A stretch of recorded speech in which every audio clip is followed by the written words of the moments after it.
Use promo code BOOST25 to get an extra 25 cents per gallon on your first tank. You can cash out anytime right to your bank, PayPal, or a gift card for Amazon and other brands. Just download the free Upside app and use promo code BOOST25 for a 25 cents per gallon bonus on your first tank. That's code BOOST25 for a 25 cents per gallon bonus. Seattle Red on 770 KTTH Seattle, 97.3 KIRO FM, HD3 Tacoma Seattle, 94.5 K233 DT Eastlake, 33 BU Seattle.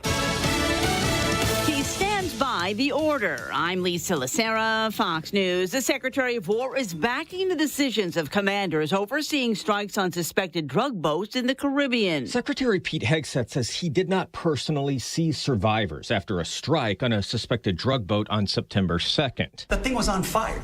It was exploded and fire or smoke. You can't see anything. You got digital. This is called the fog of war. Hegseth says after the initial strike, he left the room where a video feed was playing before a follow-up strike was ordered. A couple of hours later, I learned that commander had made which he had the complete authority to do.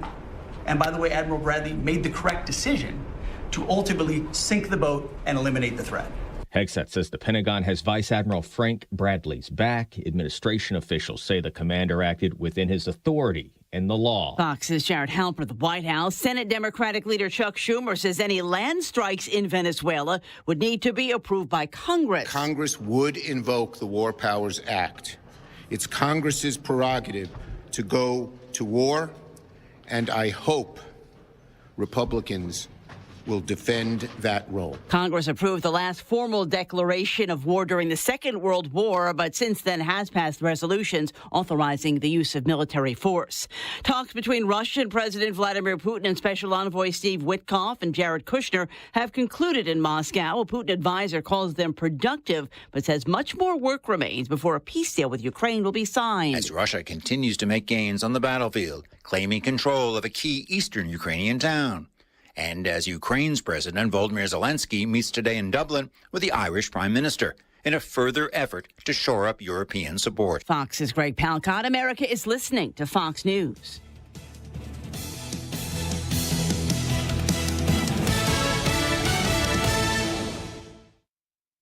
Hear that?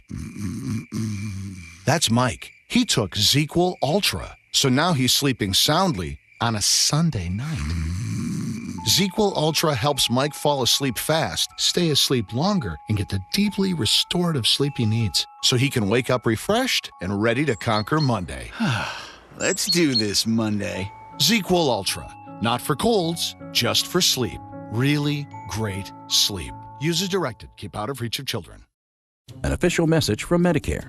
Medicare plans change from one year to the next. And this year, it's important for you to review your current coverage and compare all your options during Medicare open enrollment.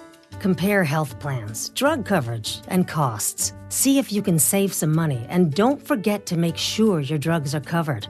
Open enrollment ends December 7th. Visit Medicare.gov or call 1-800-MEDICARE. Paid for by the U.S. Department of Health and Human Services. Folks, the yellow light! I'm walking here!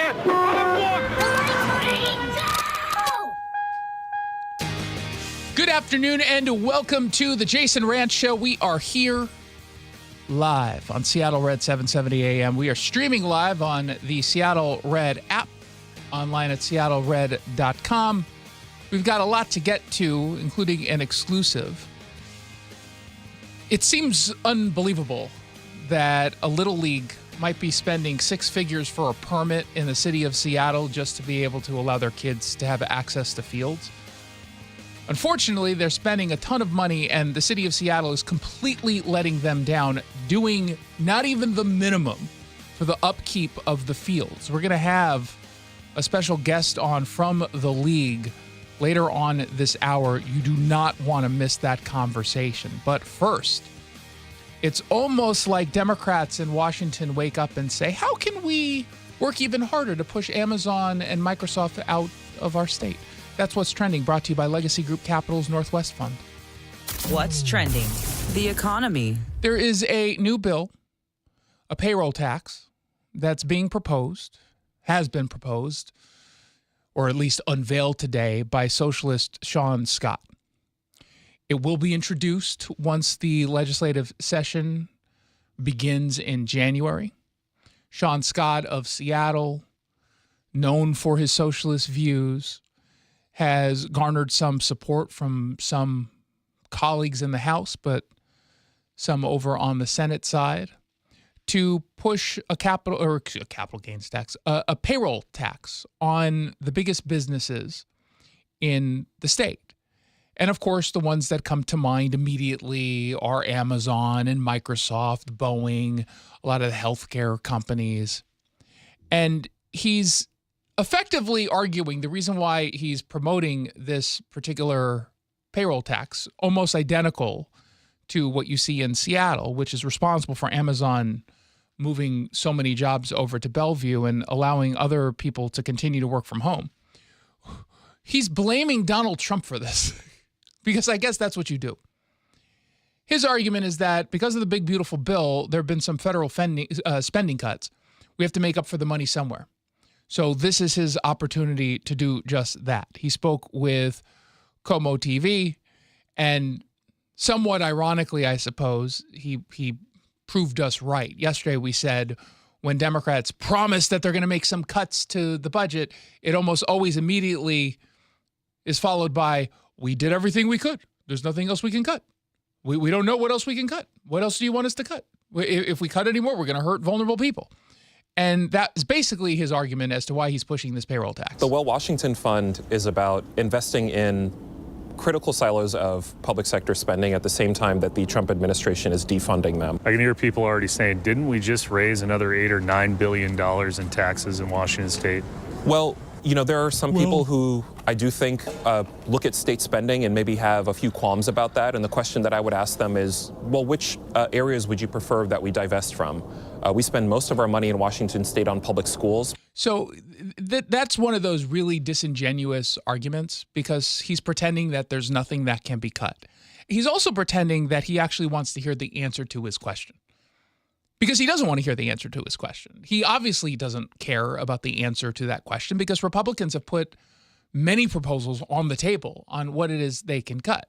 Chris Gildon, who is one of the Republicans alongside Nikki Torres, last legislative session put together a proposal that made plenty of cuts and investments without having to raise taxes. Sean Scott did not support a single one of those ideas. So when he says, oh, you know, I'd let you tell me, what would you like to cut? He says that as if he's open to cuts. He's not open to cuts. He's not. All he has to do is talk with some of his colleagues on the right. He chooses not to because it's not about cuts. To someone like Sean Scott, any socialist, all they want is government to be in charge of more aspects of our lives and take more of our money and redistribute it. That's the whole point of socialism, redistribution of wealth. And that's what Sean Scott is all about. Now, Chris Corey, friend of the show, Republican state representative from Yakima, points out the obvious of what's going to happen if they were to pursue this. It's a bad idea, right? We're going to end up removing our tax base. Like the people that are actually contributing to our economy are going to be leaving. And that's going to create bigger problems in the future. Now, keep in mind, it was right before the holidays that Microsoft President Brad Smith gave an interview with Bloomberg in which he effectively said what Chris Corey just did, which is at some point you're pushing businesses out of Washington and we're warning. And it felt like to me this was the final warning from Brad Smith, who has clearly escalated his rhetoric and tone, pushing back against really bad tax proposals, anti-business tax proposals from Democrats. Now, Brad Smith is not a conservative, okay? He's not some hardcore Republican. But to be clear, he's speaking up publicly because he feels like he has to. They would prefer, big business and small, prefer to do all of their talking behind the scenes. They don't like doing it publicly. They really don't. They're doing it publicly because we're at that emergency level where in this Bloomberg interview, Brad Smith essentially said, we're just going to move jobs to places like Vancouver. Not the Washington Vancouver, because who would move jobs to that Vancouver? No offense. I don't give me that look. It's a tech company, is all I'm saying. Yeah. You're not going to make any sense. Really, it wouldn't make any. I don't know Longview, move it there. That makes more sense. He's saying Vancouver, British Columbia, Canada. And so what is Sean Scott's response to that level of criticism? The Well Washington Fund, in part, bolsters spending on cash assistance programs. And the fact of the matter is that you see a much higher density of people who rely on supplemental nutrition assistance programs in Republican districts than you do in blue ones. So his response was, I'm not going to respond directly to it. Did you hear a response to the criticisms? No. But isn't that how Como and Chris Daniels framed it to Sean Scott? Yeah. Here's what people are saying on the right, or just here's what people are saying. And his response was, well, I'm going to completely deflect and talk about something unrelated and pretend that this is about helping SNAP beneficiaries in Arkansas. Is that that's your, it's a stupid argument. It's a really dumb argument.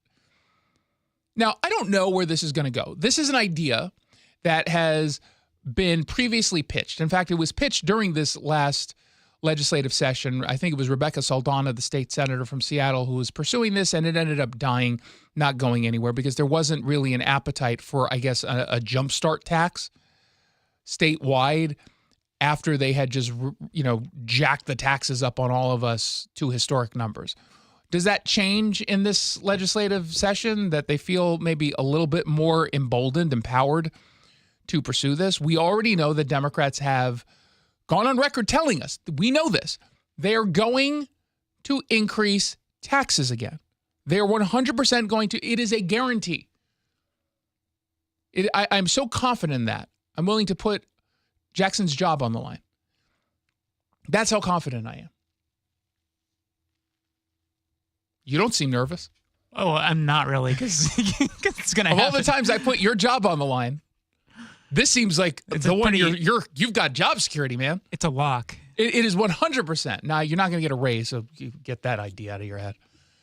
But, I mean, that's the reality. And, we heard yesterday, we played yesterday, the Kevin Hassett, National Security Council leader for the Trump administration, essentially saying, yeah, come the new year, you're going to be getting a huge tax refund because of all the tax breaks.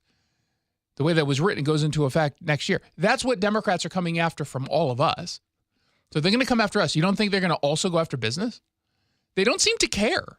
And, in fairness to the radicals on the left, they've probably gotten together and said, look, we've heard business claiming that they're going to leave before. We've heard that before. They've never actually done it, not in any meaningful way. They're not going to do it. They're all talk. They're not going to leave. So they're just calling a bluff. I don't think there's a bluff here, though. And I note two things. Number one, statewide, you can look to Boeing. Has Boeing recommitted to Washington, or have they started to divest? Divest. It's kind of the opposite of what Sean Scott just said. Mm-hmm. And on the hyperlocal level of Seattle implementing their payroll tax, remind me what happened with Amazon again? Did they double down on Seattle, or did they divest and go to Bellevue? They went to Bellevue. Yeah. They took a little bit of it. They got in their canoes, went across Lake Washington. Well, you don't need a canoe. But it was more fun. It's Amazon. Maybe because of WashDOT you do, actually. Yeah, I mean, they didn't want to be stuck in traffic the entire time. And they just went to Bellevue. What do you think's going to happen? What do you think's going to happen here? It is truly remarkable that they just don't seem to care about the consequences. But you know what? If we keep allowing them to do this, that's what they do. Let's find out what else is trending. What's trending? Media bias. Well, King 5, of course, has a story written by Sharon Yu. What does that mean topic-wise? Immigration. 100%. And which position will she be taking unobjectively? Open borders. 100%. I mean, it's kind of a joke at this point. You see Sharon Yu's name on a King 5 story, we know 100% it's going to all be about supporting illegal immigration. And the title of her story today, Trump floats reviewing approved asylum cases. Washington's refugee communities brace, which is also just an awkward, stupid headline. But we kind of understand what she's doing here. And this is, again, positioned in a way, Donald Trump, the evil bigot, going after the victims in the refugee community. Might there be a reasonable position for any administration to take after the Biden administration botched, mishandled completely the vetting of refugees that they allowed into this country? In some cases, Tom Homan said this last night on Fox News, not having any papers at all showing their identities. You think that they were actually vetted, or under the administration that had knowingly opened our borders in the South and then pretended that there wasn't a crisis, might not have cared all that much about who they were letting into this country. So, of course, the Trump administration is going to be looking at this, particularly after the Bellingham-based accused terrorist who murdered one National Guard troop and severely wounded a second just last week. So, of course, they're going to review this. Oh, but there's some people who are bracing. You know who should brace in the local community? I will say this. The refugees who were not vetted and are criminals. You should brace yourselves, all of you. How many does that account for in Washington? I have no idea. Hopefully zero. I hope it's zero. And if it's zero, guess what? You don't have to really brace for anything, do you? Griff Lambert is a program director at the Jewish Family Service of Seattle, who, for some reason, King 5 went to on this particular topic. But he says a lot of refugees right now are really scared. Our clients and our staff are sort of reeling themselves in this moment. We've heard from families. They're reeling themselves? Does that make sense? Maybe you meant like they're reeling themselves. Or like it was a weird... Families who are wondering, is it safe for them to send their kids to school? It's not. You should keep your kids at home from school. It's not. I mean, clearly. I mean, did you see the story this morning of all those kids who were kidnapped by masked men in unmarked vehicles? They didn't even have any identity on their vests. I mean, outside of the thing that said police and ICE. But outside, didn't you see all those stories of all the? Oh, that's not happening. It's one of those contrived fears. To what degree are Afghans going to be blamed for the actions of this one individual? Oh, I hate arguments like that.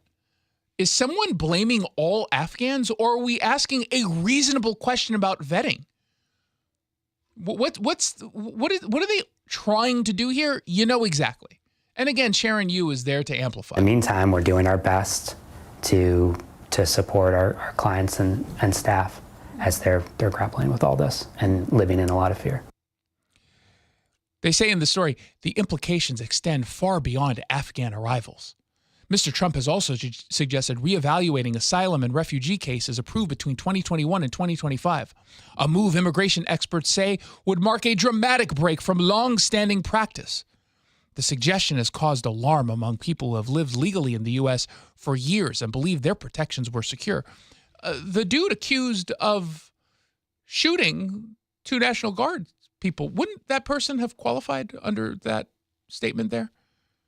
He's lived legally in the U.S. for years and believed his protections were secure. Mm-hmm. Do you particularly care if he felt any kind of discomfort for possibly being revetted? If you're upset about this, my answer is the same to those who were upset about any kind of immigration crackdown. You should blame the Biden administration if you're truly upset about this or don't think this is fair. Had the Biden administration not intentionally dropped the ball on immigration, none of this would happen. None of this would happen, at least not to this degree. And the people for years, including probably Sharon Yu, pretending that there was no issue at the border, are also to blame for this. Here's an immigration attorney, Devin Thoreau-Orr. Sounds insufferable, and I'm willing to bet that's precisely what Devin is, insufferable, who says there's no legal basis for reviewing cases that have already been approved. These people are already vetted extremely well. That's a lie. So here's the thing. We know that that's not true. We know that they have not been extremely vetted. Had they been extremely vetted, would this dude have allegedly commit that crime? If they were extremely vetted? They're not extremely vetted. And what's an important piece about the vetting process, you know what we don't do, or at least didn't do, maybe we're doing it now, but under the Biden administration, we weren't looking at ideology. We weren't going on their social media accounts and seeing if they're tweeting out death to America. There's this viral video from some podcast interview with a woman from, I believe she's from Colombia, filled with face tattoos, so that kind of person. And the interviewer asks if she sides with Colombia or the United States on some issue. And she goes, Colombia, I'm from Colombia. I'm always going to side with Colombia. And he's like, aren't you now an American citizen, you went through citizenship. And during that entire process, you're asked to denounce your support, your undying support of your home country and actually support the United States. And she's like, I didn't lie. So you support the United States? I didn't say that. I mean, it's those kinds of things.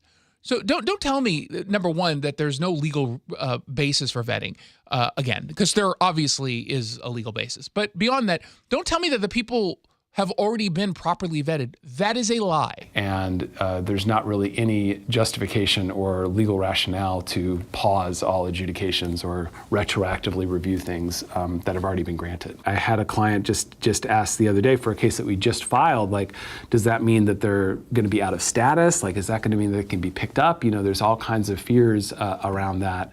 Okay, well, then there are fears around it. I don't know what to tell you. You're fearful. And is it going to be fair in every case? No, it's not. But again, the Trump administration didn't create this mess. The liberals who wanted open borders and unfettered immigration, they're the ones responsible for this. It didn't have to be this way. They chose to make it this way. Meanwhile, if you're looking for a place to drink, perhaps for free for a month, at least beer, you can head over to a place called the Old State Saloon.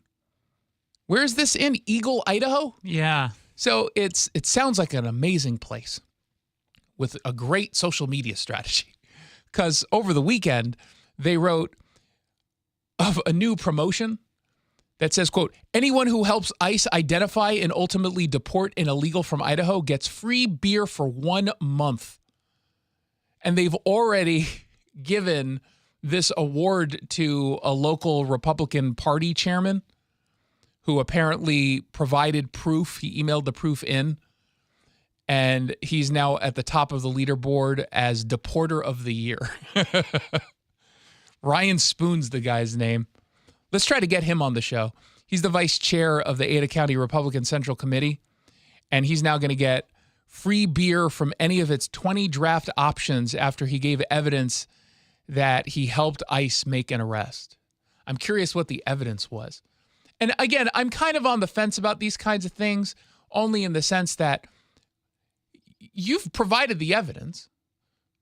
You can't do anything beyond that. Now you got to hope that ICE does their job or a judge doesn't get in the way. You provided all the evidence you needed to. You did your job. There's nothing more you can do. It's like, sometimes you get a reward for evidence that leads to the prosecution of it. It's like, but what if you assigned a crummy prosecutor to the case? It's not my fault. I gave you the evidence. It's legitimate. How many people could they possibly give free beer to? I know a certain clientele probably not going to this particular saloon. Do they forget they're in a red state? They might be giving away a lot of free beer. But I mean, it's one or the other, right? It's either going to be just this one dude, because is someone out there like, I'm such an alcoholic and I love beer so much that I'm going to go out of my way to make sure that I collect as much evidence as humanly possible so I can get someone deported. Or everyone's going to be deported and they're going to go out of business within 2.5 months because they're no longer able to charge people for beer. And it's not like the person's going to come in, you know what, I do get free beer, but I'm going to get some shots of whiskey. Hey, give me a Boilermaker, right? That's just not going to happen. What could the evidence have been? Yeah, I don't even know. Like, what's the text basis or something, or like? But so here's a question. Let's say, Jackson, you're in this country illegally, and I have no reason to go to ICE because I don't have any proof. But you're just acting awfully suspicious, and that's it. That's all I do. I say, you know what? This dude over there, Jackson, he looks Norwegian. I think he's in this country illegally. He might even be German, which is even worse. And that's all. That's so he's acting weird. And then they look into it because they've got quotas to meet. And it turns out you are, in fact, in this country illegally. But that's not evidence that I provided. You know what I mean? I wonder what the bar is. Well, it's still a tip, though. But is it? They should change the phrasing of their promotion. I could say, so-and-so's in this country. I just got a feeling. I can do it for 10 people, and maybe one is in this country illegally. It feels like that's not actual evidence that I provided to ICE, is all I'm saying. I do think that they should clearly they did not run this by a lawyer. Probably run it by a lawyer to get all the language in order. So I'm looking out for them. I want it to be ironclad, this contest. I don't want to give away any free books, or I would do the same thing. But like, here's a free copy of my book. I'm not going to sign it. That's going a little too far. If you deport people. But mine has to be children, because that will lead to the biggest outcry, which is just good publicity. Sharon Yu's going to be I'm kidding. Well, not about the Sharon Yu part. She's the worst. Have we ever seen a single Sharon Yu King 5 story that was not framed as pro-illegal immigration? It's just ridiculously bad journalism. Is it journalism? No. It's not journalism. She doesn't even have like one person in the entire package that gives the opposing point of view. Not only that, she didn't even talk to someone who's personally impacted. You could do a whole, I talked to someone off camera who wanted to remain off. Not even that. Doesn't even talk to those folks. Unbelievable. Our local tax expert and advocate, Greg Nunn, understands the pressure that comes from owing money to the IRS, so don't let it continue to build. Call None Better Tax Resolution. From stress to success with IRS Solutions. Google NUNN. None Better Tax Resolution. When we come back, I'm on the fence, and maybe you guys can help. Do we take a deep dive into the lying liars who are smearing Pete Hegseth, or do we try to figure out what happened with Young Wei Koo, him and his? I saw the kick that wasn't. I mean, he did make contact, just not with the ball. We'll get into either of those stories, maybe both, when we come back. I got to tell you something, Nick. I have really noticed a difference in your energy level since you started going to the Longevity Medical Clinic. And you know why? Why? Because they actually balanced my hormone levels. And when they do that, the largest change I noticed was that now I could sleep. And then not only get more sleep, they just get more energy, right? Right. So that all of a sudden that resulted in me, I started running again and doing all these things that I felt so fatigued throughout the day that I couldn't do anymore. Okay, so at this point, do you want to apologize to me? Because I was always saying to you, every time you'd say, I don't sleep, I don't feel well, I feel kind of off, I'd go, well, you need to get in touch with Longevity Medical Clinic. And you're always like, blah, blah, blah, blah, blah, blah. I know. But now it's turned into something fun that we get to go in together. So I need to hear, you were right. You were right. You were right. I should have gone to Longevity Medical Clinic. I should have. There we go. Fine. Yes. You know the right thing to do. Get in touch with Longevity Medical Clinic. Take the free health analysis at lmclinic.com. Hey, it's Jason Rantz here for the Washington Center for Sleep. The website is wasleep.com. Write that down, wasleep.com. You sleep 8 hours a night, and you wake up as if you didn't sleep at all. You are shaving years off of your life. You are unhappy, grumpy to an incredible degree. It's impacting your relationships at home, in the office. You don't have to live like that. And maybe some of you are wondering if there's anything that can be done. And maybe you've just sort of said there isn't.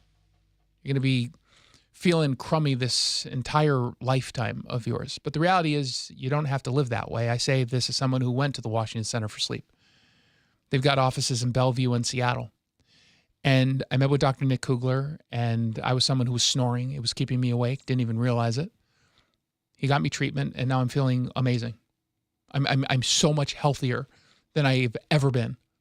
And the good news is, at the end of the year, a lot of you have already hit your insurance deductible. He just had 3 patients who hit their deductible and did not owe a penny for their home sleep test, their office visits, or the actual treatment. It was free. It could be free for you. And even if you haven't hit your deductible, patients are spending under $500 to get better sleep and ultimately live a healthier, happier life. wasleep.com.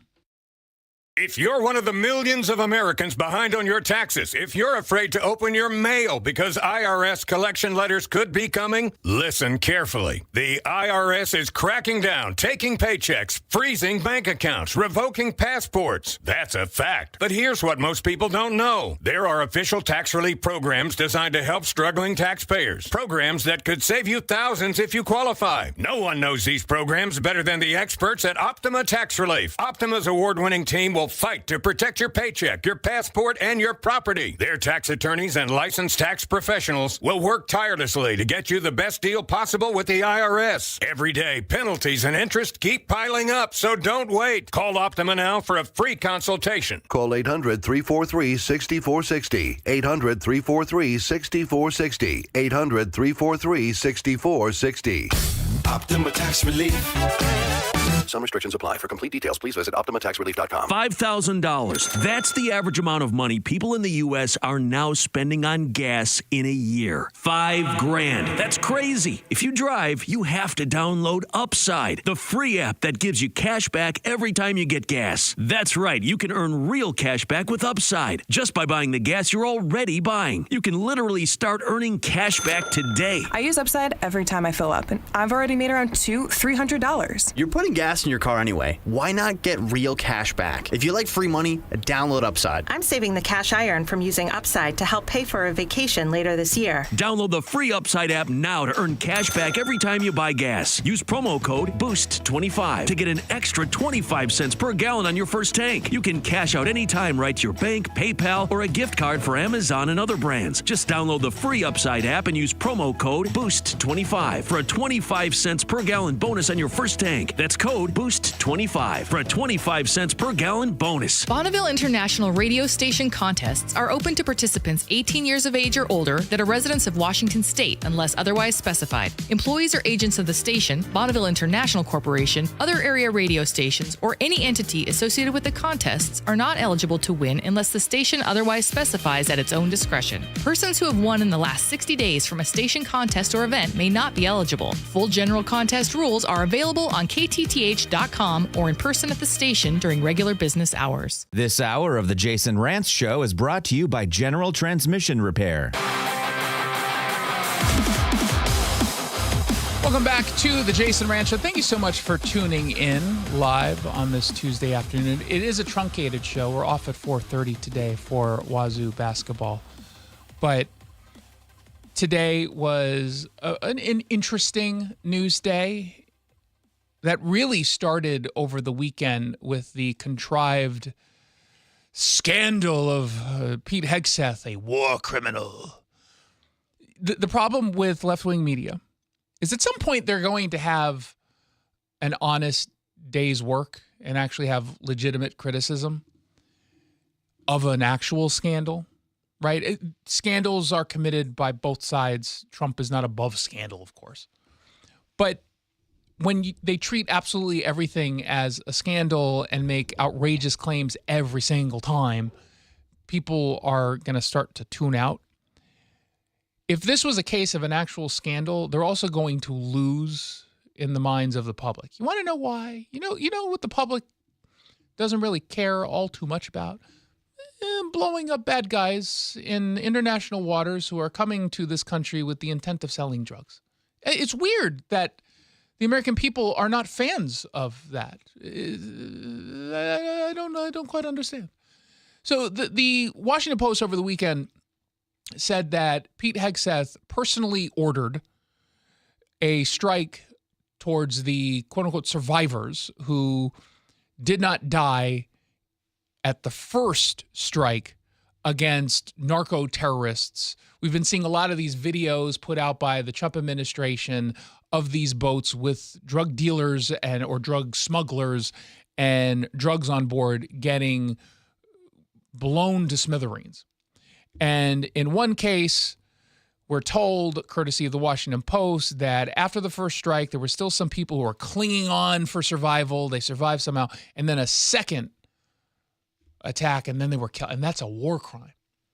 And this story was not just amplified, but it was amplified in one of those really curious ways where you know that the people amplifying it, at least the lawmakers who were doing so, didn't quite believe the story, but wanted you to think that they did. I don't know if you noticed this, but when they were retweeting the story and the claims, they all said, if this story is true, this is a war crime. They don't normally do that. They don't normally put the little asterisks, the caveat by their statement. They just say, this is outrageous, this is a war crime. And yet almost every single one said, if this story is accurate, if this is true, this is a war crime. Well, I wonder why they did that, because I don't think they thought it was a legitimate story. But of course, they're happy to run with it because that's their game. And then, of all places, the New York Times had a report out that didn't get any coverage, as far as I can tell. It came out last night. First time I saw it was 8 p.m. My friend Ryan Saavedra posted this on X, just a screenshot. I'm just going to read to you from the New York Times article. According to 5 U.S. officials who spoke separately and on the condition of anonymity to discuss a sensitive matter that's under investigation, Mr. Hegseth, ahead of the September 2nd attack, ordered a strike that would kill the people on the boat and destroy the vessel and its purported cargo of drugs. But, each official said, Mr. Hegseth's directive did not specifically address what should happen if a first missile turned out not to fully accomplish all of those things. And the official said, his order was not a response to surveillance footage showing that at least 2 people on the boat survived the first blast. Now, that part's an important piece, because we got the impression from the Washington Post article that he was sitting in some booth somewhere looking at this. He was in the Situation Room, and he saw the footage and said, oh, there's some people who are still there. Take them out. Take out those survivors. Finish them. Finish them. And he, in this case, did have one of those evil-looking cats on his lap, and he was petting it at the time. So that's an important piece. And Pete Hegseth pointed this out today during their big cabinet meeting. I watched that first strike live. As you can imagine, at the Department of War, we got a lot of things to do. So I didn't stick around for the hour and 2 hours, whatever, where all the sensitive site exploitation digitally occurs. So I moved on to my next meeting. A couple of hours later, I learned that that commander had made which he had the complete authority to do. Admiral Bradley. And by the way, Admiral Bradley made the correct decision to ultimately sink the boat and eliminate the threat. He sunk the boat, and eliminated the threat. And it was the right call. We have his back, and the American people are safer because narco-terrorists know you can't bring drugs through the water and eventually on land if necessary to the American people. We will eliminate that threat, and we're proud to do it. Now, the New York Times continues. Admiral Bradley ordered the initial missile strike and then several follow-up strikes that killed the initial survivors and sank the disabled boat. As that operation unfolded, they said, Mr. Hegseth did not give any further orders to him. Further into the article, they also, in this piece, effectively exonerate Admiral Bradley. They say, the 2 officials question whether the surviving people were Admiral Bradley's intended target in the second strike, as opposed to the purported drugs and the disabled vessel. They argue that the purported cargo remained a threat and a lawful military target because another cartel-associated boat might have come to retrieve it. So there's not even evidence to suggest that he targeted the so-called survivors in all of this. Now, did survivors die? It appears that that part's true. They did. Were they targeted is what actually matters here. Oh, well, out of an abundance of caution, they should not have even tried to go after the drug smuggling boat. That's the position of the left. That's the position. And Secretary Hegseth, he's standing by his troops. We're defeating narco-terrorists, and we're standing... And you may say one thing, that drugs coming in through the sea by sea are down 91%. And I don't know who the 9% is. I'm not sure either, sir. But down 91% by sea. We've had a bit of a pause because it's hard to find boats to strike right now. Which is the entire point, right? Deterrence has to matter, not arrest and hand over and then do it again, the rinse and repeat approach of previous administrations. This is meant to get after that approach. And I will just end by saying, as President Trump always has our back, we always have the back of our commanders who are making decisions in difficult situations, and we do in this case and all these strikes. They're making judgment calls and ensuring that they defend the American people. They've done the right things. We'll keep doing that, and we have their backs, Mr. President. They're doing the right thing. Speaking of which, the Sunset Auto family is doing the right thing.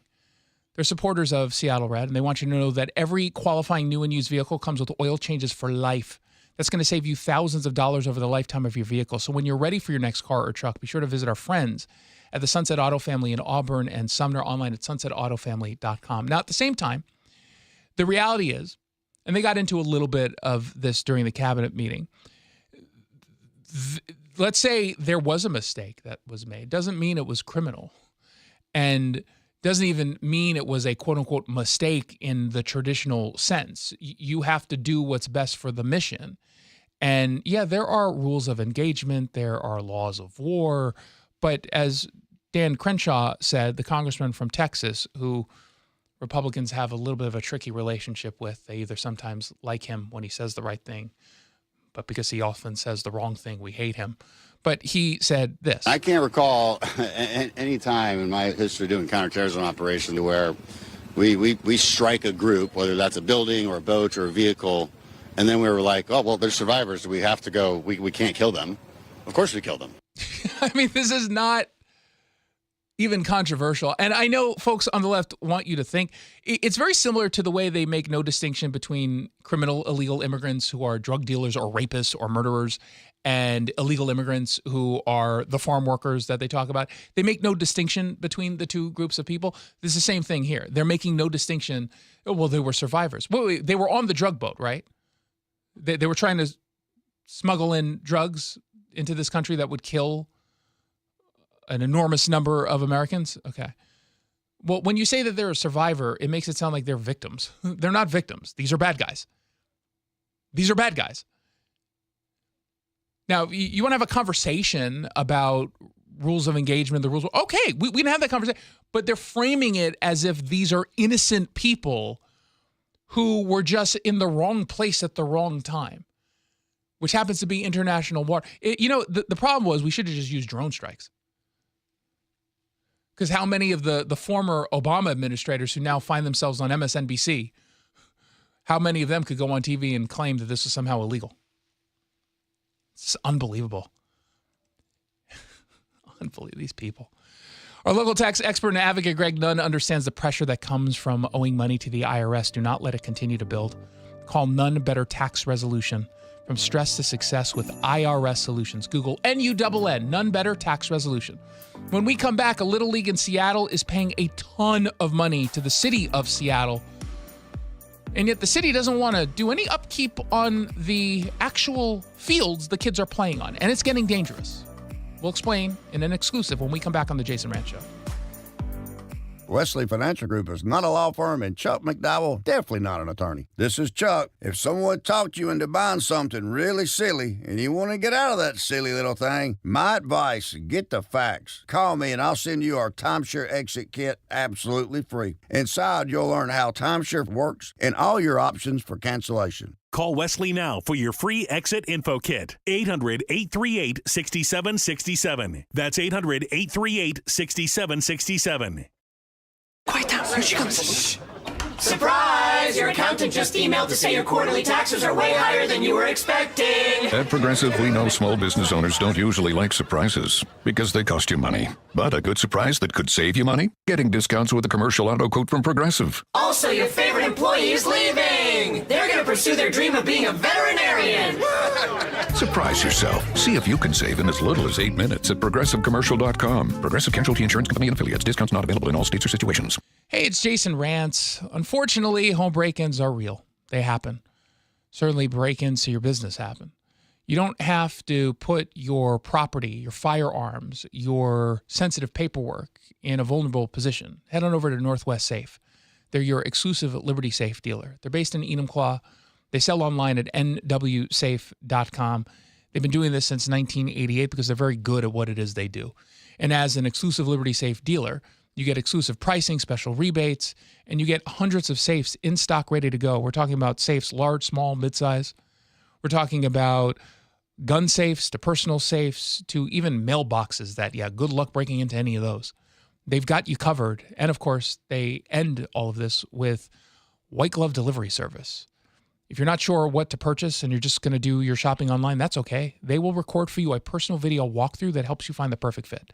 nwsafe.com or visit them in Enumclaw. nwsafe.com. You can call 1-888-404-SAFE. Cold is beginning, rats are moving and mold is creeping and water seeping in. It's hard to be a homeowner, we know. Without American Crawl Space and Pest Services, it is hard to be a homeowner. Dave Ross here. American Crawl are the heroes to call for insulation and pest issues because in addition to their great reviews and decades of experience, they also give out the most PSE insulation rebates of any insulation company in the state. American Crawl, the heroes you call. Get your free inspection at AmericanCrawl.com. Hi, I'm Cade with Natural Design Landscaping. Winter is the best time to start your outdoor remodel. Why? Because when spring arrives, your new patio, deck, water feature, or outdoor oasis will be ready for you to enjoy. At Natural Design Landscaping, we're not a big corporation, just a local team that treats your yard like it's our own. The holidays are coming up, and an upgraded outdoor space ready in time for spring is the perfect gift to give. Mention Seattle Red and get 10% off your winter project. Visit naturaldesignlandscape.com and let's create something beautiful. Best Mortgage is proud to be the longest-running mortgage company on Seattle Red. Over 20 years giving honest advice you can trust as your VA loan and reverse mortgage experts and debt consolidation specialists, too. Just web search Best Mortgage. Hurry, time's running out. Check off the wish list with instant savings and free battery offers on select steel tools. Shop online or in-store. Hey, Seattle, it's Dana Lash. Seattle, this is Guy Benson. And I'm so excited. It is an honor to be part of the all-new Seattle Red. I love Seattle Red because it's such a bold step. Creating an even bigger voice that spreads our conservative values and principles across multiple platforms. I'm doing my part with The Dana Show every weekday from 9 to noon. I'm doing my part with The Guy Benson Show every weekday from noon to 3. Do your part. Join us at Seattle Red on 770, seattlered.com, and the Seattle Red app.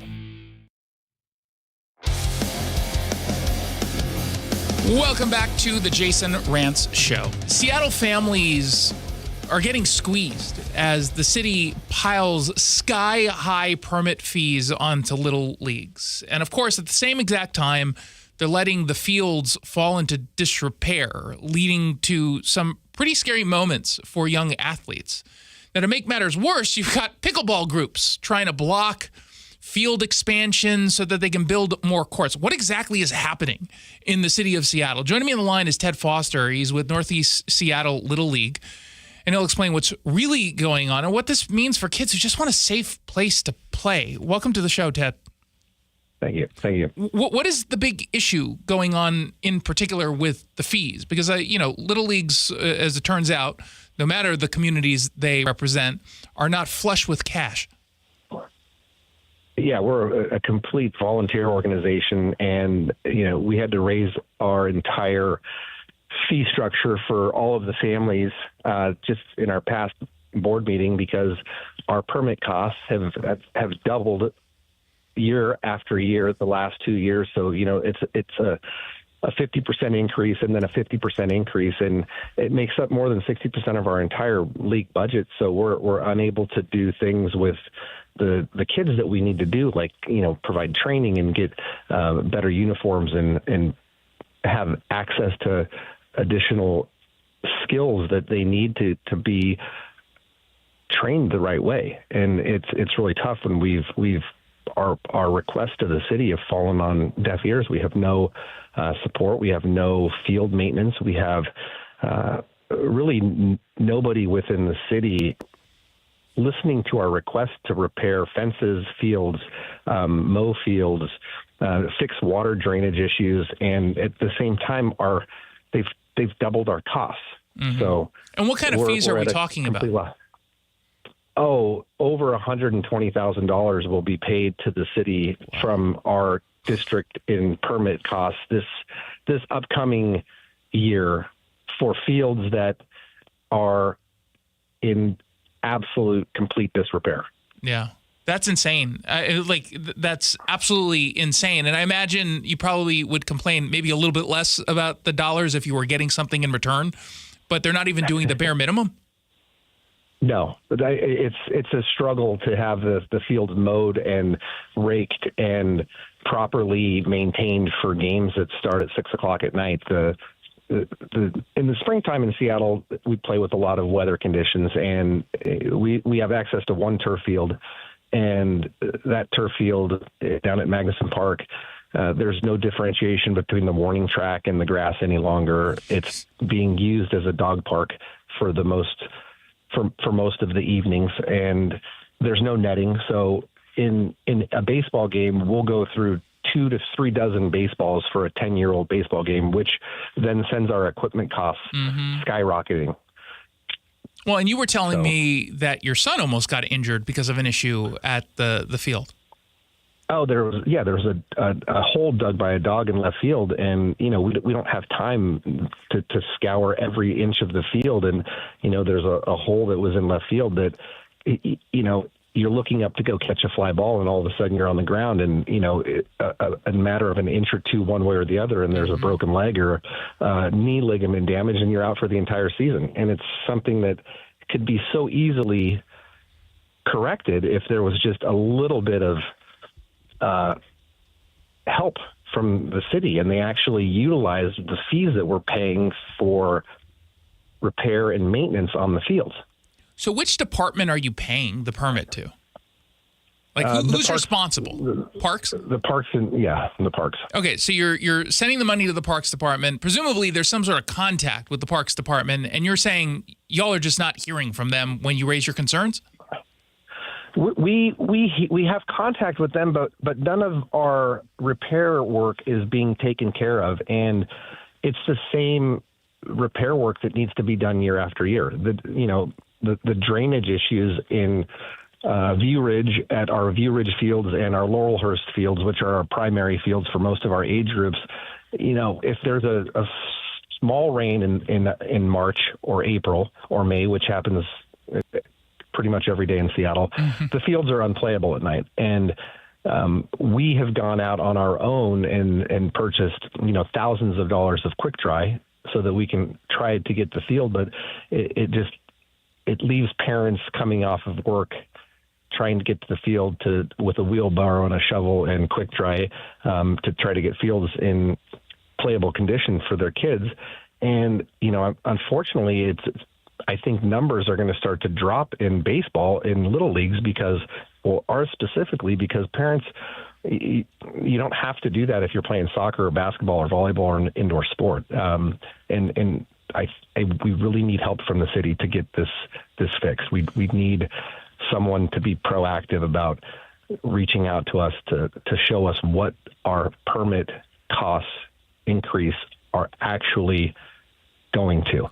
Why are they increasing with fields that are falling more and more in disrepair? What do you think the answer to that question is? Why do you think you're spending all of this money and they don't seem all that interested in helping out?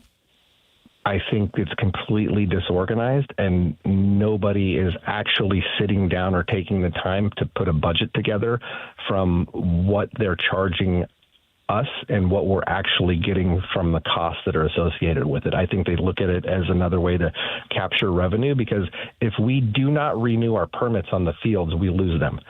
And they're immediately absorbed by different groups in the city. So we have grandfathered in permits to all of our fields, and we have to continue to pay for them, or we will not be able to support the amount of divisions and kids that are within our league. So we're basically held hostage for paying whatever price they charge us, or we'll have to forfeit our permit rights. And yet at the same time, not only are you not getting any meaningful results from the city, just basically doing the bare minimum, but you're now also competing with pickleball organizations, it sounds like. Yeah, there's been a 20-year plan at Magnuson Park to increase the field capacity there and adding a softball field, which would be an incredible addition to the softball community. I'm the VP for our softball group at Northeast Seattle Little League, and our numbers, we're going to have over 300 girls in our Little League and playing softball, and we have one turf field that we have access to.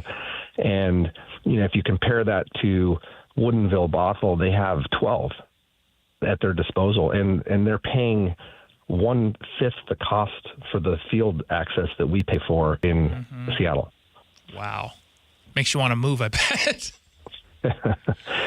Yeah. So how does this end to your satisfaction? It sounds like what you're asking for is actually pretty reasonable.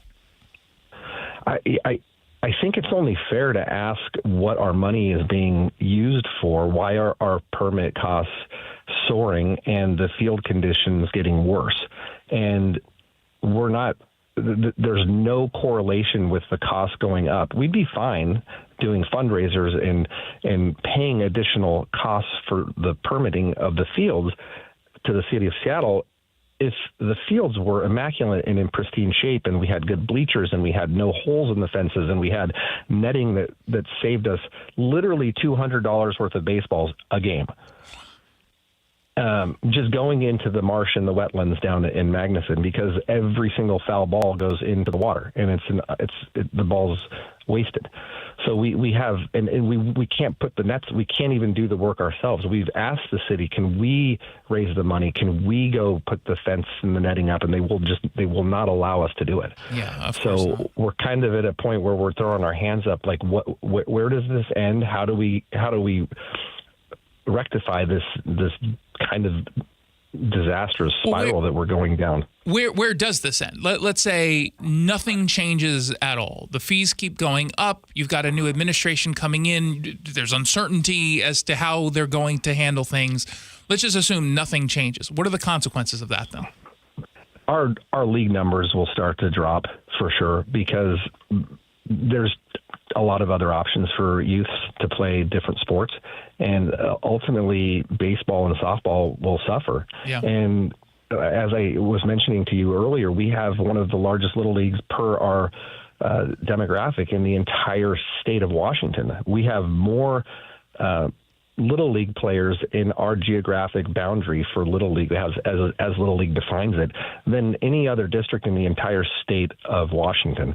And we have the worst field conditions out of every district that there is in what you would think would be a nice neighborhood to live in, which is the boundaries are Windermere, Laurelhurst, View Ridge, Magnuson, Sandpoint. So I don't know what the answer is, but we need to find one.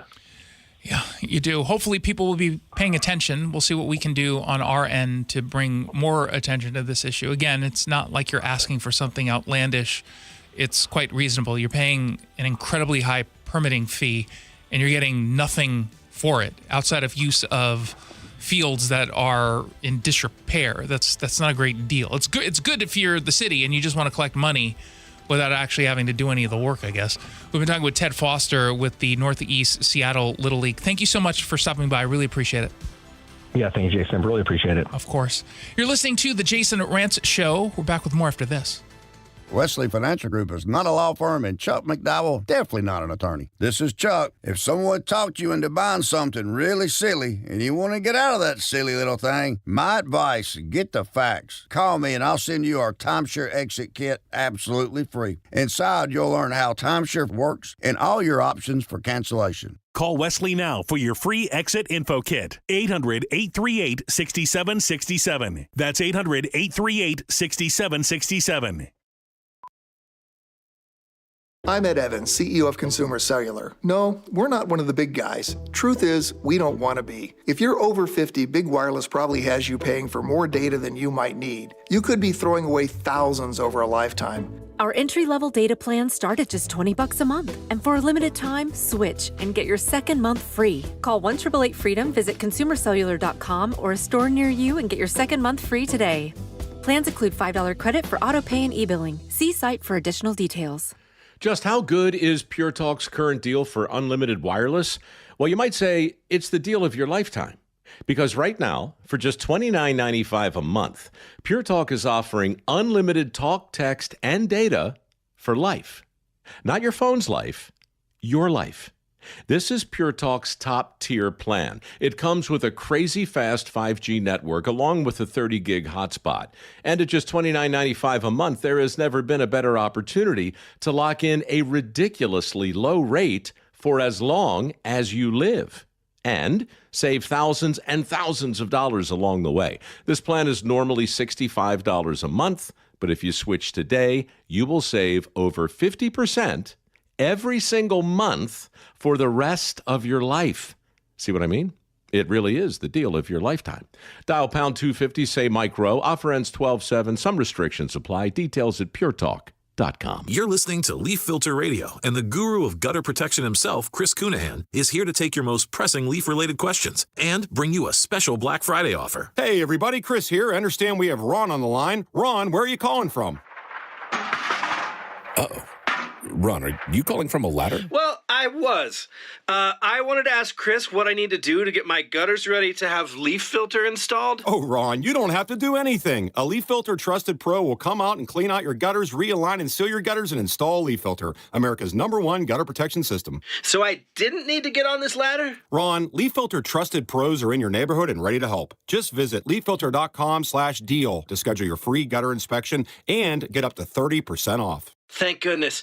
What was that site? That's leaffilter.com/deal. And now, as a special Black Friday offer, you can get a free gutter inspection, plus up to 35% off. This is our best offer of the season. Unlock it now at leaffilter.com/deal. See representative for warranty details. Seattle Red on 770 KTTH Seattle, 97.3 KIRO FM, HD3 Tacoma Seattle, 94.5 K233 DT Eastlake, 33 BU Seattle. Strike. I'm Lisa Lacera, Fox News. Admiral Bradley made the correct decision to ultimately sink the boat and eliminate the threat. Secretary of War Pete Hegseth citing the fog of war as he stands by the follow-up strike on a suspected drug boat off the coast of Venezuela in September, saying he did not personally see survivors and walked out of the room after the first strike, learning about the second strike later. But some members of Congress, including Kentucky Republican Senator Rand Paul, say Congress needs to be involved in any decision-making. You can't really just say, well, we're at war. We're not declaring war, but because we're at war, we could say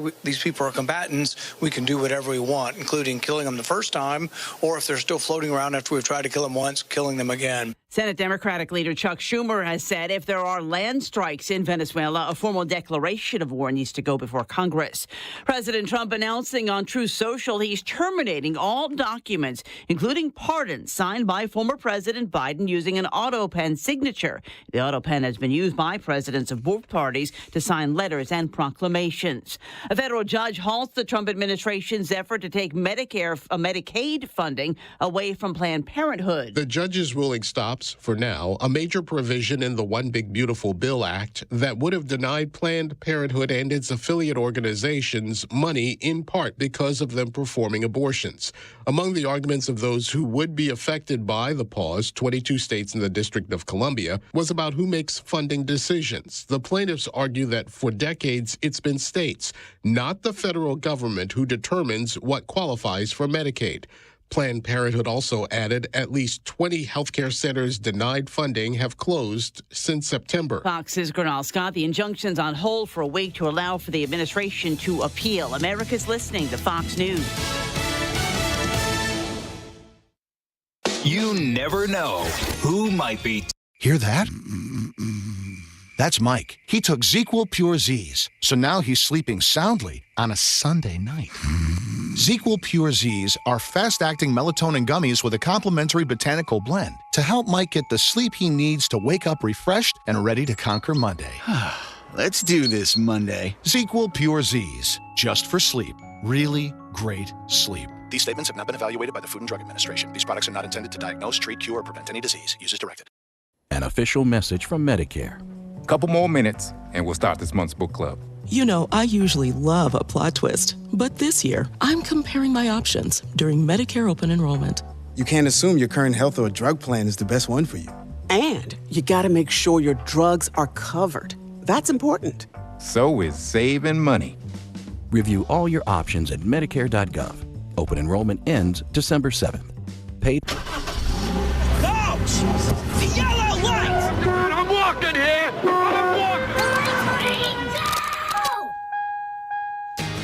Good afternoon and welcome to the Jason Rantz Show. We are here live on a truncated Jason Rantz Show on Seattle Red.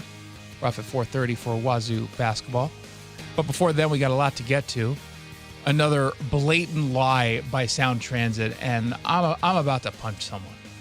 I am sick and tired of local media giving Dow Constantine and Sound Transit a pass. We'll get into the latest, but first, could a state income tax become a reality here in Washington? Yes, it can. Como TV. That's what's trending, brought to you by the Sunset Auto family. What's trending? The economy. You know, Como asked that question as if it's a legitimate question that people are really pondering. Like, could this really here in Washington? Could it really happen? Yeah, it could. And it's funny because the way that they frame it in a way unintentionally highlights how it's clearly unconstitutional, but they're going to do it anyway over at the Washington Democrat side. Could state income tax become a reality for some Washingtonians? You see, Democrats are trying to push a wealth tax. They've been trying to push a wealth tax for a very long time. The problem, of course, is it's an income tax. Income taxes are unconstitutional. Now, they could change the Constitution, which they eventually will. I just don't know when. But what they'll try to do to make it a little bit more palatable is specifically target the wealthy. That's their intent. So they're going to say, the person listening right now who's maybe a dental assistant in Spokane or a janitor in Seattle or an otherwise, small business owner, not raking in the cash out of Mukilteo. We're not coming after you. We're going after the millionaires and billionaires. Because, we have so many billionaires in Washington State, and they don't pay any taxes, apparently. That's how they're going to frame it. And it's really, really, really disingenuous. Really disingenuous. But they asked over at Como, Joe Fitzgibbon, the House Majority Leader, whether or not Washingtonians should fear more taxes. I think that we need to have all options on the table and figure out, who's doing really well in this economy, who's struggling, and how can the state help make sure that the people who are struggling have the safety net that they need. Stop helping. Please stop helping. Because nothing you have done in the name of helping has actually helped anyone. You've helped no one. You've hurt everyone. But when you are asked whether or not Washingtonians should be worried about new taxes, and your response is, well, everything's on the table. And then you pivot to this whole idea that, we're going to go after the wealthy. Here's the strategy at play. They're going to go after the wealthy. It's going to be declared unconstitutional. And then, and only then, will they be able to say, well, we got to do it for everyone now. It's the only way. We have no other choice. It's the only thing we can do. Now, some of them are holding their breath and hoping against hope that the Washington Supreme Court, which is a radical left court, will just go ahead and say, oh, no, if you impose an income tax against one selective group, it's not actually an income tax.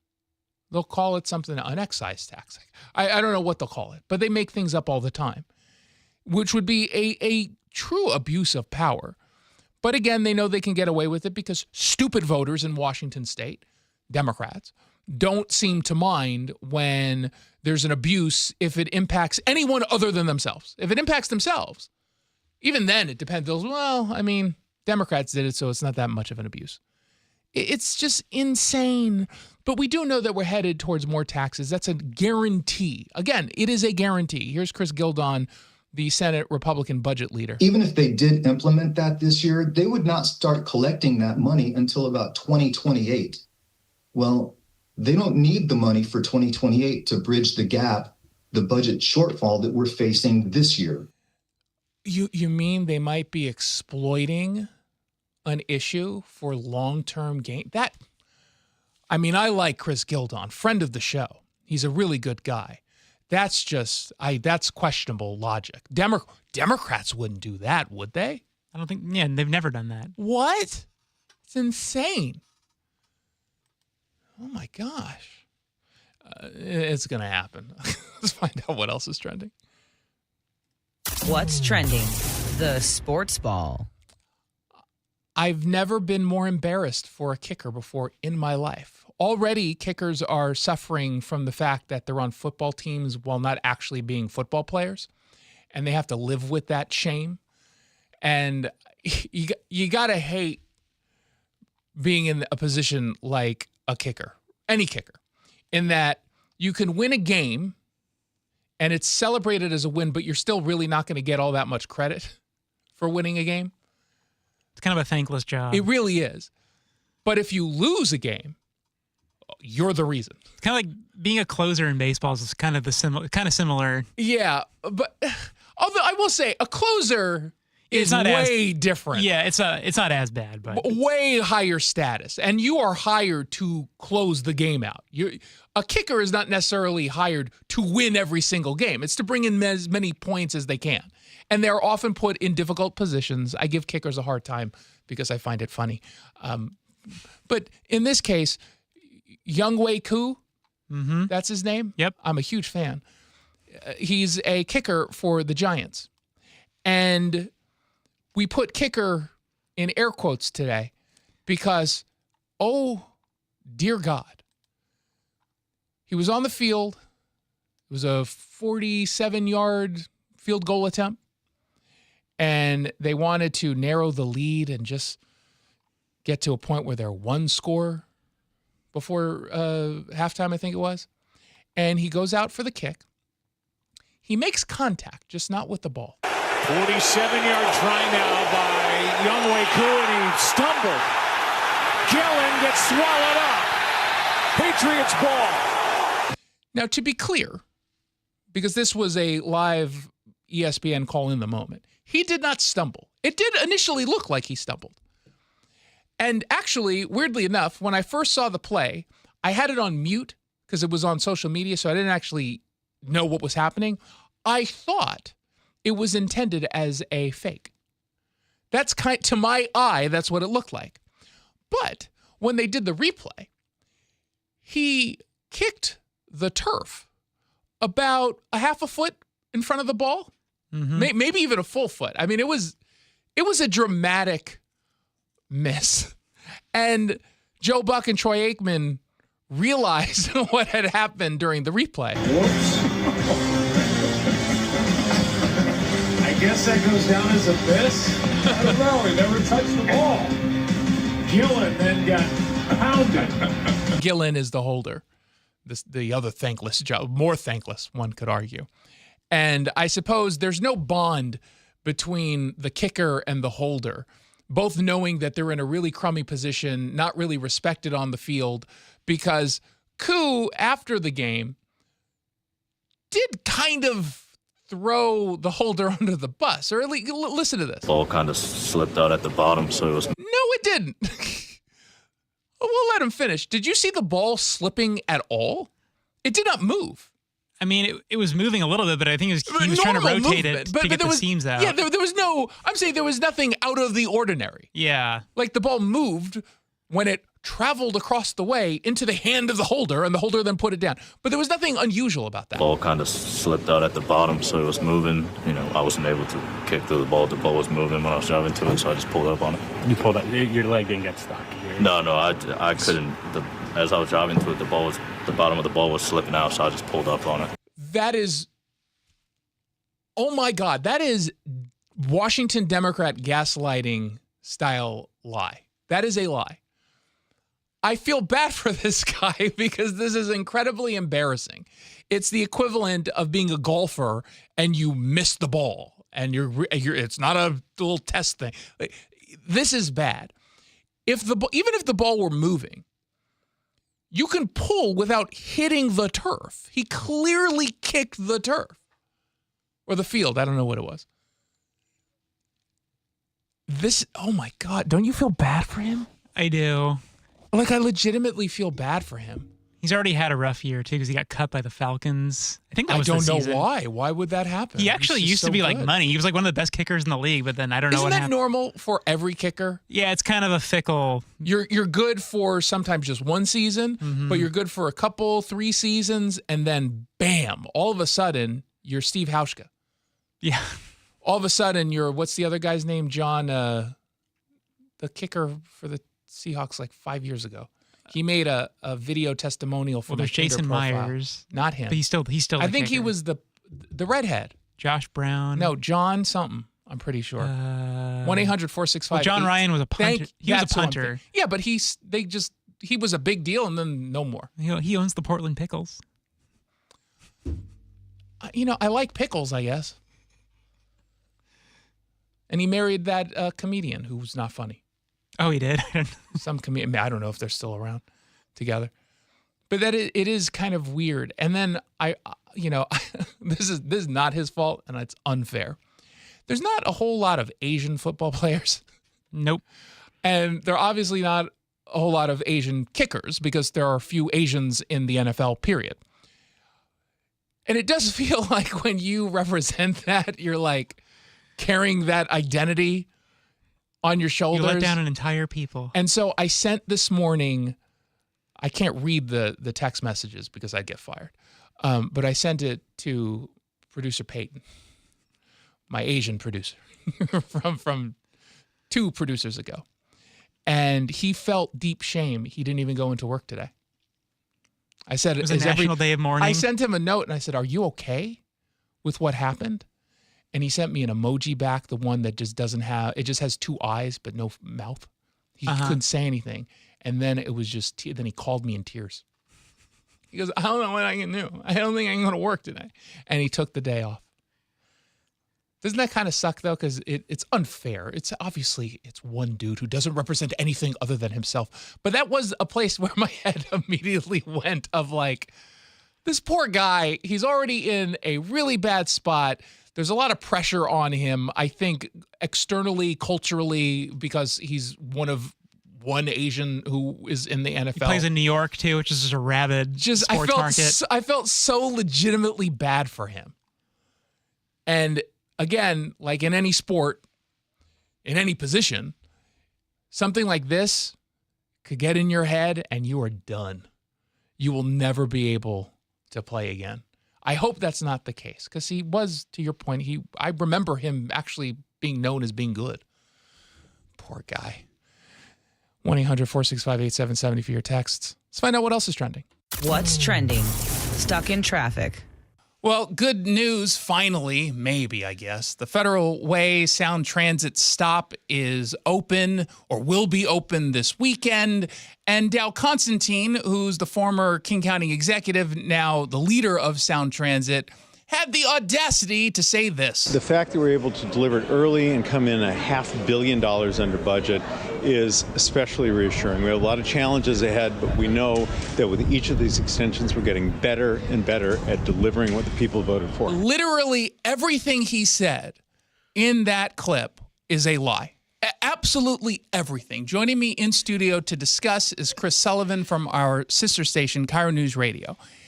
This is not on time. No. Nor was it on budget. Closer on budget, but nowhere was it on near budget? It came close. No. Okay. Well, no, it was not. No. Well, let me explain. I got to explain to you how Sound Transit does math, and also how Sound Transit does scheduling, and why it's so audacious that the CEO would actually say this to reporters with a straight face. Now, that was about a month ago when they had their open house, but this project is more than a year behind schedule. The 3 stations that are opening this weekend, going from Angle Lake south to downtown Federal Way, were supposed to open last year. The project was supposed to be done in 2024. There, by definition, it is a year behind schedule.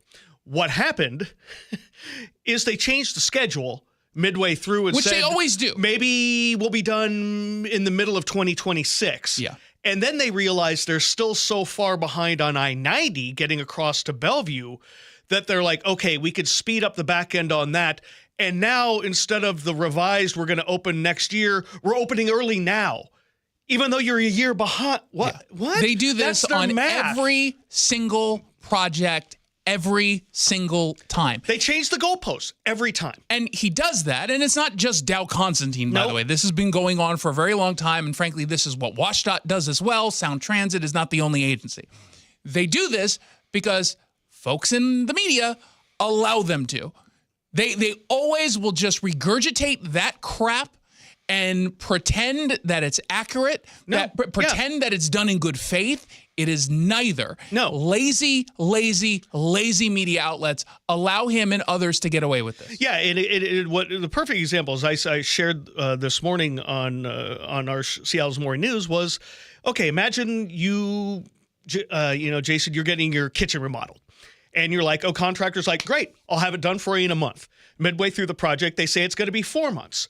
And then they finish in 3 and say, hey, we're a month early. No, you're 3 months late. But that's the way they do math. It's also how they do math with the budget. Because on this, the project budget for this was about $2 to $2.5 billion originally. It ballooned up to $3 billion. And then they got some federal grants and some federal money. And then they brought it back down a little bit to about the north end of what was the original estimate. So it got up to 3, but we brought it back down to the original budget. That's still under budget? No, you changed the budget, and then you brought your money back down in line to align with the first budget. Yeah, but not only is that disingenuous, it's also you're just stealing money from a project that would have otherwise been federally funded. Correct. Move it here, and now wherever that money originally was going to go is going to be over budget. Yeah. So, yeah. They're just lying. Pretty much. I want to strangle someone when we do stories like this. And you're the only one in front of me, so I apologize in advance. I'll take it. I might lunge. But it is so disgusting. And I don't know, do you talk to other media members outside of this building ever? Yeah, I mean, occasionally I talk to, the transportation reporter of record in this town, Mike Lindblom, at the Seattle Times. Yeah, we talk occasionally, DMing each other in time to time, when we got stories or things, we have questions or clarifications of things that one of us have done. Sure, as I've told many people, he'll forget more about transportation than I'll ever know. He's really good. But he's part of the problem too. And I like Mike, by the way. I think he does a really good job. Work, really good stuff. He works for the Times, and the Times is never going to go after Dow Constantine in any meaningful way. And I'm not saying criticize for the sake of criticism. They're just lying to us. Yeah. No one wants to call them out outside of conservative outlets. Well, I'll be waiting to see how they spin on time and on budget, or under budget and under time, when we finally get across the lake. No, sometime we know exactly next what year, they're doing. When it's 3 years behind schedule now. Because they just changed the. What the last time they did this was, we're going to be up and running sometime in 2026. So now that they changed it and said 2026, if it happens in 2026, which by the way it won't, but if it happens then, they'll say, see, we delivered on budget or on time. No, you didn't. No. You're literally three years late, behind schedule. And we know you're not on budget because you had to tear out all the work you did. Yeah. And start from scratch, dummies. Yeah, now that wasn't their fault. Yes, it was. It was The contractor I'm sorry, you're not giving them a pass. Who hired the contractor? Well, they did, but then the contractor did poor work on that. Yeah, and so no management. The tracks. No management. Well, no oversight. Well, they got to the end of the project. Yeah, that is true. I remember walking out there when the tracks were being, I'm like, hey, this is really good. And then they were ripped up. Yeah, but no one noticed until the end of the work that was done. Yeah. How many times does that happen? How many times do they criticize the work of a contractor and then not get rid of the contractor? Yeah, that happens a lot. Oh, really? It happens a lot. Weird how and that again, works. for people who aren't familiar of Sound Transit's wonderful record of being on time and on budget, they forget that for the first 10 years of the agency, they were so poorly mismanaged that they just basically pretend those 10 years didn't exist. Yeah. Though they were collecting money for that first 10 years, all the way up from 96 to about 2000. And then they basically said, yeah, we've been doing this so badly, we'll just start this as year 0.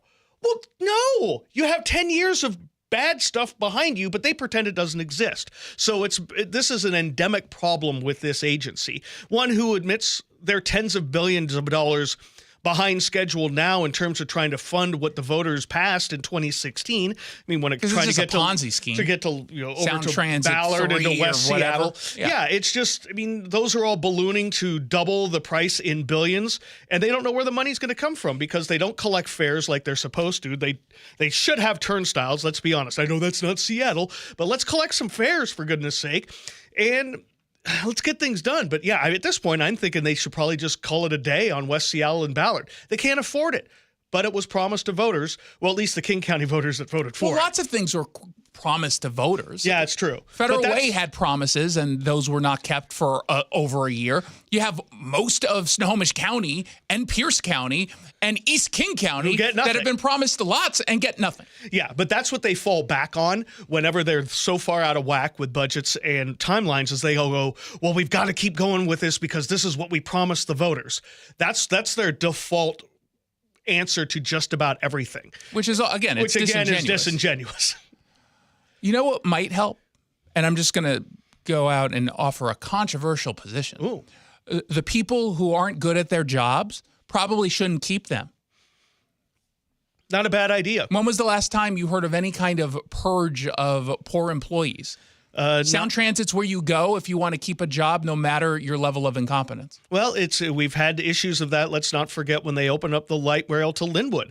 And during the Apple Cup game, when they finally had a full train going from Husky Stadium to Linwood, it sunk under the weight and then continued to hit pieces of metal that were not sheared off as was supposed to happen during the final inspection. Yeah. And then we come to find out they've been hitting them for a month. But again, and no one checked, and no one lost their job. But no oversight. Exactly.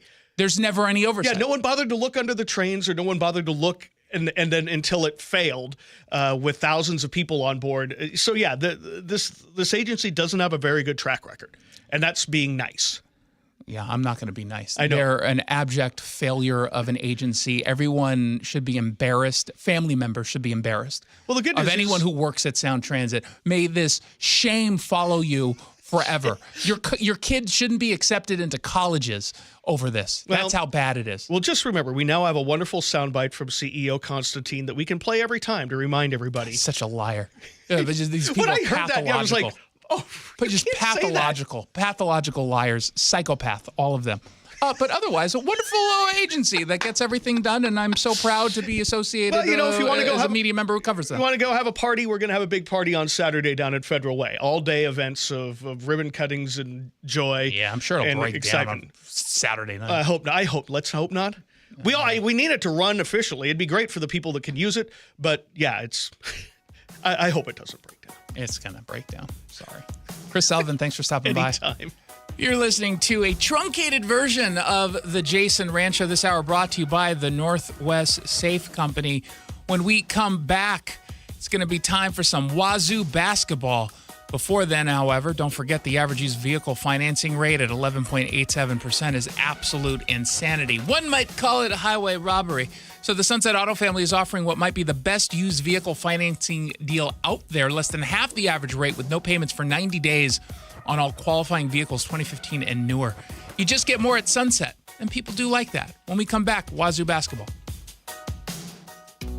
Is your home ready for winter? Lake Atitlan Insulation helps homeowners across Puget Sound stay warm and save big with expert insulation that keeps comfort in and energy bills down. And right now, you may qualify for generous energy rebates through Puget Sound Energy, making upgrades more affordable than ever. Local, trusted, efficient. Visit lakeatitlaninsulation.com and schedule your free estimate today. Or call 206-660-4624. Lake Atitlan Insulation, where warmth meets wisdom.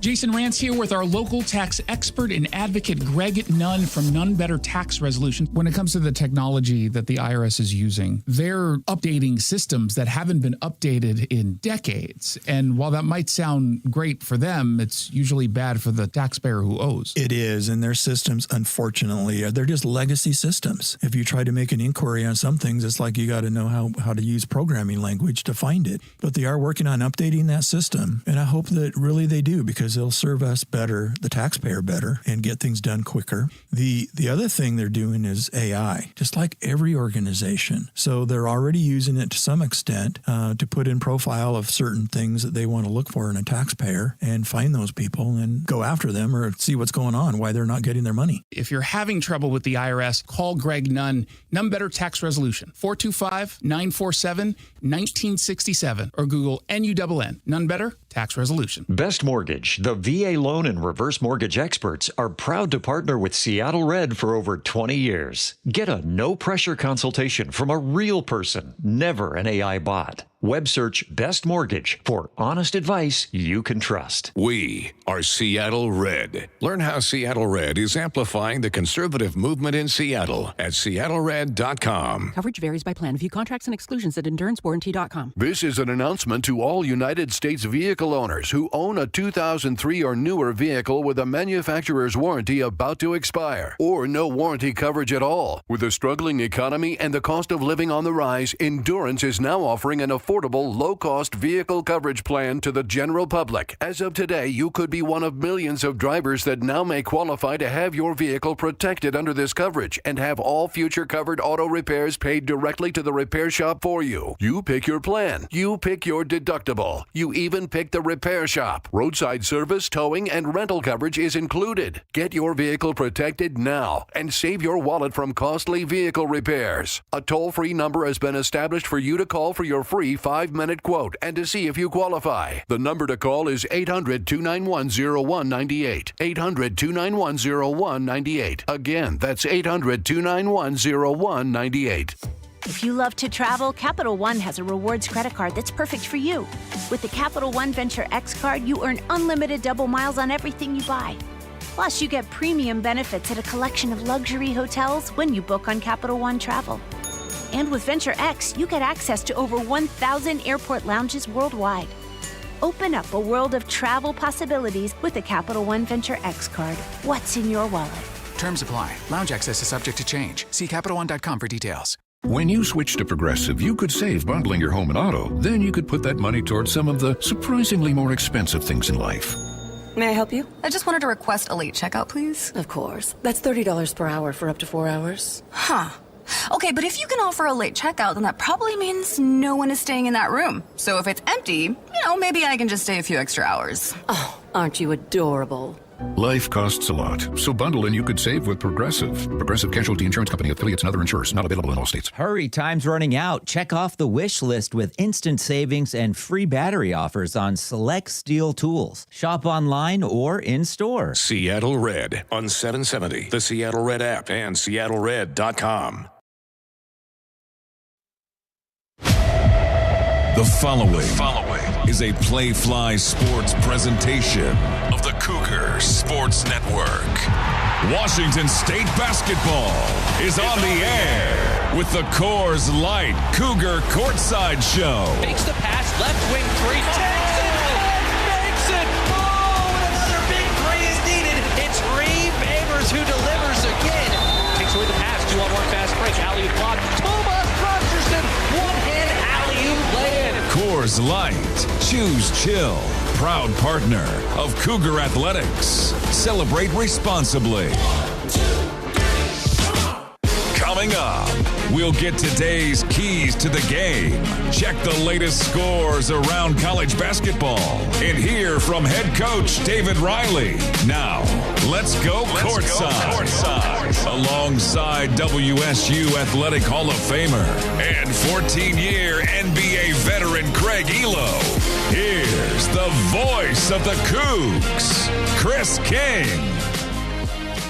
Well, no Chris King tonight. He's going to have football signing day coming up with Alex Brink, and you'll catch that across the network tomorrow. Trevor Williams in for Chris King here as we bring Cougar basketball to you from downtown Peoria, Illinois, and Carver Arena.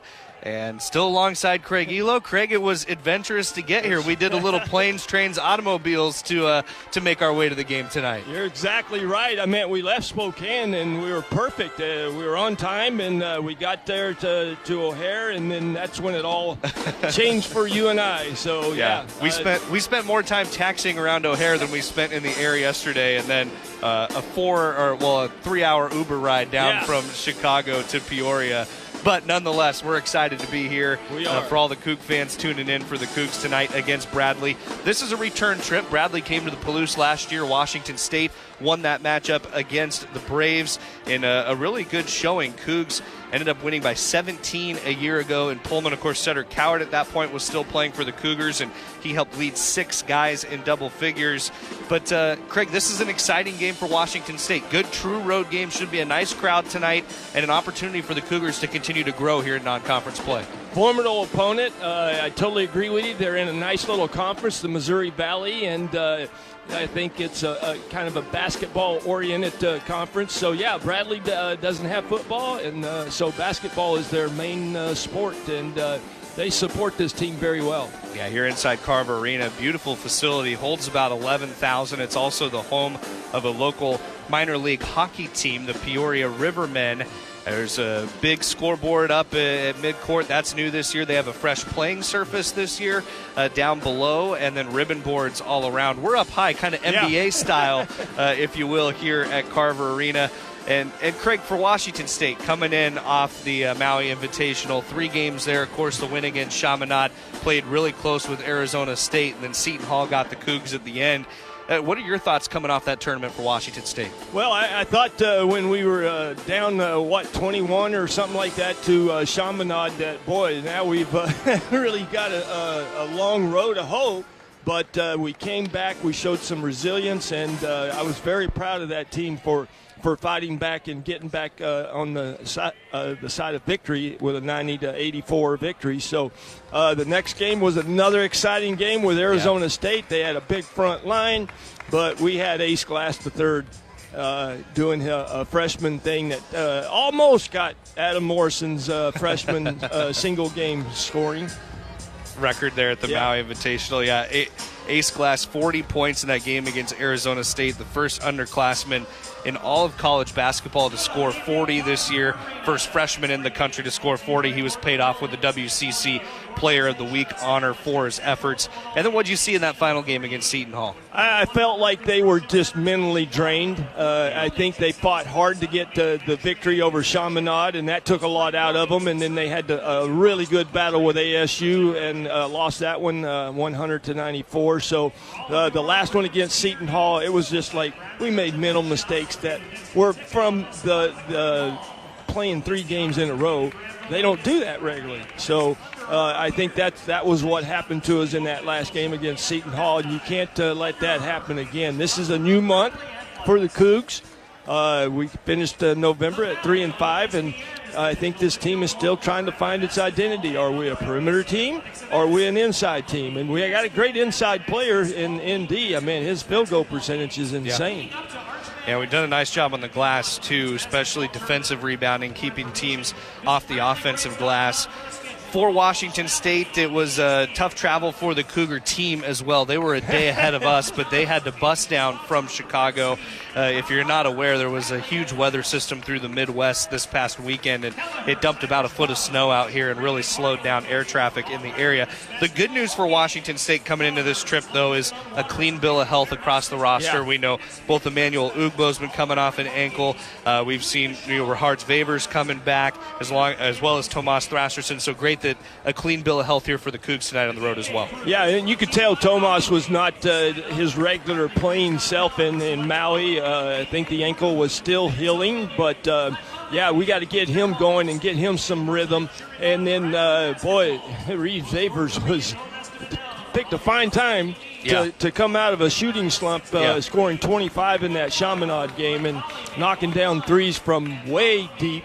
And so I think offensively we have a punch, but we just, again, haven't really figured out, are we the perimeter team or the inside team? Well, we're going to see what we figure out tonight. Yeah, Vavers hit 7 threes against Chaminade, career-high 25 points. He went 48% from 3 across all 3 games at the Maui Invitational. So it looks like the Latvian laser is back for the Cougs and ready to fire. So we'll step aside here on the pregame. We're going to come back. We'll tell you a little more about Bradley in this matchup tonight for Washington State. The Cougars on the road to face the Bradley Braves. More pregame here for Washington State men's basketball coming your way on the Cougar Sports Network.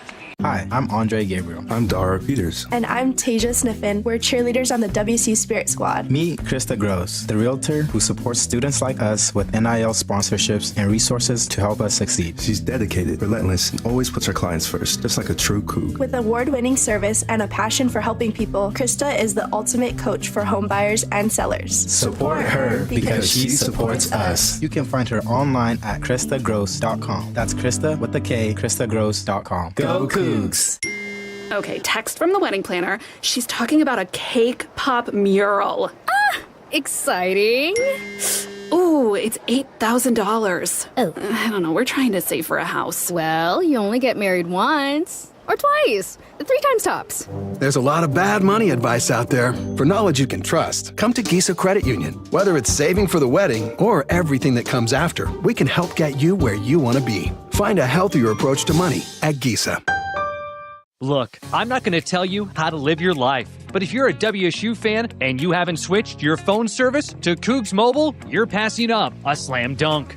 Here's the deal. You get exclusive game day perks, and Cougs Mobile contributes to WSU athletics every time you pay your monthly bill. No contracts, no hidden fees, no reason to wait. Switch now to the only phone plan built for Coug fans and on the T-Mobile 5G network. Visit CougsMobile.com. On game day, Pullman heads to the Lumberyard Food Hall. Enjoy burgers and drinks from Timber, island favorites from Island Grill, and bold Colombian flavors from Mi Rinconcito Colombiano. And when the sun goes down, dancing every Friday and Saturday night, 18 and older after 10 p.m. There's something for everyone at the Lumberyard Food Hall in downtown Pullman.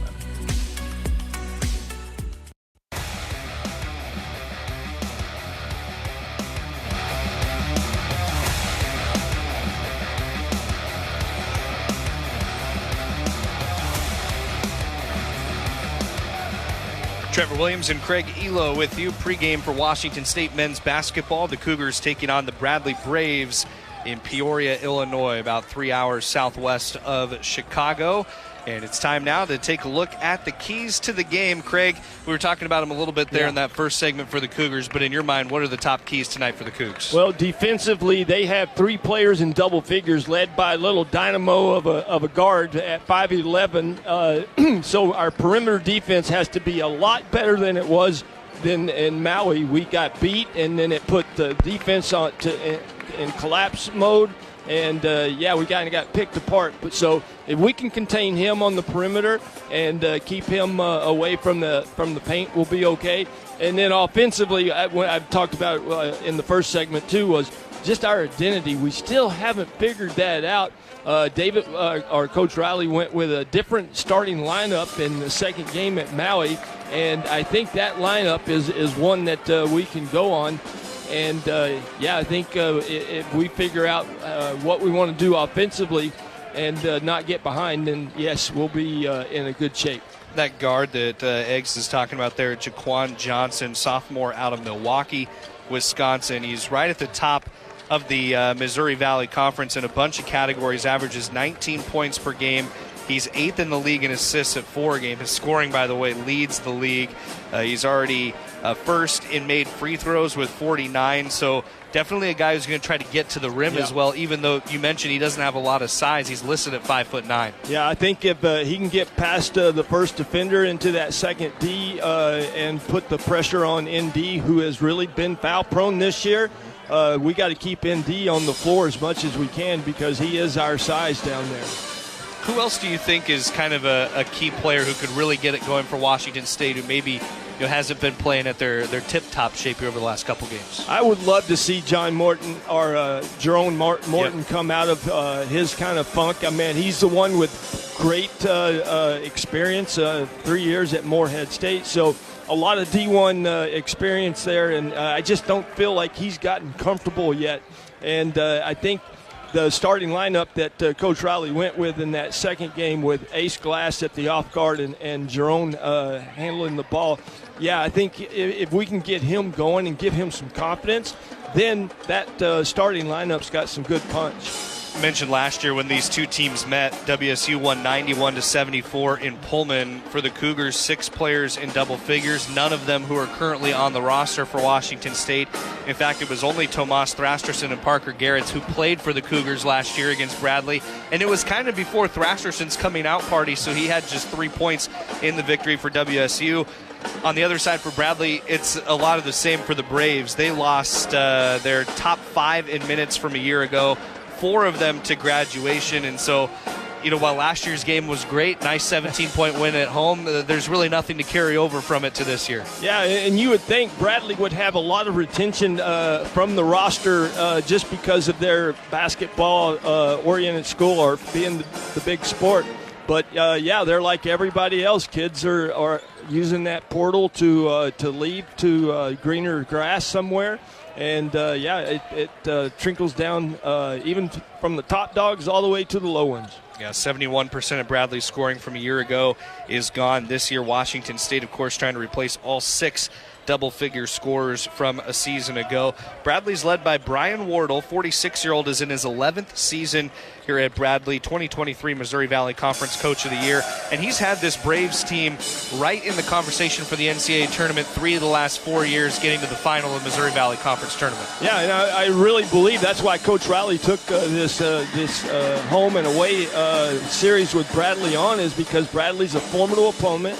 They are usually tough in their non-conference games. And, yeah, man, it's just when you get a coach to be at one school for 11 years, then that's a lot of good things going in your way. But like everybody else, the rosters change every year now. Yep, snowy, cold night outside here in downtown Peoria. Washington State men's basketball getting ready to go toe-to-toe with the Bradley Braves. We'll take a timeout. We'll come back, check scores from around the WCC and college basketball. That's when our pregame coverage continues. This is Washington State Men's Hoops on the Cougar Sports Network. Download the WSU Cougars mobile app today, which features the latest news. Plus, it's your way to stream all of our Cougar Sports Network radio broadcasts. Listen to Cougar football, volleyball, men's and women's basketball, baseball game broadcast, plus coaches shows, all for free with WSU Cougars Game Day app. Take our broadcast with you wherever you go. Available now by searching WSU Cougars Game Day in the Apple App Store or Google Play. Get game day ready at Rosars. Rosars is a proud sponsor of WSU Athletics and your headquarters for keeping snacks stocked up for game time. You'll find the largest craft beer selection, local and imported wines, and all the makings for your favorite cocktails. And while you're there, stock up on your favorite deli snacks, pizza, rotisserie chickens, and ribs. Don't just watch the game, experience it with your favorite game time foods. Get game day ready at Rosars. Boost Collaborative is a proud sponsor of Cougar Athletics and is a proud supporter of people with disabilities on the Palouse. For over 50 years, Boost Collaborative has been there to help families and their toddlers meet developmental milestones. For youth and adults with disabilities, Boost provides job placement, on-the-job training, and follow-along support. Now you can play a part in Boost's success through your donations and purchases at Palouse Treasures Thrift Store in Pullman. Boost Collaborative, empowering people with disabilities on the Palouse. Go Cougs! Brown family honors the legacy of founder Andrew Brown's late grandfather, William Bittner Brown. Every decision made from farm to glass reflects their commitment to premium Northwest wine and spirits. Whether you're visiting one of Brown's tasting rooms or opening a bottle in your own home, Andrew and his wife, Courtney, welcome you to their extended family where good friends, good food and wine, and good times are always on the agenda. Stop by one of our tasting rooms, Spokane, Walla Walla, Seattle, Bellevue, Tacoma, or Portland, and get 20% off a glass this season when you mention WSU. Time now to check scores from across college basketball. Brought to you by Coors Light. Choose chill. Proud partner of Cougar Athletics. Celebrate responsibly. Welcome back inside at the Carver Arena in Peoria, Illinois. Washington State men's basketball on the road to take on Bradley University, a couple hours south of Chicago here for the Cougars in Illinois. Trevor Williams with you. We'll have Craig Elo along tonight for the call. Chris King back in Pullman. He's getting ready for football signing day. He'll be there with Alex Brink to catch up on all the exciting signing action for Cougar football. Taking a look at games around the country in college basketball tonight, starting with the top 25 games in action right now. One ranked battle tonight, number 4 Duke at home against 15th ranked Florida. That game is 7 minutes young. Duke has the 11-10 lead at Cameron Indoor against the Gators. Also in action right now, 7th-ranked Michigan State is hosting Iowa in East Lansing. Great battle there of a couple teams who are 7-0 so far in non-conference play. Michigan State up by 13 in the first half with 3 minutes to play against Iowa, 29-16 for the Spartans there in the first half. 13th-ranked Tennessee is on the road at Syracuse. Right now it's the Orange with a slim lead, 25-23. That game is approaching halftime. Other games tonight, the top-ranked team in the country, Purdue, they take on Rutgers on the road from Piscataway. That game tips off at 5 o'clock Pacific time along with us. Also coming up at 6 o'clock Pacific, 5th-ranked UConn on the road at number 21 Kansas. You've got a 6:30 matchup between number 16 North Carolina, number 18 Kentucky, that from Rupp Arena in Lexington. And an old Pac-12 battle, 24th ranked USC and Oregon from Matthew Knight Arena in Eugene at 7 o'clock later on tonight. In the WCC light night tonight, Pepperdine is playing at home.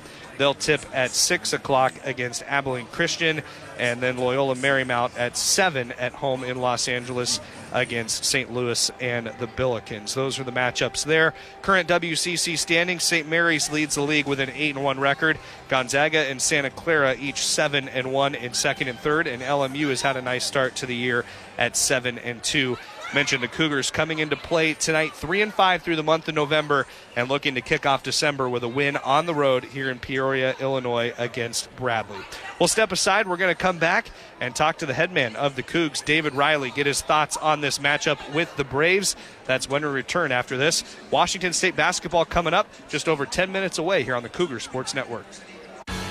Dear Traction, Toyota has 25 vehicles with available all-wheel drive and four-wheel drive. The RAV4 has legendary versatility. The Grand Highlander's adult-sized third row is for real. And the Tacoma's wild side comes standard. From job sites to campsites and game nights, there's an all-wheel drive or four-wheel drive Toyota to get you there in style. Find yours at Toyota.com. Toyota, let's go places. Coors Light is cold lagered, cold filtered, and cold packaged for a smoother finish. It's got that crisp, refreshing taste that makes every moment cheering on your team even better. Plus, the mountains on the bottles and cans turn blue when your beer is Rocky Mountain cold. So you never have to guess if your Coors Light is ready to drink. So crack one open, take a sip, and enjoy the game. Coors Light. Choose chill.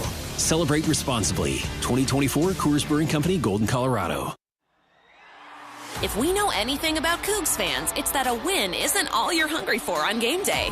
So Northern Quest has a full lineup of restaurants and lounges ready to face any appetite. Cheer on your Cougs with craft beer and cocktails in front of Epic's 10 by 30-foot screen. Grab a steak at Maslow's, a fine cigar at Legends of Fire, or tackle a burger at Fat Burger, before it tackles you. Full menus at northernquest.com. Go Cougs! Schweitzer Engineering Laboratories is a high-tech global company headquartered in Pullman, Washington, with a mission of making electric power safer, more reliable, and more economical. At SEL, employees enjoy working in a fast-paced, innovative environment while enjoying the many benefits of living on the Palouse.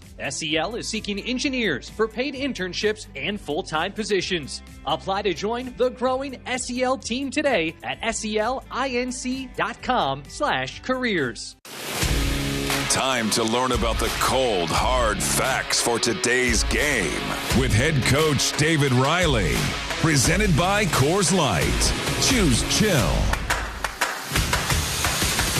Proud partner of Cougar Athletics. Celebrate responsibly.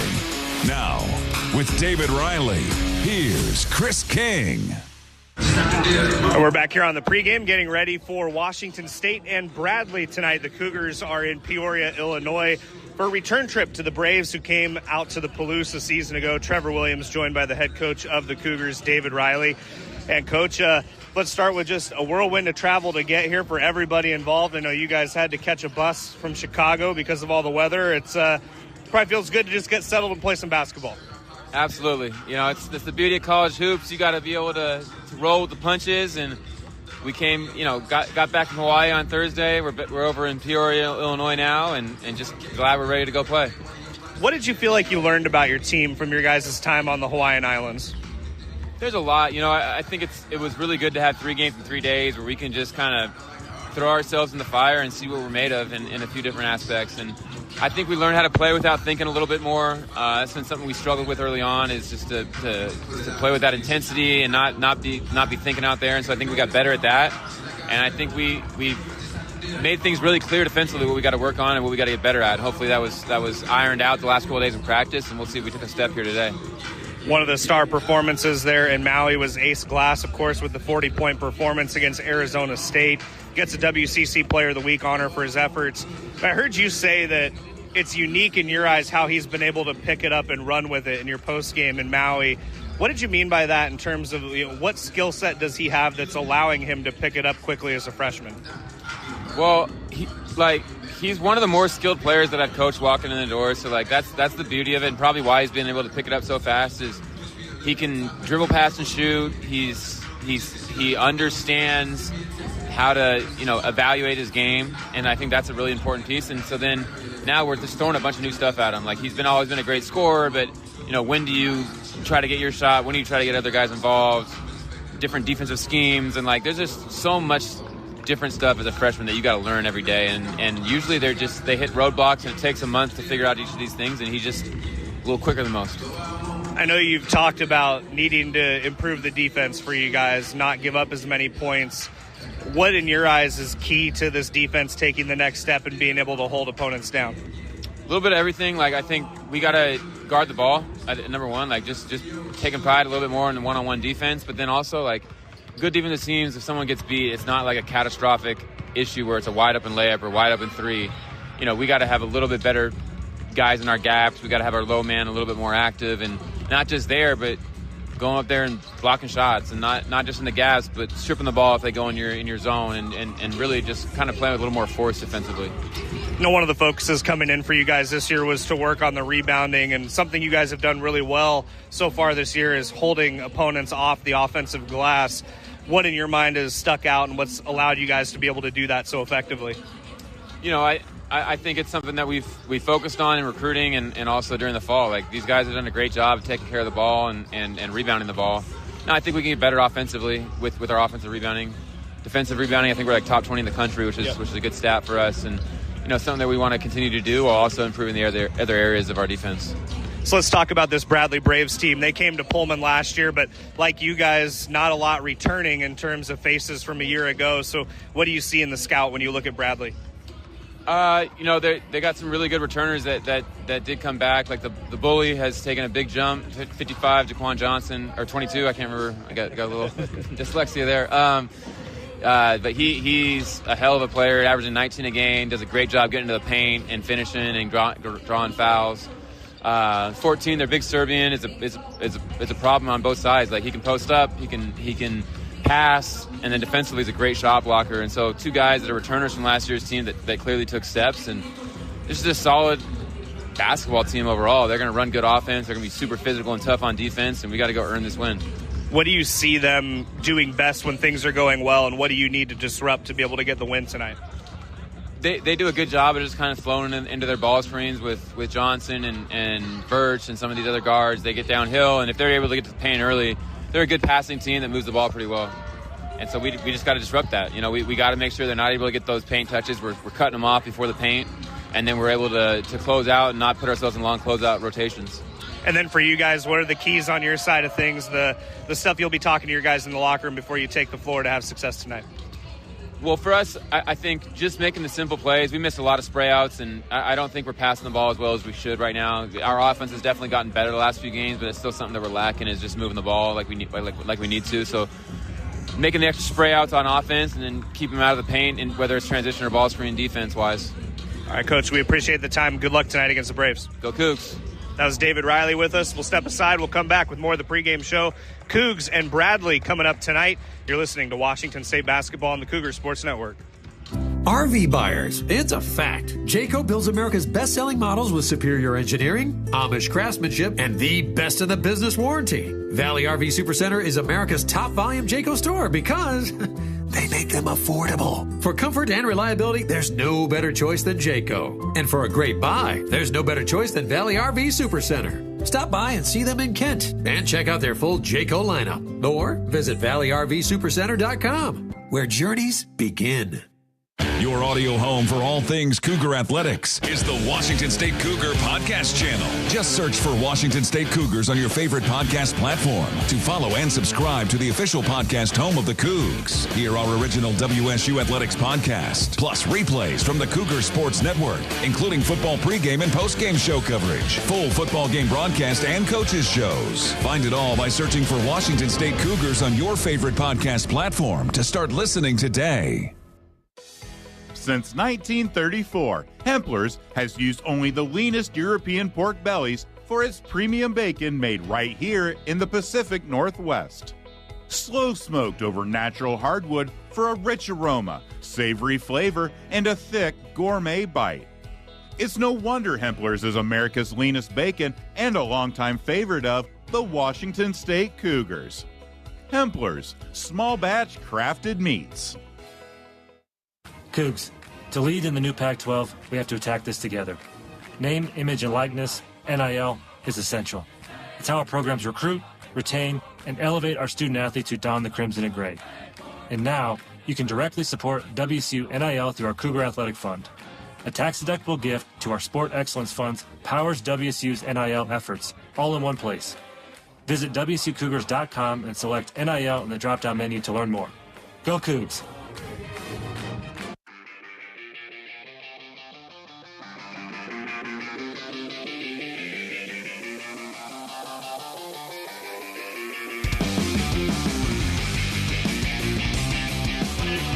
We've got Washington State and Bradley coming up. The Cougars on the road to take on the Braves, a couple hours south of Chicago. Trevor Williams and Craig Elo with you.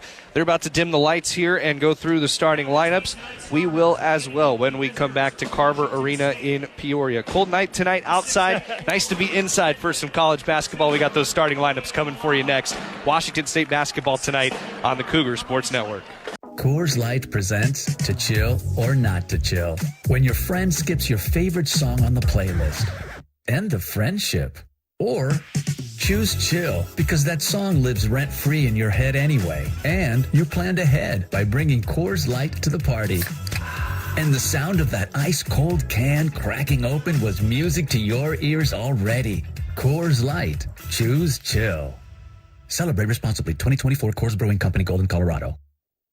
Hampton and Pullman is just a short drive from the Wazoo campus. They've got you covered for all your lodging and dining needs with the new addition of their on-site bar and restaurant, Crimson Bar and Bites. You will feel right at home with their spacious rooms, famous Hampton waffles, cozy outdoor patios, Cougar gift shop, and the friendliest staff in town. Visit HamptonbyHilton.com to reserve a room for your next trip to the Palouse. Coug owned and Coug managed. It matters where you stay. Hampton and Pullman. Hilton for the stay.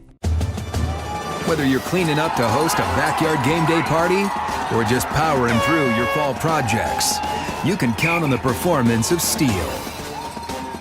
From blowers to chainsaws, Steel tools are built to go the distance. With legendary quality and real dealer support, you'll find the right tool and the right team for every job. Steel, proud supporter of your Washington State Cougars. Look, I'm not going to tell you how to live your life, but if you're a WSU fan and you haven't switched your phone service to Cougs Mobile, you're leaving points on the field. Here's the deal. You get exclusive game day perks, and Cougs Mobile contributes to WSU athletics every time you pay your monthly bill.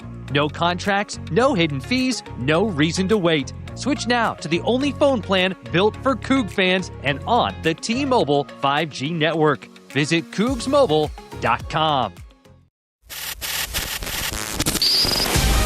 This is Washington State basketball on the Cougar Sports Network. Kill dish. Tomas to the basket. Left-handed butter. He's got it. Cougs red hot out of the game. Today's broadcast is brought to you in part by Coors Light. Choose Chill, proud partner of Cougar Athletics. Celebrate responsibly.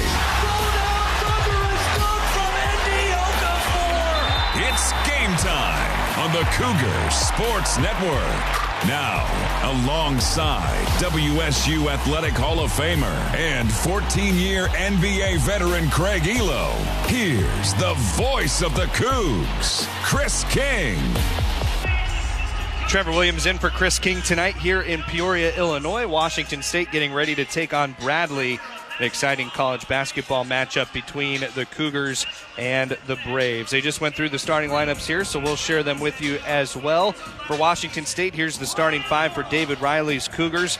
It'll be Emily Yalaho along with Tomas Thrasterson, Jerome Morton, Ace Glass, fresh off that WCC Player of the Week honor, and Andy Okafor is the starting five for the Cougs. Bradley headlined by the Missouri Valley's leading scorer, Jaquan Johnson, who averages 19 points per game. Joining him are A.J. Smith, Meta Jonovic and Alex Hubricks and Demarian Birch for the Braves. So Craig, Cougs and Crimson here taking the floor. Going to be a fun night tonight to take on Bradley. This is a really good Bradley club. Ken Palm 120. Going to be a great test for the Cougs. Yeah, it sure is. I admit it was a home and away contract. We got them there last year in Pullman, but we had to travel, like you said, planes, trains, and automobiles. That was for you and I, but also for the team. I guess it was planes, Ubers, and buses would be it changes now. Would be what we all said. So they got a really unique thing going here. Bradley being kind of like their sport that they support.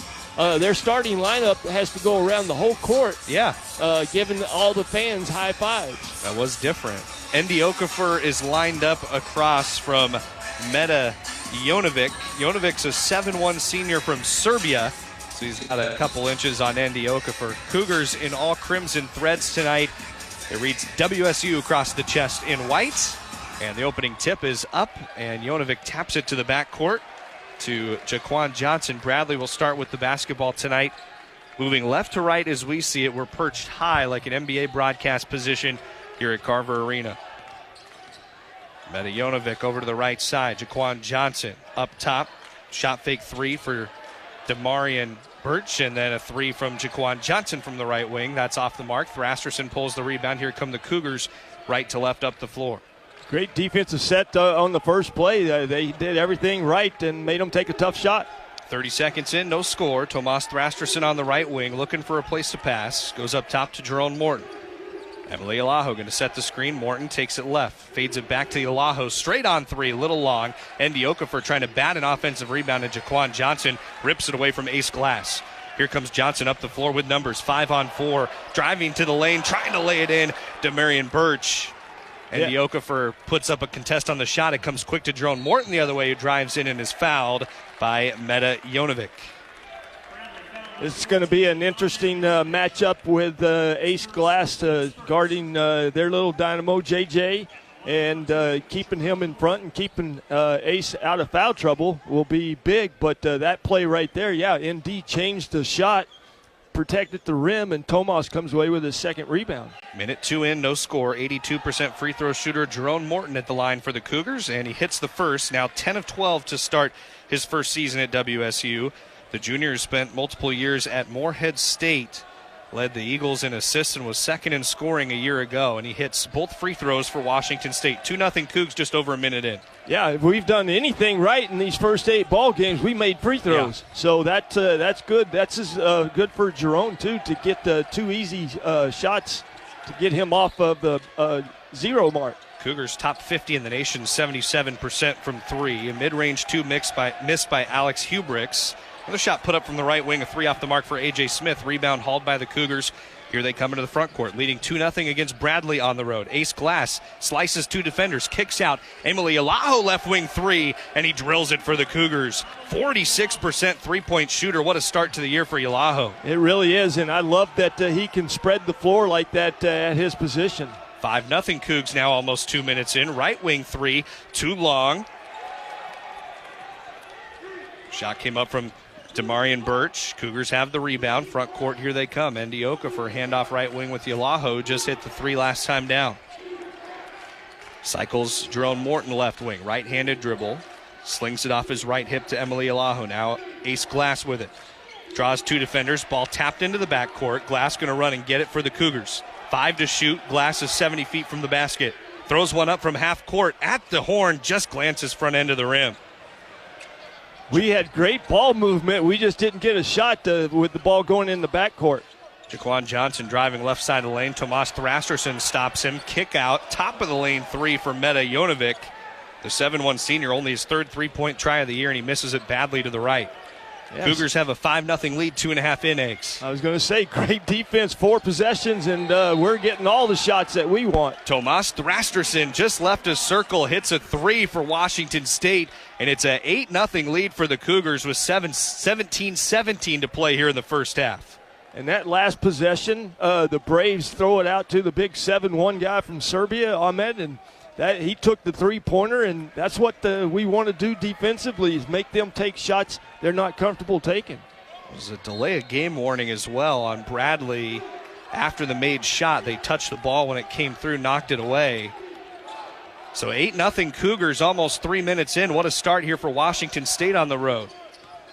Yeah, 4 good defensive possessions. Demarion Birch down the left side. Jerome Morton trying to stay straight up. He's called for the foul. Shooting foul that's going to send Birch to the line for 2 shots. Just a 60% free throw shooter.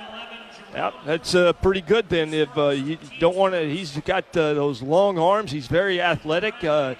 He usually makes those paint shots, but yeah, if you got a chance to foul him, put him on the free throw line. Demarion Birch for Bradley coming off a season best 21 points, 8 rebounds last time out. Bradley coming off a victory against Liberty, 74-64. That was down in Florida in a holiday tournament. First free throw no good for Demarion Birch. He scored 7 or more points in all 6 games for Bradley. Washington State has kept the Braves off the scoreboard so far. 8-0 Cougars, 17:02 to play in the half. Second free throw up and good for Birch. You know, the one thing that we did do in Maui was not take care of the basketball. The pressure kind of got to us. They kind of got lackluster pressure, but we got to handle that. 8-1 Cougars just over 3 minutes in. Andy Okafor driving right side, right past Jonovic, and he slams it with 2 hands. Well, they were so concentrated on ace glass. Quick transition the other way, and it's Demarion Birch with the lay-in. He has all 3 points for Bradley. 10-3 Cougs, though, 16.5 to go first half.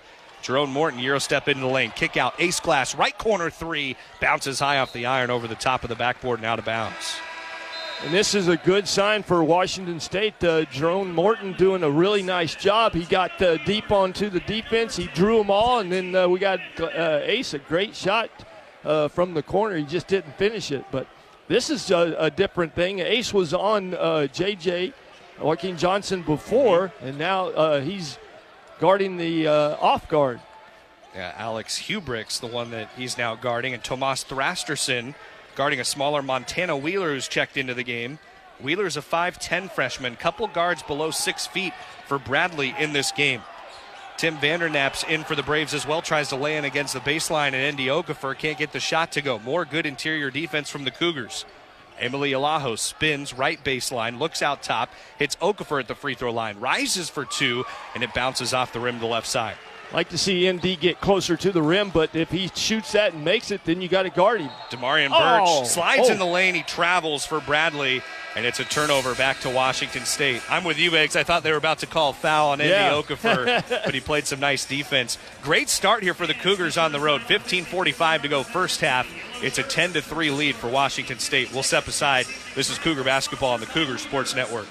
For nearly 100 years, Adams Tractor has helped the Northwest knock out to-do list one tough job at a time. As your local Kubota dealer in Spokane and Lewiston, we're proud to back Washington State athletics with the same grit we bring to every yard, field, and job site. From mowing to digging to plowing, Kubota delivers, and so do we. Visit adamstractor.com. Adams Tractor, nearly a century strong, powered by Kubota, fueled by Coug pride. Boost Collaborative is a proud sponsor of Cougar Athletics and is a proud supporter of people with disabilities on the Palouse. For over 50 years, Boost Collaborative has been there to help families and their toddlers meet developmental milestones. For youth and adults with disabilities, Boost provides job placement, on-the-job training, and follow-along support. Now you can play a part in Boost's success through your donations and purchases at Palouse Treasures Thrift Store in Pullman. Boost Collaborative, empowering people with disabilities on the Palouse. Go Cougs! Hampton and Pullman is just a short drive from the Wazoo campus. They've got you covered for all your lodging and dining needs with the new addition of their on-site bar and restaurant, Crimson Bar and Bites. You will feel right at home with their spacious rooms, famous Hampton waffles, cozy outdoor patios, Cougar gift shop, and the friendliest staff in town. Visit HamptonbyHilton.com to reserve a room for your next trip to the Palouse. Coug owned and Coug managed. It matters where you stay. Hampton and Pullman. Hilton for the stay.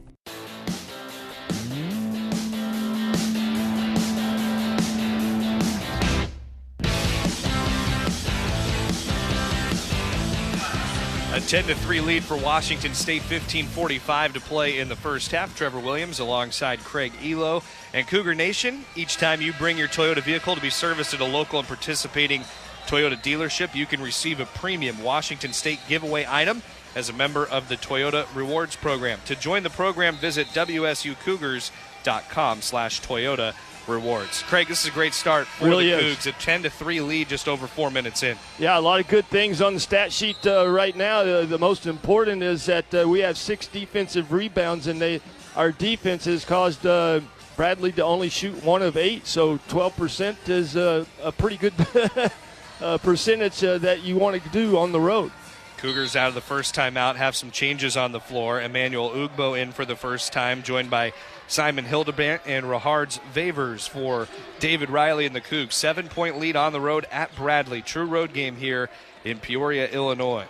Hildebrandt to the right wing. Emily Alaho working down to our left. Alaho swings his arm through, gets it down to Ugbo, baseline. 18 feet out. Ugbo backing down a defender, draws a double team, loses the handle, push to the corner. Ugbo gets to Morton. Morton drives in, finger rolls it over the front of the iron for 2. It was not pretty, but we got a good result, man. That was not a good offensive set. Ems got trapped and came up with a nice dish to Jerome. It was a nice job by Morton to fill some of that empty space, though, right, to help out Ugbo.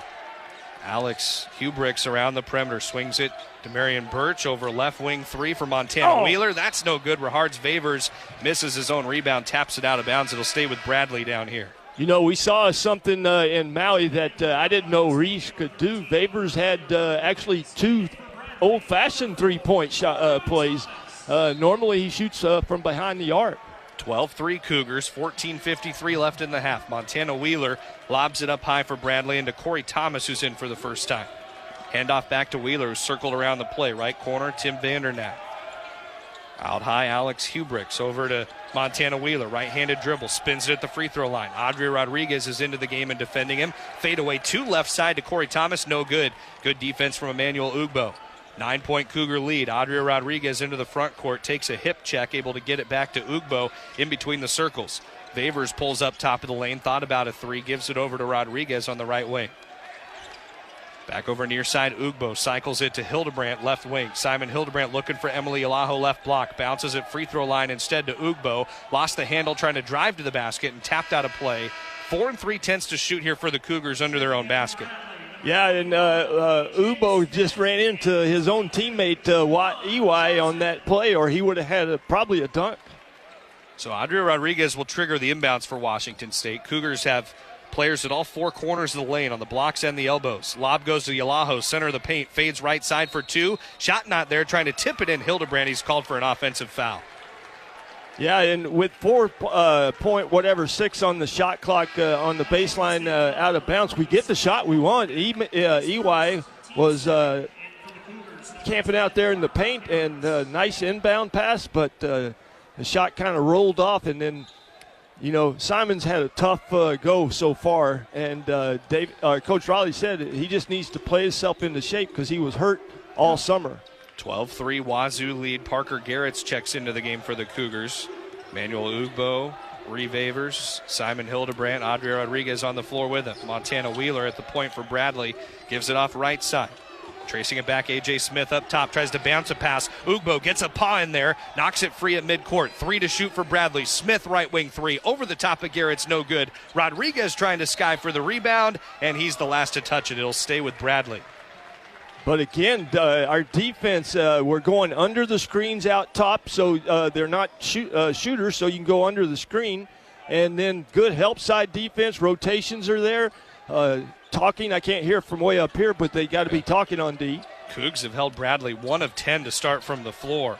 Double team, left block, Jaquan Johnson tries to throw it off glass. It's pinballing around underneath. Last touch by Washington State. Cougars didn't think so. They want David Riley to challenge. He won't this early. 9-point lead, 12-3 for Washington State, 13:28 to go first half. But again, a nice defensive set for the Cougs. Rotations are quick and decisive. 10 to shoot for Bradley on the inbounds. Ball goes over to Wheeler, right wing, stepping back. Ugbo on skates, has to get a closeout. Wheeler created enough space for 3. And there was a miscommunication on Ugbo and Parker Garrett's. Parker switches, but Ugbo didn't know he had to take Parker's man, though. Ugbo just leveled Wheeler in the backcourt on a good screen. But as the ball went front court right wing, Rahards-Vavers steps on the sideline. Turnover to Bradley. For Washington State, that is just the first turnover tonight, 7 minutes in. How many times have we seen that? Guys on the sideline just stepping out of bounds, running out of real estate. You got to know where you're at on the floor. And Vavers, he just made a mental mistake. 12-6 lead for Wazoo. Bradley has Montana Wheeler, who just hit the three a moment ago. He's trying to cross over right wing. Back up high, Jaquan Johnson. Drive right side. Parker Garretts, he gets fouled. Garrett's trying to defend the leading scorer in the Missouri Valley Conference, and it'll be free throws for Jaquan Johnson, who is leading the Missouri Valley with 49 made foul shots already this year. Yeah, you don't want to put him on the free throw line, and, Coach Riley used Parker in the Maui tournament for energy to change the rhythm of the game. He might be a little bit of a liability on the offensive end because he's not a great shooter, but he can still make open shots. But he had the best plus-minus, so Coach Riley went with him. First free throw good for Johnson. 4 straight points for Bradley to cut the Washington State lead to 5. 12-7 Cougs, just under 13 minutes to go first half. And the second free throw rattles out for Johnson.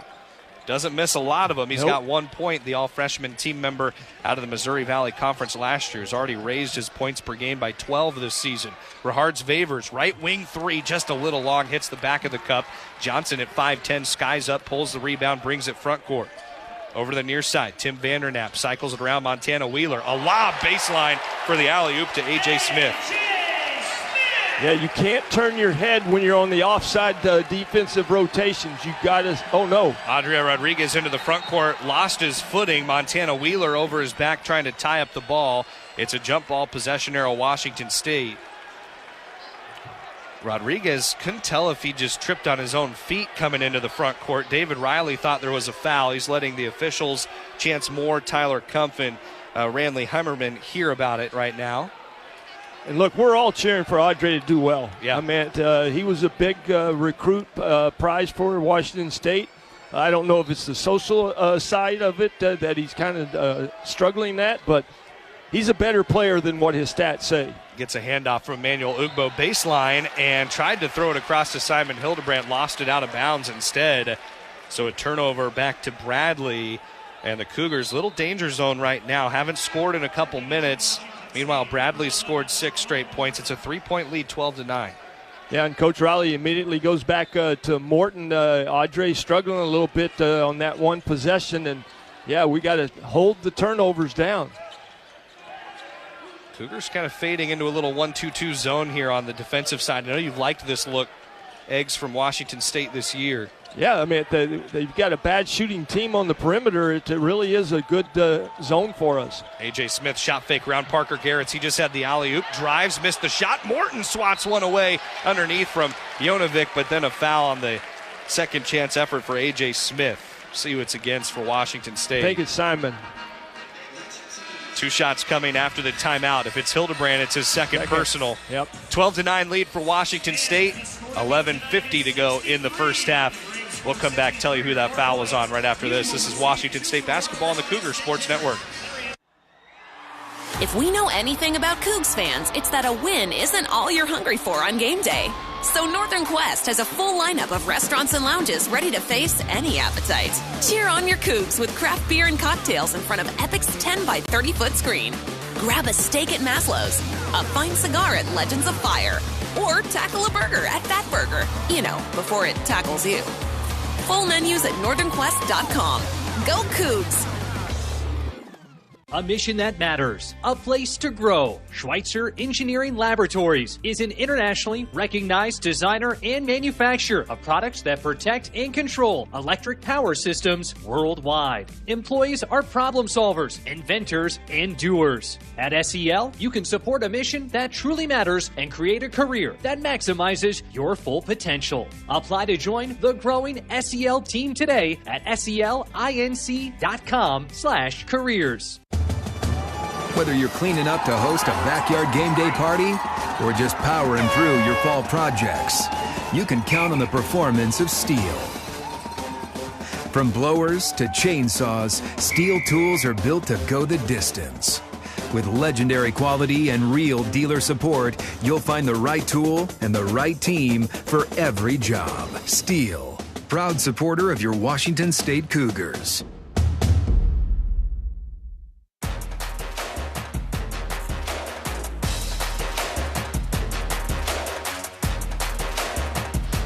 Washington State on the road at Bradley. Cougars have a 12-9 lead, 11:50 left in the half. Coors Light Mountain Cold Refreshment, Choose Chill, official partner of WSU Athletics. Celebrate responsibly. All right, Eggs, we were just talking for Washington State. They had done a nice job of not allowing second chance buckets for Bradley, but last couple possessions have hurt them. Yeah, the previous possession before this, there were 2 extra possessions for them. And they come out on the high end of that one. And now this time, this will be their third shot at the same possession. So, yeah, just when we were bragging on, we figured out the defense, and defensive rebounding has been very good. Yeah, Bradley's taking advantage. Stats here are wrong right now. They have Simon Hildebrand for 3 fouls. He was called for the foul before the timeout. We have it as just his second personal. So going to the free throw line for Bradley is A.J. Smith. Good free throw shooter, 80%, 19 of 24 on the year. He's a James Madison transfer, 6'6" senior who averages 10 points, 5 rebounds per game. First free throw for him is good. Defensively, we're still doing, we got a bright thing going for us. They're 3 of 14, but we can't put them on the free throw line and give them some extra shots on one possession. Both free throws good for A.J. Smith. Bradley has scored 8 unanswered points. Washington State leads 12-11. Under 12 minutes to go first half. Jerome Morton, top of the lane, lobs underneath. Andy Okafor was open for a minute. Yanovich gets back down there. Okafor goes up, lays it in with the left hand right around the big 7-1 Serbian. Yeah, he helped on the screen that Indy took or made, and then Morton was able to get it to him. 14-11, Wazoo in the lane. Ball bounces off on a layup try for Demarion Birch. Cougars come out with it. Okafor out to Parker Garretts down the right side. Garretts sprints to the free throw line. Gives it Tomas Thrasterson left side. Working on A.J. Smith. Kick out Parker Garretts. Garretts into the lane. Kicks out right corner. Rahards Vavers. 12 to shoot. Cougs go back up high to Jerome Morton. Crossover right wing. Nasty one for Morton. Broke down Birch. Oh, no. Lob down to the right block. Andy Okafor playing hot potato with Tomas Thrasterson. Layup doesn't go. Ball's batted out of play. Only 1 3/10 to shoot for Washington State, and it's batted out at the 25-foot mark across the way. And we did that in the 3 games in Maui. We did. When you catch the ball in the paint, you can't do the shot fakes because everybody's coming to you. You got to go up fast and right away when you catch it, and Tomas waited. Cougars got to catch and shoot here. Rahards Vavers trying to come off a screen, and he was fouled. That's a huge bailout for Washington State. Sure is. Foul called on Alex Hubricks, so the Cougars will get a fresh 20 on the shot clock for the inbounds. And what a mental error for Bradley. Really was, but Vavers, is a three-point shooter, so he was trying to keep him from catch and shoot. Ace Glass back into the game. He has it on the inbounds. Gave it to Andy Okafor. Got it back. Down inside to ND. And collapsing in on the ball, Jaquan Johnson to tie it up. Arrow is with Washington State. Cougars ball here. 10:47 to go in the half, leading 14-11. So they won the tip. So the next possession. I think the arrow's wrong. Yeah, the arrow's wrong because Audrey tied up at midcourt when he fell down. Yep. We had the ball, and now. So that's what the officials are talking about now. And right on the case was Brian Wardle, 11th year head coach for Bradley. Now the officials are not changing anything here. Then the jump ball when Audrey fell at midcourt must have not been a jump ball. And I didn't see timeouts on the board, still show 4-4, unless we missed a foul in there. Ace Glass to inbound for the Cougars, finds Andy Okafor far side corner. Okafor lets Glass run around, 6 to shoot. Double. Okafor drawing a double team. Kicks it out. Thrasterson left wing, 3 to shoot. Thrasterson trying to drive down to the left block. Turns it. Too strong off iron, and a foul against Andy Okafor going for the rebound. I don't mind ND getting fouls called on him when he's doing something very aggressively, but the silly fouls like that, the guy had the rebound in front of him, and he reaches in. We got to keep him on the floor and not have him sitting on the bench with foul trouble. Coming up on halfway point of the first half, Washington State leads Bradley 14-11 tonight in Peoria, Illinois, a couple hours south of Chicago. Jaquan Johnson, Cougars have held him just 1 point, leading scorer in the Missouri Valley Conference, 19 points per game. A.J. Smith across the lane trying to slash on Andy Okafor. Can't get a clean layup up. Okafor's done a nice job inside on defense. Ace Glass races out with it, finds Endy under the cup, spins to his right hand, misses the shot. Thrasterson follows it for the Cougars. And another good thing for Tomas. Yeah, Indy had 2 defenders on him, and it left Tomas wide open to go get the offensive board. 16-11 lead, WSU in front. 9:49 left on a ticking first half clock. Checked in, Caillou, 7-foot sophomore from China. Kick out left wing 3, Jaquan Johnson, that misses. Bradley's 1 of 8 to start from 3. Give it up, big guy. Andy Okafor bringing it up the floor for the Cougars. Bodies up Johnson, no foul call. Gives out to Glass, right wing 3 misses. Thrasterson collects a no board. His putback won't go. Okafor pulls another offensive rebound for the Cougars. Right edge of the lane, now from 8 feet. Okafor step back 2, he hits it. Timeout called by Bradley. 6 for Andy Okafor. The Cougars lead is 7, and they're on a 6-0 run here, Eggs. Yeah, much needed offensive spurt for the Cougs, and you'll always hear coaches say the basketball's a game of runs, and yeah, we're on our run. 30-second timeout. So we'll stay right here. 9:20 to go in the first half. 7-point lead for the Cougars, who are shooting 7 of 18 from the floor. That's only 38%. But defensively, it's really shined so far tonight. The Cougars have held Bradley 3 of 17. That's 18%, and 1 of 8 from 3. These are huge numbers, Eggs, for Washington State, because coming in, it's where the Cougars have really struggled in terms of their ability to be good on holding teams to a low field goal percentage. 61% effective field goal percentage is 8th worst in college basketball for Washington State. They have not shown that tonight. No, and defensively we've been getting beat on the perimeter, and then teams getting good shots on us in the paint. So we kind of cleaned that up here against the Braves so far.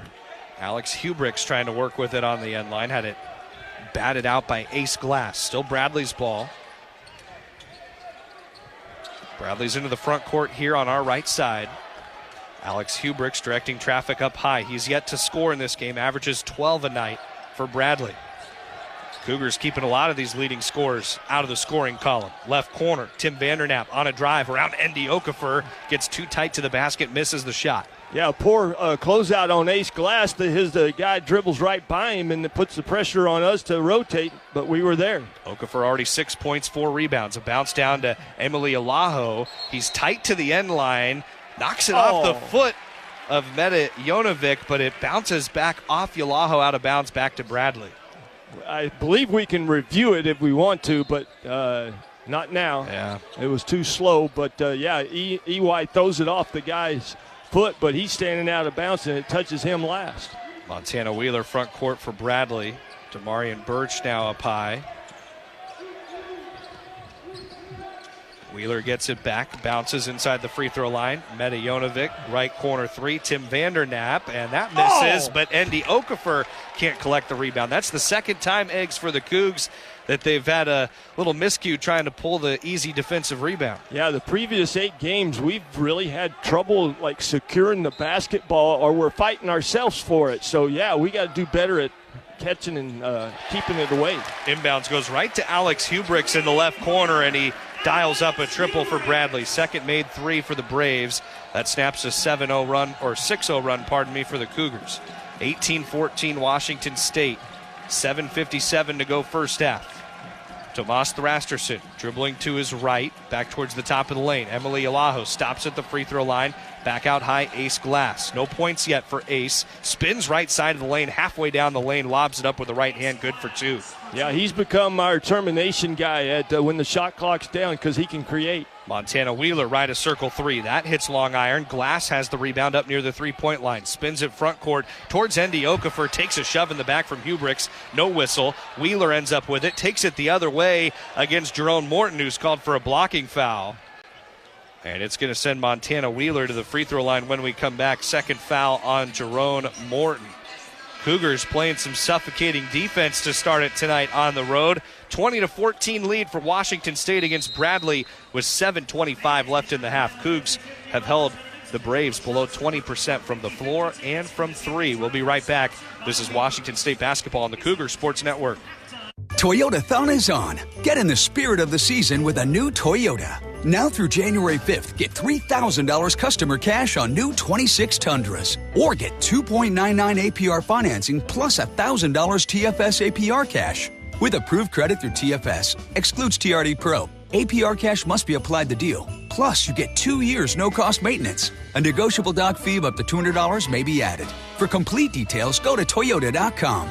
Toyota, let's go places. Imagine waking up in a place where spectacular views change every day, where unforgettable memories are made every night, and where the journey is far more fun than your destination. Now stop imagining and go RVing. Coach Walden here for my friends at Valley RV Supercenter in Kent, the Northwest premier Jayco dealer, the affordable RV dealer and proud sponsor of Cougar football. So whether it's a family weekend on the coast, a winter in the desert, or a tailgate party in the Palouse, your journey begins at ValleyRVSupercenter.com. On game day, Pullman heads to the Lumberyard Food Hall. Enjoy burgers and drinks from Timber, island favorites from Island Grill, and bold Colombian flavors from Mi Rinconcito Colombiano. And when the sun goes down, dancing every Friday and Saturday night, 18 and older after 10 p.m. There's something for everyone at the Lumberyard Food Hall in downtown Pullman.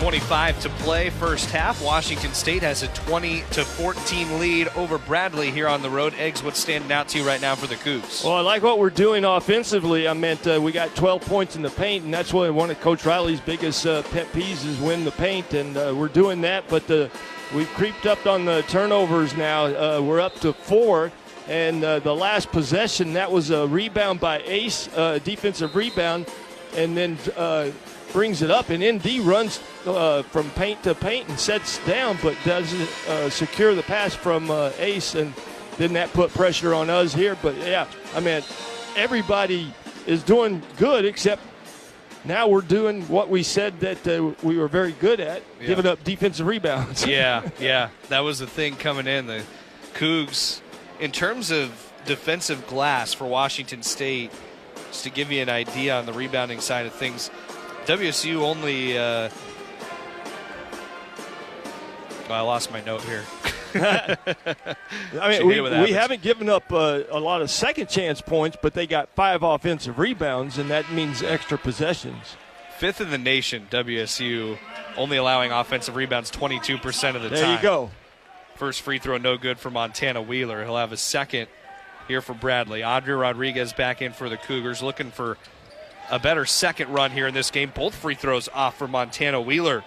He's had a tough start at the line this year. 3 of 7 for the freshman out of Texas. Emmanuel Ugbo, right baseline drive, right around the defense, and he's shoved in the back by Meta Jonovic on the way to the basket. 2 free throws coming for Ugbo, who started off excellent at the line, 80% for the Cougs. Yeah, I love that. I mean, when he rolled his ankle, that was scary because it looked like it was going to be out for a while, but he comes back and he gives the Cougs on the offense a guy with his back to the basket. He can do that. He can stretch the floor, and he's made threes, but kind of struggled recently on it. But with his strength and size, this is where we want him, is on the free throw line. First free throw no good for Ugbo. Takes a couple dribbles, steadies for the second, and he misses the second. So just as I praised the great free throw shooting all year long so far for Ugbo, he misses a pair.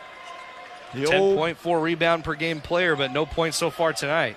Broadcast jinx, right? I'm not superstitious. I'm not either. 7 minutes to go first half. Washington State leads Bradley by 6. A pull-up inside the free throw line for Demarion Birch for 2. And the Braves are back within 4, 20-16 Cougars. Yeah, Birch ran Audrey off of a screen on the baseline side, but he curled it, and Audrey couldn't catch up. Emily Alajo stepping down the right side of the lane, tries to lay it in against Jones down inside, misses the first shot, batting around for the second, and it's pulled away by Bradley. Up the floor for Demarion Burts, around to A.J. Smith. Jaquan Johnson on the handoff. Kick back out to Burts, right wing three. That circles the rim. Back out down to Emily Alaho. Again, if we can keep Joaquin Johnson out of the paint and make him dish it out and they take long threes, we'll take that. Around to Andre Rodriguez, directing traffic with his right arm, right wing. Steps back, gets a man on skates, hits a long two. He had Alex Hubricks crossed up in first bucket for Andre Rodriguez. And Audrey got called a lot in Maui for the chicken wing being out there. He got away with that one pretty much, but good-looking shot. Demarion Burts with it out high. Lobs it to Corey Thomas. Cougars in man defense. Parker Garrett sprints out to the right wing. Cougs switch zone here late in the possession. Baseline drive. Jaquan Johnson can't finish it. Didn't touch. Lay-in. Doesn't touch the rim. One to Shot shoot on the clock. shot clock. No! And it's good for Demarion Burts. No. We'll see if the officials wave it off. They're going to review it. No, it didn't leave his hand. For right now, called a three to get Bradley within three. Red light's on. Nope. Still in his hand. They're showing it up on this big video board inside the Peoria Civic Center. It's a new addition to this building this year. 11,000 seat venue. Feels like it's about a third full tonight, maybe 3,000 or 4,000 here in attendance. Officials are going to the monitor to review this last shot. Now, this is reviewable by the officials, not a challenge from Washington State. But I think when Birch caught it, I don't think he realized the shot clock was where it was at. He initially caught it, set his feet, and then shot it. If he would have just shot it right away, it wouldn't have been a shot clock. But I think it was still in his hands. Right now, 22-19 lead for Washington State. Cougars are hoping it's 22-16 with 5:28 to play in the half. Right now for Washington State on the numbers, scoring-wise, Andy Okafor leads the Cougars with 6 points. Tomas Thrasterson has 5. 4 for Jerome Morton, 3 for Emily Alaho, 2 each for Ace Glass and Adria Rodriguez. Cougars hold a 15-9 advantage on the glass. Have 4 turnovers, have only forced 1, but there it is. An advantage on the paint, 12-6. Still on his really fingers. Close, Eggs. Finger. I think it's on his fingers. Boy, I don't know. It's like one frame separating the ball on his fingers or being released. A blink of an eye, and they'll get a better look. We're watching the replay on a normal screen, but they can break it down and see. Well, I don't know, Eggs. That's about a 300-inch TV up there for us. It is. It's pretty good. We'll see the officials coming together. Chance Moore, Tyler Kumpf, Randy Heimerman, the officials tonight here in Peoria, Illinois. Let's see what they've got. They say shot counts. Oh, man.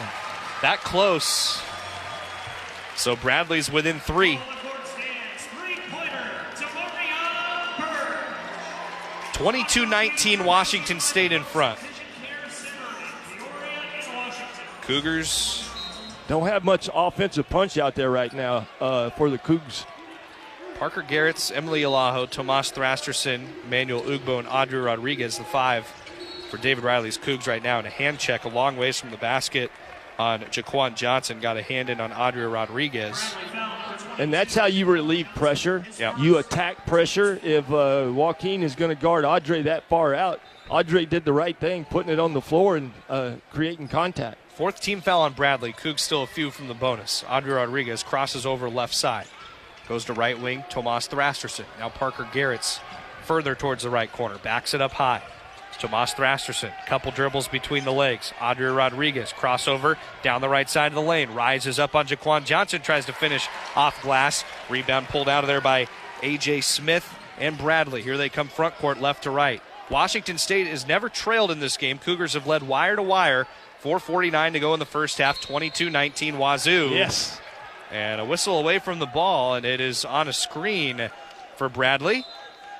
Looked like a legal screen called on Corey Thomas. You're exactly right. Joaquin got the screen by Thomas, but we went under the screen, and then he didn't allow the defender to catch up back to Joaquin, so a good possession. Adria Rodriguez gets it from Emmanuel Ugbo, top of the lane, in between the circles. Now gives it up high to Rahards Vavers. Cougars bringing a lot of action top of the lane. Now Tomas Thrasterson tries to drive down right side, tries to put a layup in. Good defense by Corey Thomas, forces the miss, gets the rebound. Yeah, and Tomas can do that, but that possession alone was a lot of dribbling. Jaquan Johnson steps it back for three, misses the shot there. Johnson 0 for 5 from the floor for the leading scorer out of the Missouri Valley Conference. No points. Cougars lead 22-19. Parker Garretts has it now for Washington State. Working off the right wing drive. Down to a knee, kept the dribble. Athletic play, kick out. Emmanuel Ugbo for a right wing three. Buries it for Washington State. And credit that shot by Ugbo to Parker Garretts. He used double screen, and Parker got both defenders to go with him and then kicks it right to an open Ugbo. 25-19 the lead now for Washington State. Corey Thomas has it up high. Lobs left corner. A.J. Smith, three for Bradley. That hits long iron. 3 of 15 start for three from the Braves. Came in a 36% three-point shooting team. Not so tonight. Emmanuel Ugbo, left wing, driving baseline. There's a Bradley player down at the free throw line with a hobbled right ankle, and the officials blow it dead. Rahards Vavers had it up high on the dribble. You can't do that. They can't stop the possession. They have to wait until Bradley gets the ball. They took an opportunity where we had numbers. Well, Washington State will head to the bench. Cougars coaching staff not arguing too much with the call. Now David Riley seems a little incensed with 3:14 to go in the half. 25-19, Washington State the lead. It will be the Cougars' ball with 14 to shoot when we come back. This is Washington State basketball on the Cougar Sports Network.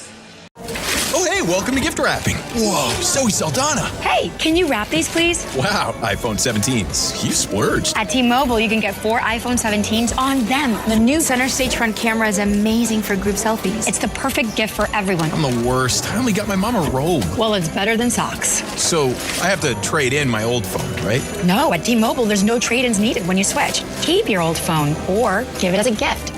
Incredible. In fact, wrap up my old phone, too, for my Aunt Rosa. Forget that. Aunt Liz will be jealous. Sounds like my family. Drama. Oh, I got it. I'll give it to my abuela. I'll take reindeer paper with, hey, where are you going? To T-Mobile.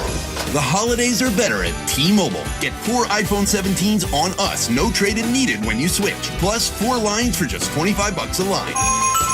With 24 monthly bill credits and 4 eligible port-ins on essentials for well-qualified customers. Auto pay plus taxes, fees, and $35 device connection charge credits and imbalance due if you pay off early or cancel. Contact us. Finance agreement 256 gigabytes, $830 required. Visit T-Mobile.com. Dear Traction, Toyota has 25 vehicles with available all-wheel drive and 4-wheel drive. The RAV4 has legendary versatility. The Grand Highlander's adult-sized third row is for real. And the Tacoma's wild side comes standard. From job sites to campsites and game nights, there's an all-wheel drive or 4-wheel drive Toyota to get you there in style. Find yours at Toyota.com. Toyota, let's go places.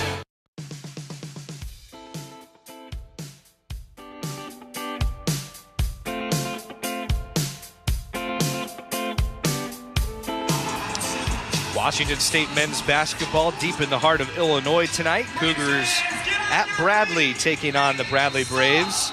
Leaving the floor and going to the locker room is Tim Vandernap for Bradley. He was shaken up before the timeout with an ankle. WSU fans, if you want to support the team, just by paying your phone bill, you can switch to Cougs Mobile today at cougsmobile.com. It's available on the T-Mobile 5G network. All right, 25-19 lead for Washington State. 3:14 to go in the first half. Eggs, the Cougs have left some points out there on the floor, though. And they want to finish this half with a bang, have a good Final Four here in the first. Yeah, we've had some good plays that got us to the rim in the paint. We've missed bunnies in there, and, we got to be stronger and faster with decisions.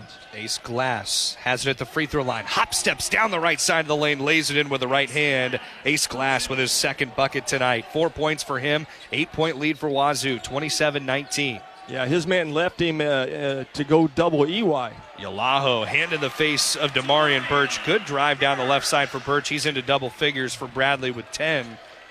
He's had almost half of their points, and that was just a good effort offensively. Nice defense from Yalaho and the Cougars. Andy Okafor, left block, trying to work his way around back to his left hand, and he spins on Meta Jonovic. Puts the 7-1 senior in the spin cycle. Okafor has 8 points. Yeah, the Cougs go right back to Indeed down into the paint, and he comes up with a nice move. Birch feeling himself a little bit. Left elbow raising up over Andy Okafor and missed it badly. Didn't catch rim. Ace Glass up the floor with it on a crossover dribble. Loses the handle out of bounds. Back to Bradley. 5th first half turnover for Washington State. Bradley's had 2.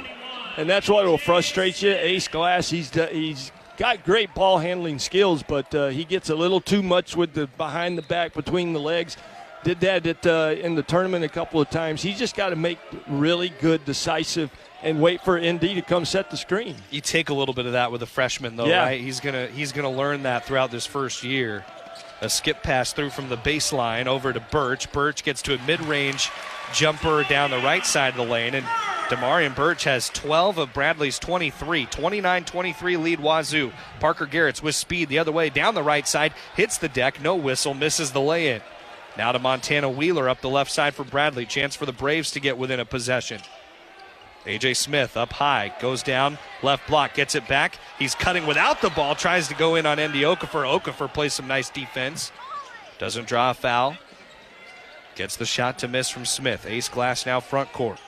Goes to the right corner. Rahard's Favors trying to drive on Wheeler. Got a big size mismatch here. Favors fadeaway jumper. Right baseline doesn't go. And Parker's got to take his man out of there so Reeves can have more room to operate. That time Parker made a mistake. 72 ticks left to the half. 29-23 lead Washington State. Cougs on defense. Montana Wheeler off a handoff left side. Rises up for 2 from 18 feet and he hits it. Bradley's within 4. WSU needs a good offensive possession here, getting close to their final possession of the half, and they'll take a timeout. A use it or lose it here for David Riley and the Cougars, who now have 3 timeouts remaining.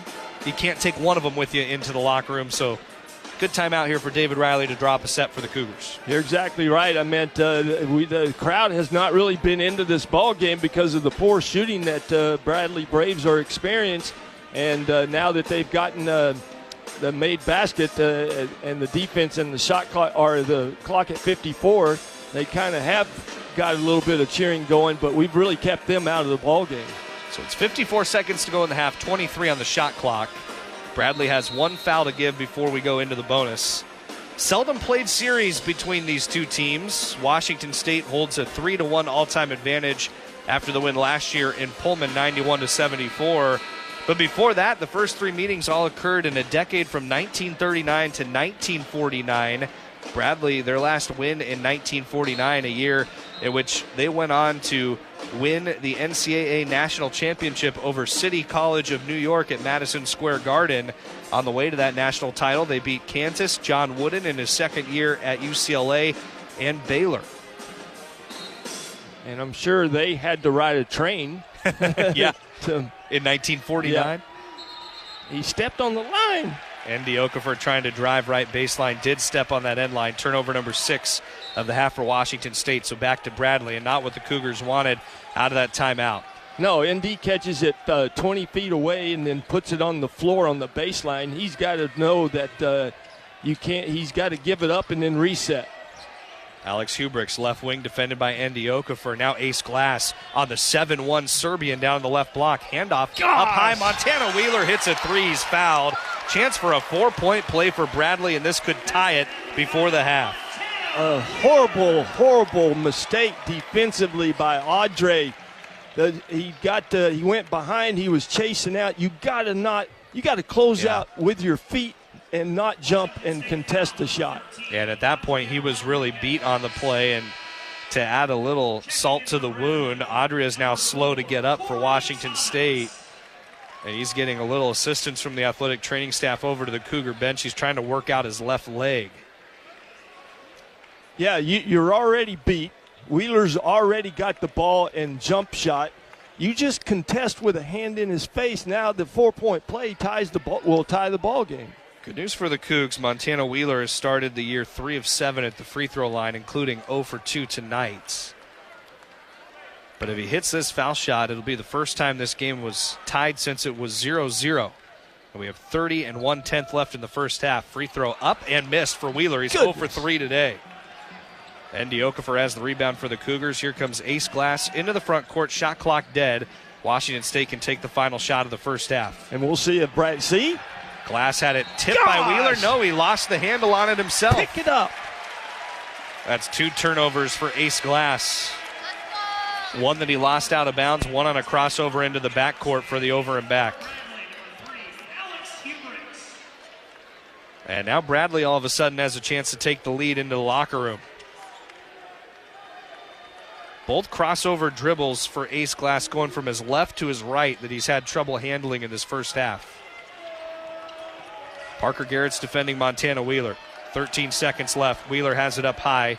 Heels on a white shield with a red Bradley B at center court. Right wing pull-up 3, no good. A.J. Smith, offensive rebound, pivots around Emily Alaho, misses the putback, and it's last touched out of bounds by Meta Jonovic. Back to Washington State, 2 7/10 in the half. Cougars have to go the length of the floor. Yeah, we're playing like we're on our heels the last probably 2 minutes. We've done very well defensively, making them shoot a horrible percentage, but, man, the turnovers just will kill you.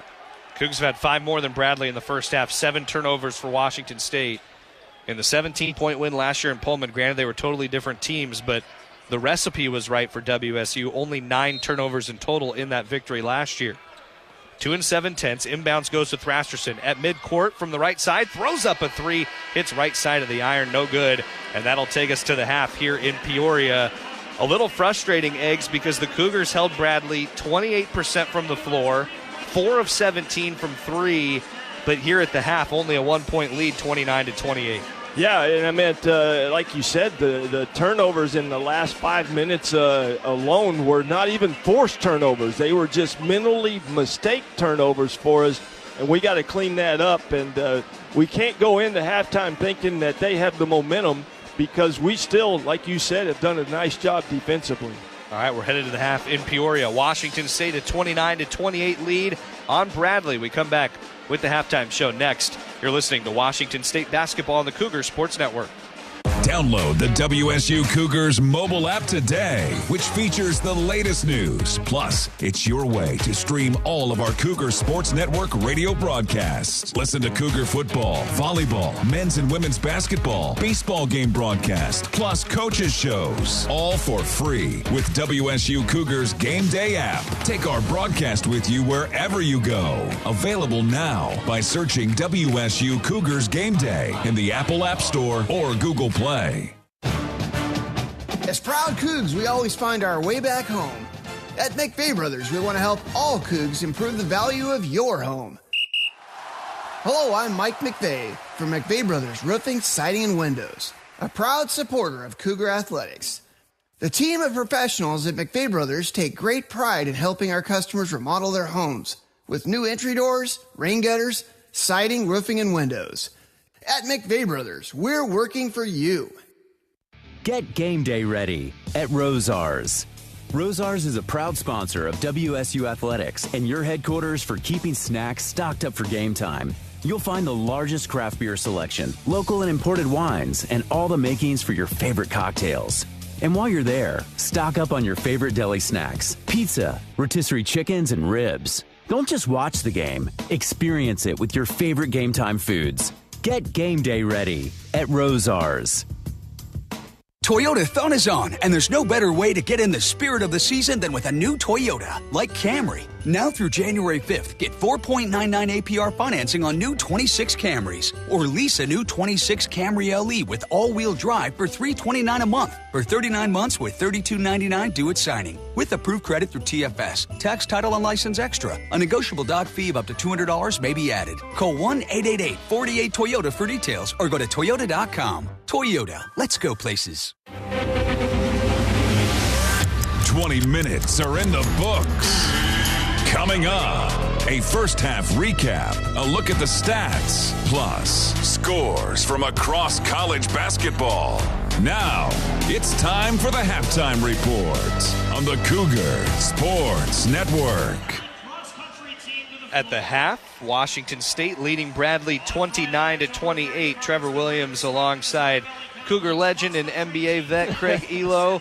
And Eggs, first half, we were just talking in the break, and we said going into it, a little frustrating where the score is at considering I think how well the Cougars played defensively in the half, did some things that shot themselves in the foot.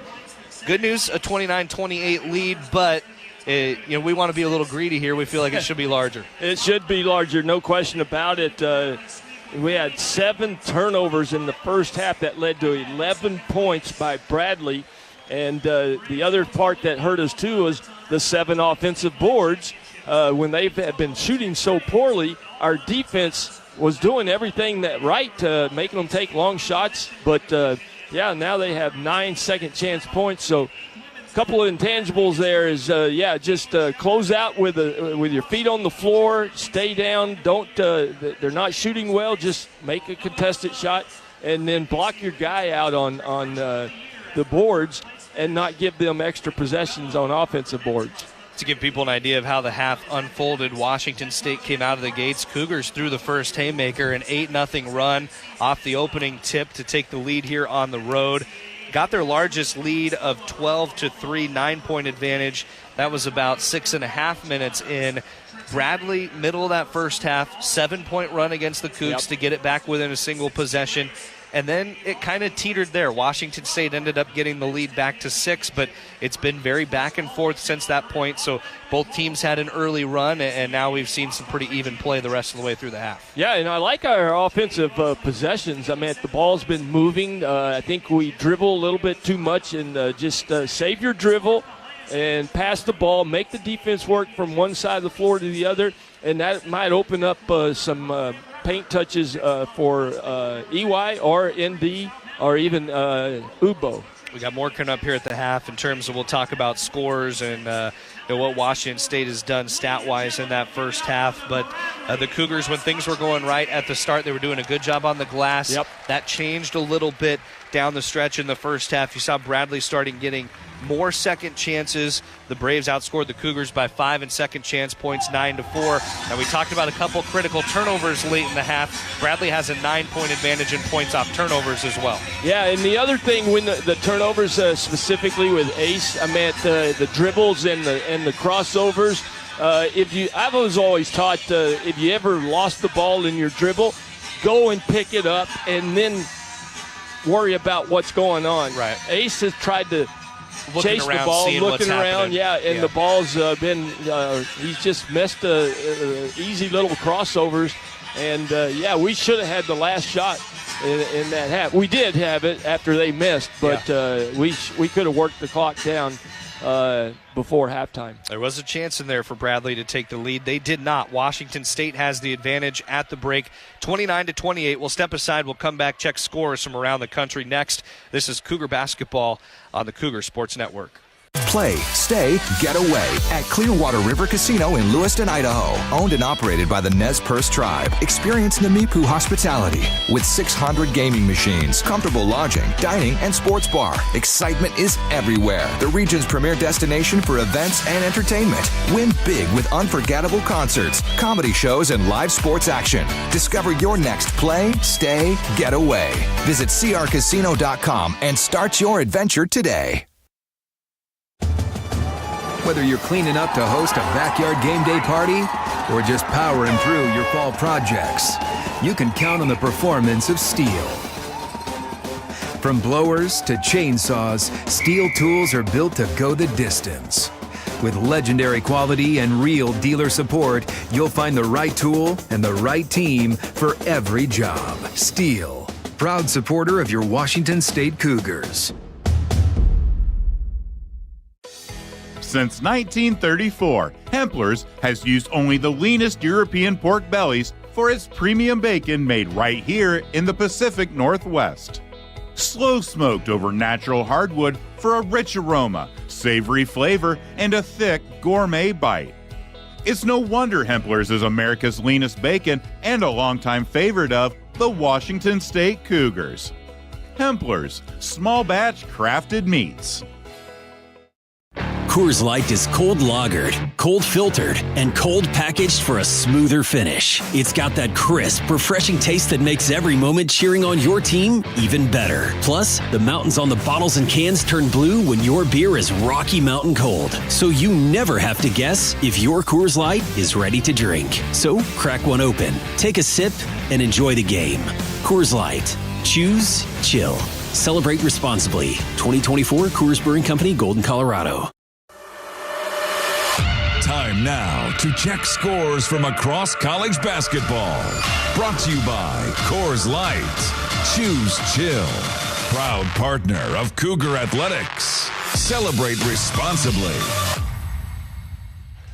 Here at the half in Peoria, there were just some toddlers racing on the floor, a little halftime entertainment, and we're watching one maybe, 3-year-old just basically running lines now at the half. Washington State leading Bradley 29-28. Trevor Williams alongside Craig Elo. Ryan Sirk is back in our studios. We're having a great time with you tonight. Washington State with the 1-point lead at the break. Taking a look at scores in college basketball tonight. We told you top-ranked Purdue taking on Rutgers on the road. They lead 40-27 at the break.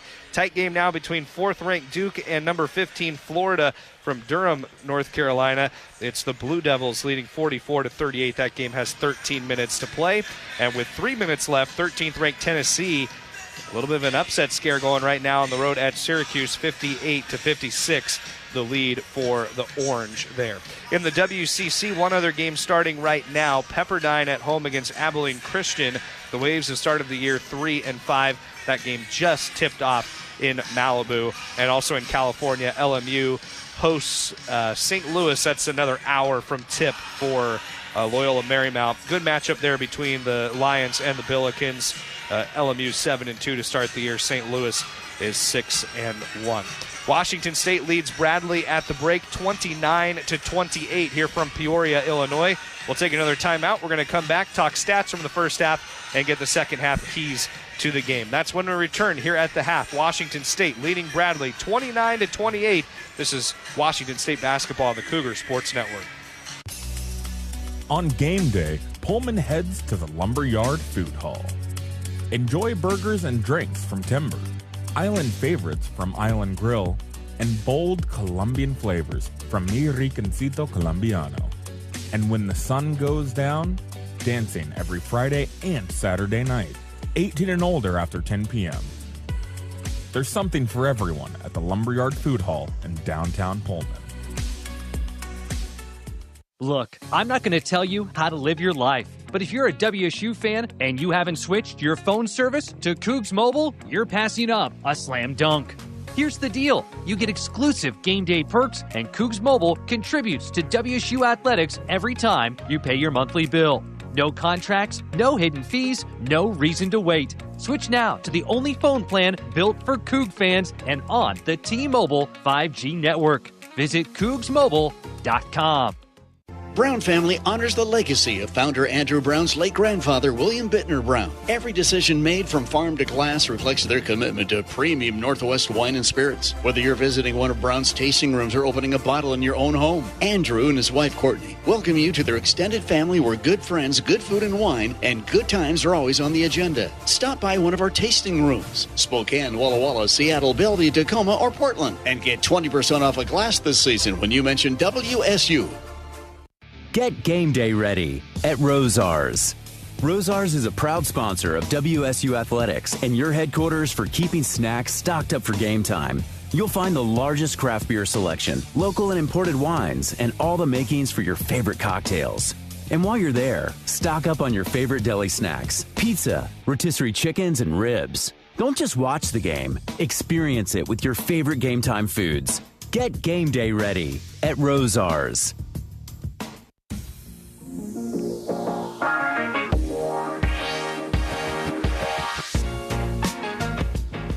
8-1 Cougars just over 3 minutes in. Andy Okafor driving right side, right past Jonovic, and he slams it with two hands. That was a slam for Andy Okafor there in the first half, part of an early run for Washington State. Went on an 8-0 run at the start. Cougars lead at the half, 29-28 over Bradley. We're coming back. We'll give you stats and our keys to the second half next. You're listening to Washington State basketball on the Cougar Sports Network. If we know anything about Cougs fans, it's that a win isn't all you're hungry for on game day. So Northern Quest has a full lineup of restaurants and lounges ready to face any appetite. Cheer on your Cougs with craft beer and cocktails in front of Epic's 10 by 30 foot screen. Grab a steak at Maslow's, a fine cigar at Legends of Fire, or tackle a burger at Fat Burger, before it tackles you. Full menus at northernquest.com. Go Cougs!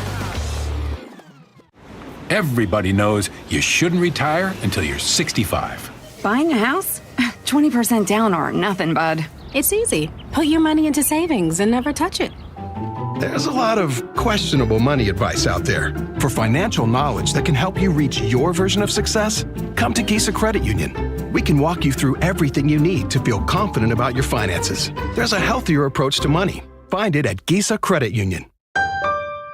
Gisa is an equal opportunity lender. Hi, I'm Andre Gabriel. I'm Dara Peters. And I'm Tasia Sniffen. We're cheerleaders on the WC Spirit Squad. Meet Krista Gross, the realtor who supports students like us with NIL sponsorships and resources to help us succeed. She's dedicated, relentless, and always puts her clients first, just like a true Coug. With award-winning service and a passion for helping people, Krista is the ultimate coach for home buyers and sellers. Support her because she supports us. You can find her online at KristaGross.com. That's Krista with a K, KristaGross.com. Go Cougs!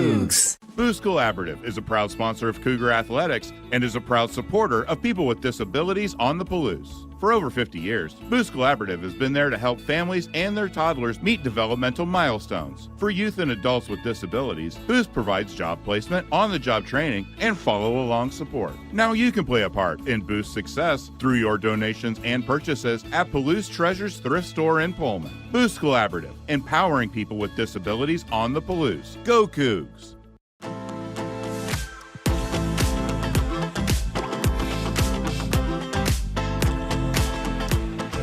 29-28 lead for Washington State coming out of the first half on the road against Bradley. Time now for the second half. Keys to the game brought to you by Coors Light. Craig, we kind of talked about these in the opening segment, but there's a couple big things that stick out in your mind right now. Yeah, and I think ND, our leading scorer right now, got a lot of points in the paint, and I think we can do that even more because they didn't double-team him, and he was left to go one-on-one, so I think we need to milk that. But defensively, we got really sloppy in the last 10 minutes of that first half with bad closeouts, fundamental stuff. Just fundamental stuff you work on in practice. Closeouts, blockouts, all that on the defensive end need to get cleaned up. Those are the second half keys to the game brought to you by Coors Light. Mountain Cold Refreshment. Choose, chill, celebrate responsibly.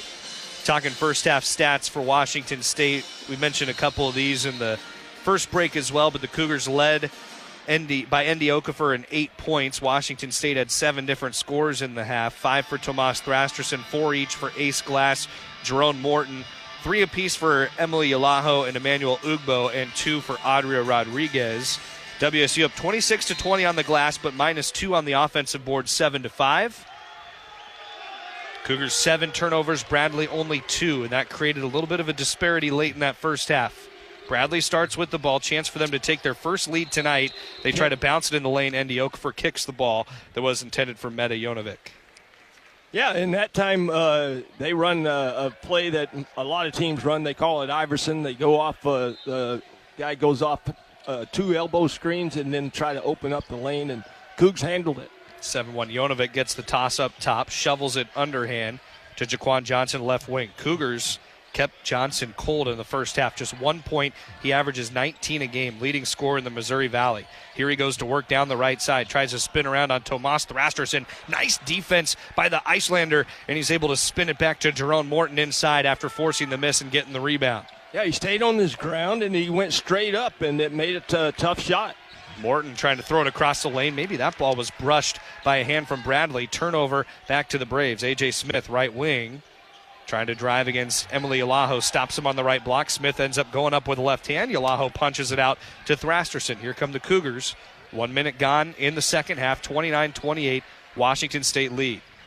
Fans on their feet. Trying to will their defense to get a stop here to start the second half. Tomas Thrasterson probes the right side, takes it back out high. Now Ace Glass, defended by Demarion Birch. Glass Tries to get a shot up. Birch deflects it. 7 to shoot. Cougars will inbound from under their basket. Yeah, that time Ace tries to get a little crafty and thinks he can get an off-balance shot off of the Birch guy. And, yeah, Birch was able to block it all the way out of bounds on the baseline. He's a lengthy 6'4", Damarian Birch. And Okafor in the corner, trapped for the Cougars, tries to shovel it to glass. It's stolen away by Jaquan Johnson. Birch showing through the lane. Little handoff back and forth through Hubricks. Now right wing 3. Hits glass, iron, and off for A.J. Smith. Cougars breathe a sigh of relief. Almost gave up the lead.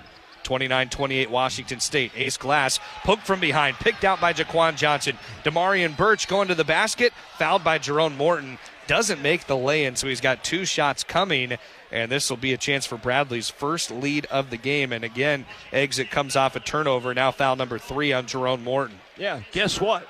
3 possessions, 3 turnovers. You cannot do that. I don't know. And on the out of bounds underneath, all teams do it. If you throw it to the corner, the first pass is a trap. Yeah. And indeed, they threw it to him, and he's not comfortable having to step through a double team and get the ball to a guard. Birch splashes in the first free throw. He's the leading scorer for Bradley. He has 13 of Bradley's 29. They've now tied the Cougars at 29 aside. 1:40 into the start of the second half. Damarian Birch coming off a season-best 21 points last time out. Junior from Milwaukee, who was a great three-point shooter last year. Bradley struggled from 3 tonight. They have their first lead. Both free throws good for Birch. 30-29 for Bradley. Crowd remains on its feet. They're going to stay standing until Washington State scores here in the second half. A try for a handoff to Andre Rodriguez from Emily Ilaho, stolen away by Jaquan Johnson, and he lays it in the other direction. 4 possessions, 4 turnovers for WSU to start the second half. Why? Why would Andre run over and try to bring his man with it and then try to get a handoff? It's just discombobulated right now for the Cougars. Bradley has a 32-29 lead. David Riley tells Tomas Thrasherson to take timeout, and so we will as well. 17:56 left in the game. Bradley has its first lead, 32-29.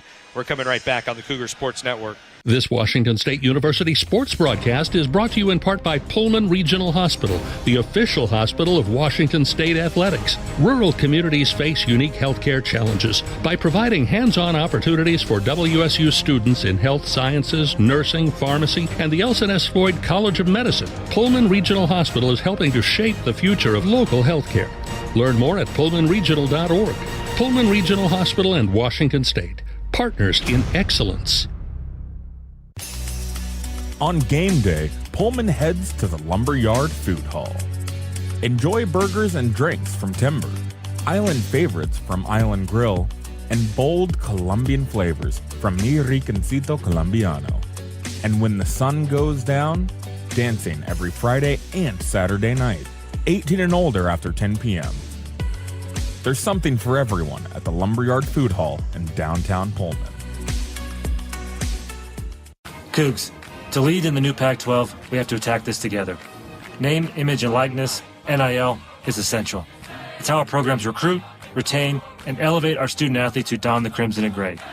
And now, you can directly support WSU NIL through our Cougar Athletic Fund. A tax-deductible gift to our Sport Excellence Funds powers WSU's NIL efforts, all in one place. Visit WSUCougars.com and select NIL in the drop-down menu to learn more. Go Cougs!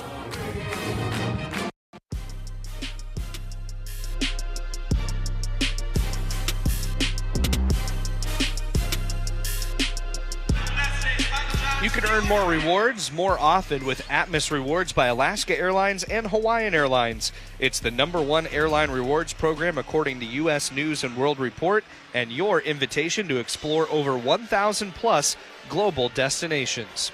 Washington State trailing Bradley on the road 32-29. First time the Cougs have trailed in this game, Eggs, and it's been a disastrous start to the half. 4 possessions, 4 turnovers for Wazoo. Yeah, and they're turning those turnovers into points, and that's been the only bright spot for the Braves. And, yeah, I totally agree with you. The offense spacing is tight. They have 4 shots, 1 of 4, and they got 2 free throws. They missed the three-pointer. Guess what we have? We're 0 for 1 because we can't get the ball. We can't keep the ball in our hands and get a shot.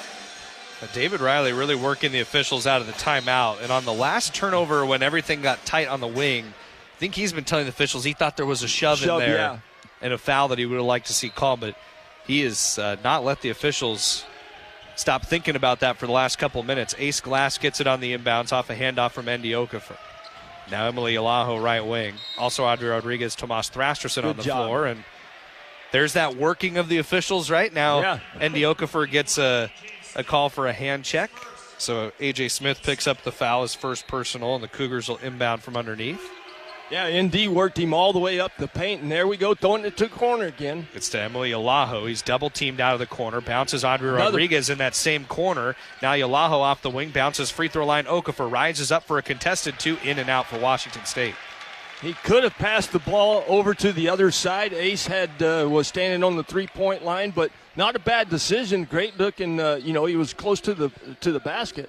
A.J. Smith, near side wing, Jaquan Johnson. His first make from the floor came off a turnover last possession. High screen coming off at Hubricks for 3 from straight on. That hits too long. Audrey Rodriguez the rebound, trying to get the Cougars moving with some pace.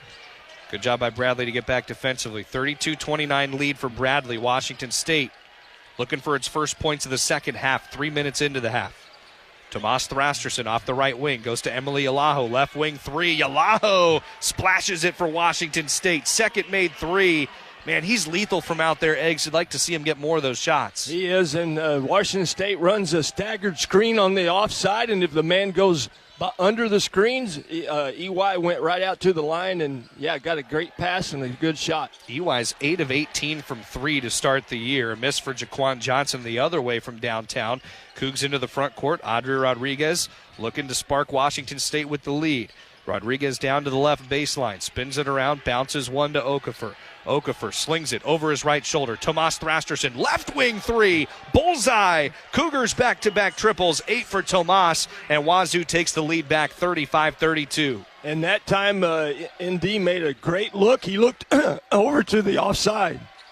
Oh, yes. Pass to the near side off the hands of Jaquan Johnson, and a rare turnover for Bradley, only their 3rd tonight. Hubricks is looking at Johnson like, why didn't you catch that? I threw it right to you, and it hit the coach right in the chest. Basket. Ace Glass will inbound for Washington State.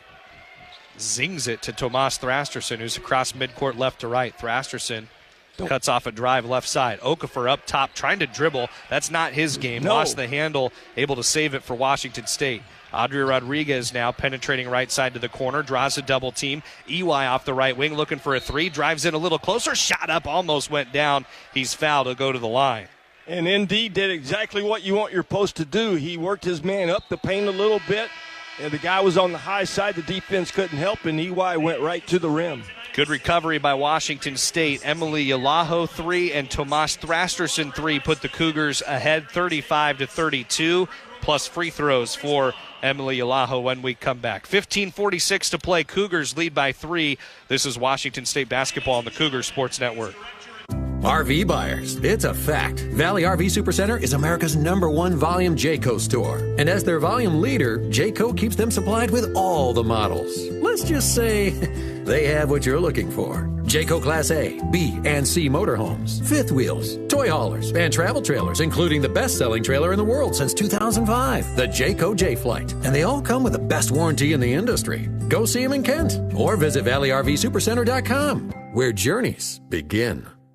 Your audio home for all things Cougar Athletics is the Washington State Cougar Podcast Channel. Just search for Washington State Cougars on your favorite podcast platform to follow and subscribe to the official podcast home of the Cougs. Hear our original WSU Athletics podcast, plus replays from the Cougar Sports Network, including football pregame and postgame show coverage, full football game broadcast, and coaches shows. Find it all by searching for Washington State Cougars on your favorite podcast platform to start listening today. Play, stay, get away at Clearwater River Casino in Lewiston, Idaho. Owned and operated by the Nez Perce Tribe. Experience Namipu hospitality with 600 gaming machines, comfortable lodging, dining, and sports bar. Excitement is everywhere. The region's premier destination for events and entertainment. Win big with unforgettable concerts, comedy shows, and live sports action. Discover your next play, stay, get away. Visit crcasino.com and start your adventure today.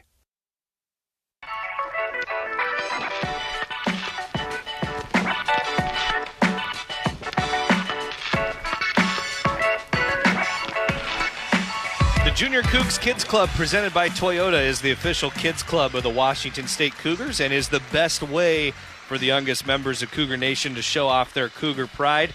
Find out more information about your Junior Cougs membership perks at wsucougars.com/JRCougs. 35-32 lead for Washington State. 15:46 to play tonight on the road at Bradley. And we have free throws coming for Emily Alaho out of the timeout, Eggs. Yep. Again, like I said, good offense. The last two possessions on offense, we've done very well with making them play defense. And we've got two clean looks on the threes. EY and Tomas both nailing them. And actually good post play by ND, except we got to teach him not to dribble out at midcourt. Like you were saying. Like he was trying to become a point guard and drive for Washington State. EY at the line. He's got 6.6 boards tonight. First free throw bounces off front iron, rolls in. So 7 points now for Yalaho. 86% foul shooter this year. The Texas Tech transfer, putting the Cougars up 4, now 5, as it's all twined on the second. And 8 points for Emily Yalaho. 37-32 Washington State lead. Montana Wheeler's back into the game for Bradley. He had 8 points in the first half. The 5'10 guard out of Texas crosses over Adria Rodriguez on a high screen, goes to the corner. Damarian Birch for three, and he's fouled on a closeout by Tomas Thrasterson. Second time the Cougars have fouled Bradley from three tonight. Yeah, again, all you got to do is close out. Squeaky feet, stop before you get to him, and don't put him on the line for 3 shots. So Damarian Birch will have 3 shots. He's 3 of 4 at the line today, a game-leading 14 points, and he misses the first.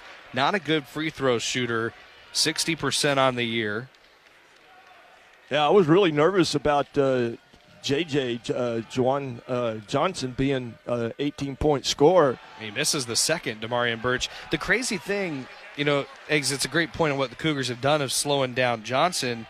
But with Birch, he was an 80% foul shooter last year. He just can't buy a make this year. Yeah, it's between the ears then. I mean, he's definitely got good rotation on the ball and a good routine, but just hits the rim a lot. Ends up making just 1 of 3. 37-33 Washington State lead. Cougars into the front court now left to right. Rodriguez a crossover, backs it, gives it to Emily Alaho. Top of the key, Alaho. Looking to his left, to his right, waves one player away. Lobs it to Rodriguez off top. Back to Yalaho, right wing. Had a window. Drives instead. Gets a wide open lay-in with his left hand. Emily Yalaho, first Cougar into double figures with 10. And again, the offense was moving. We were setting screens. We were setting flare screens, and it kept the paint wide open. 39-33, Washington State lead. 14:55 to play. Kick out up high. Damarian Birch misses the 3. Rebound, Emmanuel Ugbo gives it to Adria Rodriguez near side. Rodriguez behind the back dribble. Ugbo thought about a 3 from up top. Passes it off to his left to Rodriguez instead. Baseball pass slung over the right shoulder. Rodriguez to Ugbo. 3's just long. Emily Alaho has his 7th rebound on the offensive glass. He'll go back to work from the left side, trying to back down Corey Thomas. Kick out right wing to Adria Rodriguez around the Alaho screen. Rodriguez stops top of the lane. 7 to shoot. Throws it away middle of the lane. Taken away by Birch and Bradley. Here comes Birch down the floor. Against Rodriguez. Scores against the defense. And Birch has 17.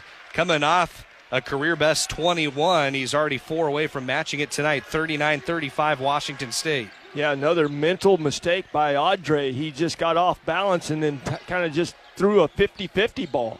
Yalaho cycling down left baseline. He's one-on-one with Corey Thomas. Puts a right shoulder into him. Turns around, and he's fouled. Oh. They're saying it's on the floor. Eggs, I'm with you. I think in this new continuous motion, they could have given him the shot. Yeah, you fans don't know it. NCAA implemented a new rule this year, continuation, and I've seen it a few times when I've been watching teams play on the TV. And, yeah, that time I thought he got fouled in the act of shooting. Where it was close is you've got to have the dribble complete on the contact. I think that's what the officials said they didn't have in that regard.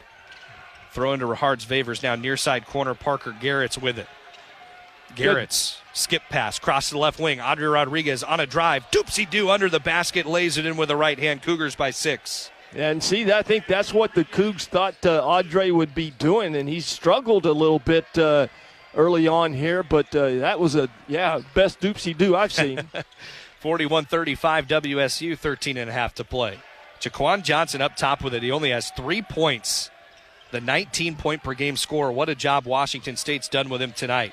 Kick out up high. Corey Thomas short on a 3. Cougars have the rebound. And I don't like defensively what we're doing on that middle screen. Gosh darn it.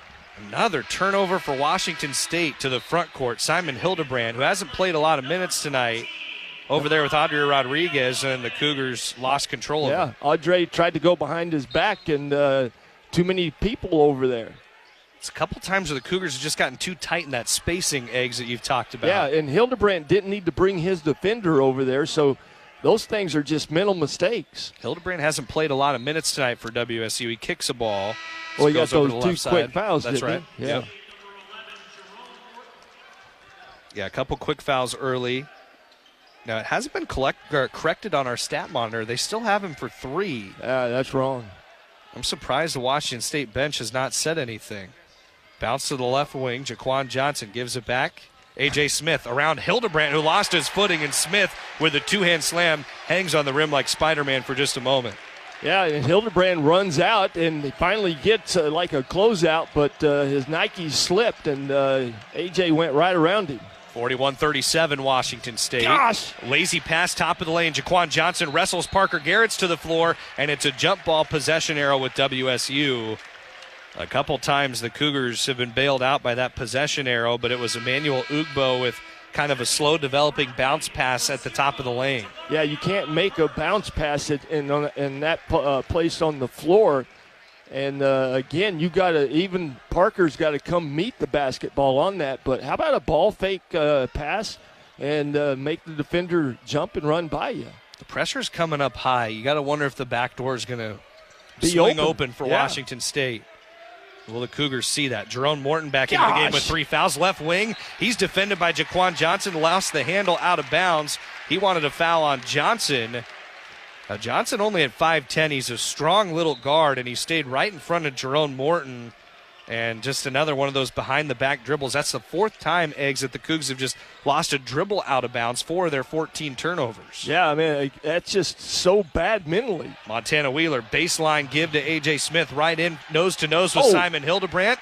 It's saved by Meta Jonovic under the basket, thrown back off Hildebrandt to stay with Bradley. Still a 4-point Cougar lead, 12-18 to go. We've done really nice of containing, and that time Montana Wheeler gets by the defender and puts the pressure on us in the paint. Well, that was nice defense by Hildebrandt. Went nose-to-nose with the big body of A.J. Smith and didn't commit the foul. Jaquan Johnson to the far side corner. Montana Wheeler steps it back. Right wing 3. Glances iron. Offensive rebound. 7-1 Jonovic spins around Ugbo and puts it back in for 2. First points for the 7-1 Serbian. That gets the crowd involved. 41-39 Washington State. Just under 12 to play. Emmanuel Ugbo losing the handle for a moment up top. Gives it to Parker Garrett. Jonovic, a lot of high pressure. The 7-1 center is out defending the free throw line. Ugbo getting pressured from behind. Morton gets it, slashing down the lane, and he's fouled. Jaquan Johnson has been flying all over the floor trying to pick the Cougars' pocket. And that time he's called for the foul. It'll be Washington State's ball.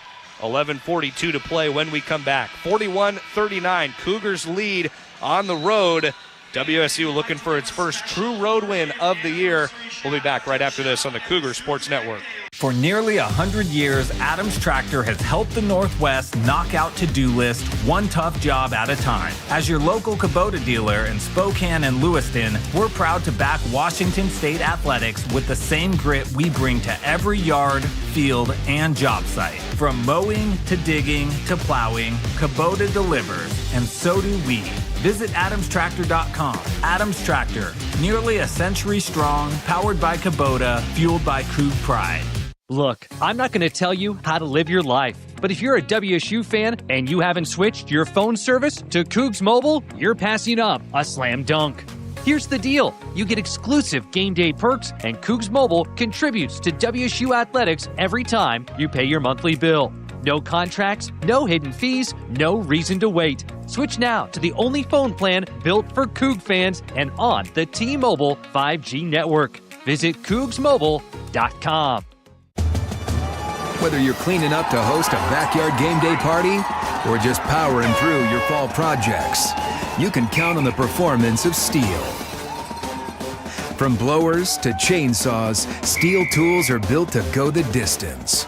With legendary quality and real dealer support, you'll find the right tool and the right team for every job. Steel, proud supporter of your Washington State Cougars.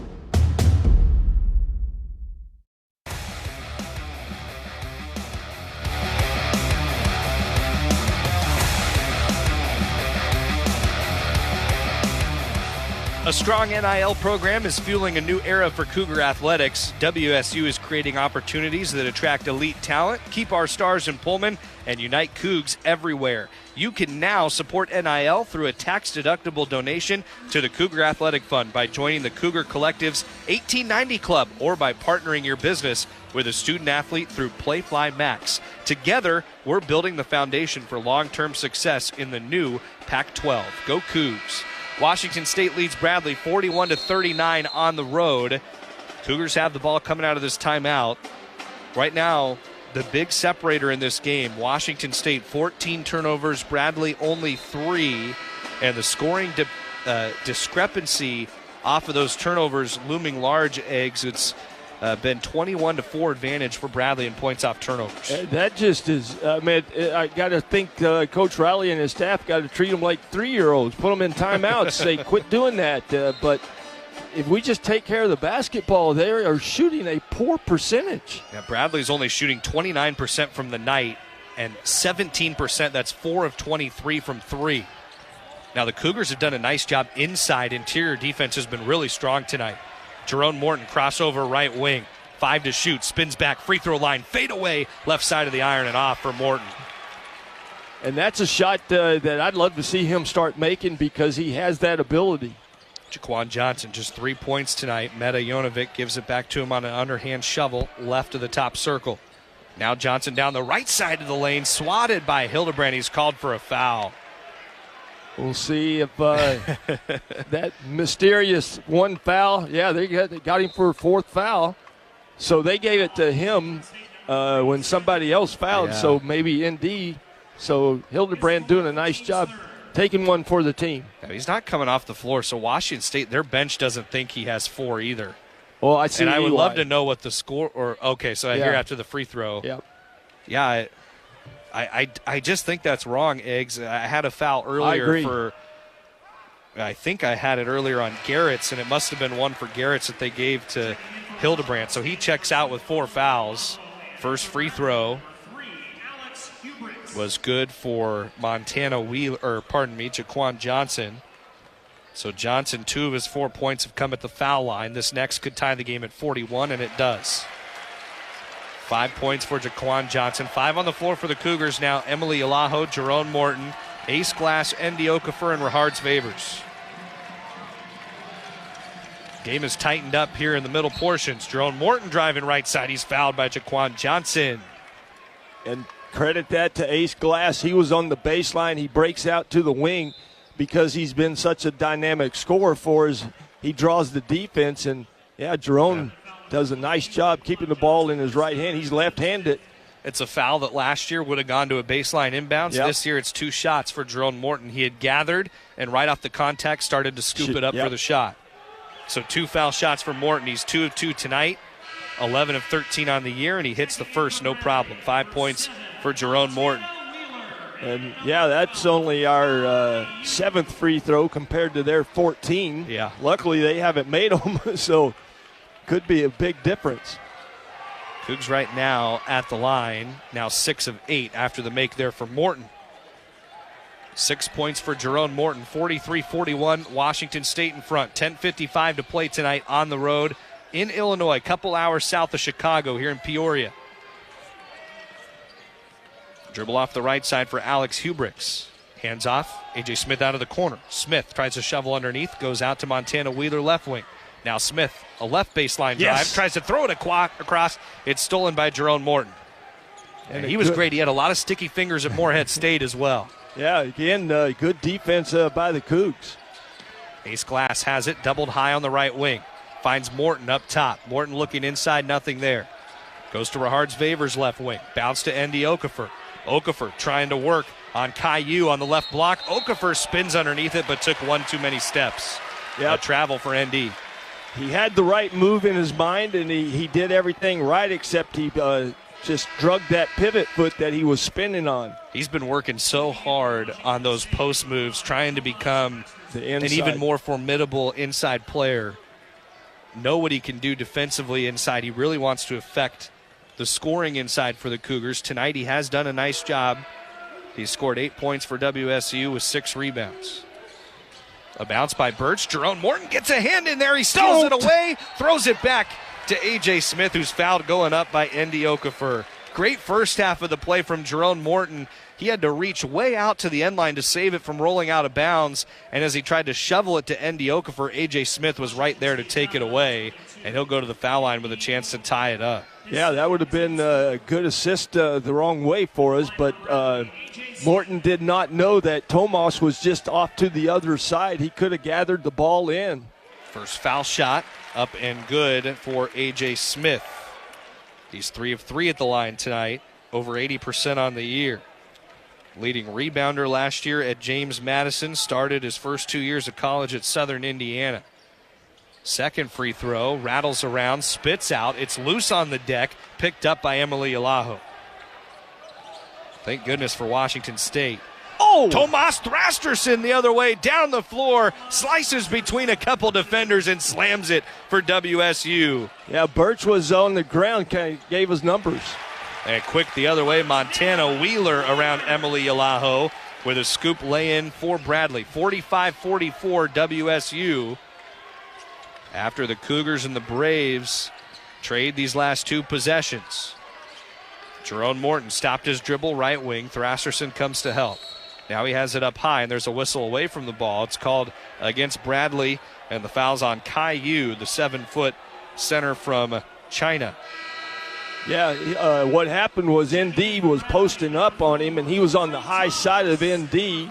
Morton couldn't get him the ball, so when the ball got swung, ND did what you want him to do. He held his position, and the big fella got the foul called on him. 9:22 to play. The Cougars are plus 12 on the glass, but minus 11 in turnovers, 16-5 in turnovers. Timeout.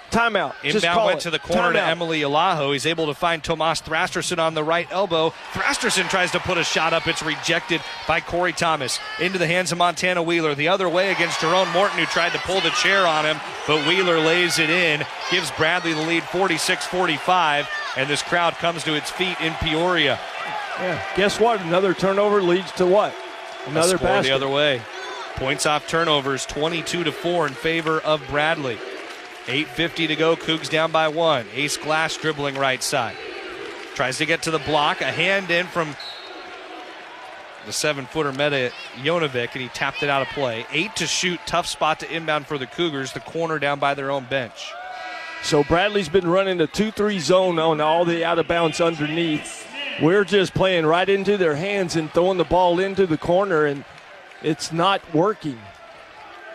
So we'll see. Emily Alaho's placed right at the corner, the bottom of the Cougar bench. David Riley's directing traffic up at the top of the bench for WSU. Now the officials try to stop some jostling for position between Andy Okafor and Meta Jonovic. 8 to shoot. Alaho to inbound.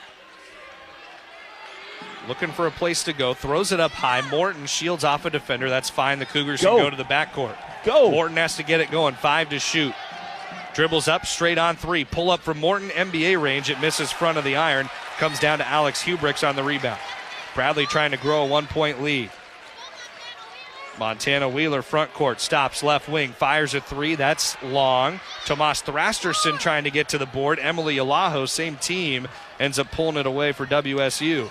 Yalaho now the other way, tries to drive right baseline. Nothing there, takes it back out high to Jerome Morton. Another bounce to Yalaho, down to the left baseline.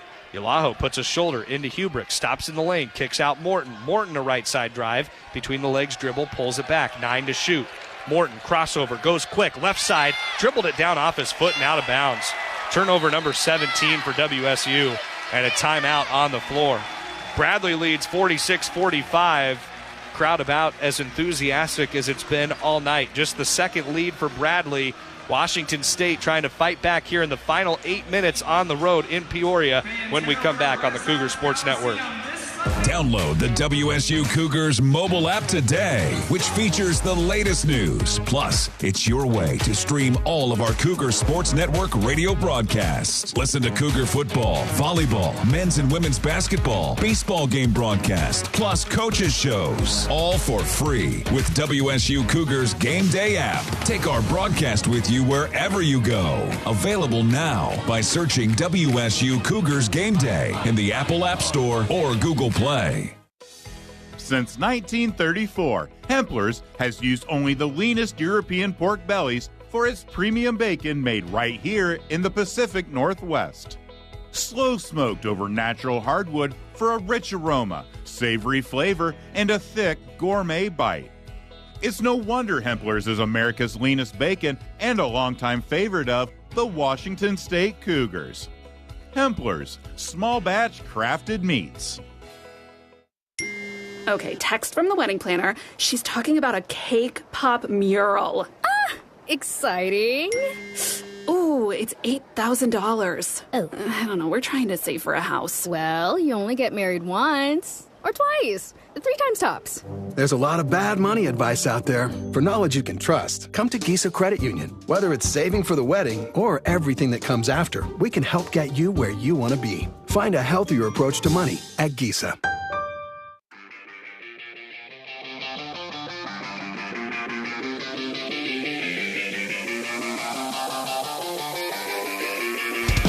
Washington State trails Bradley by 1, 46-45, 7:59 to go. First of a couple of games this week for the Cougars, who will be home on Sunday against Nevada at Beasley Coliseum.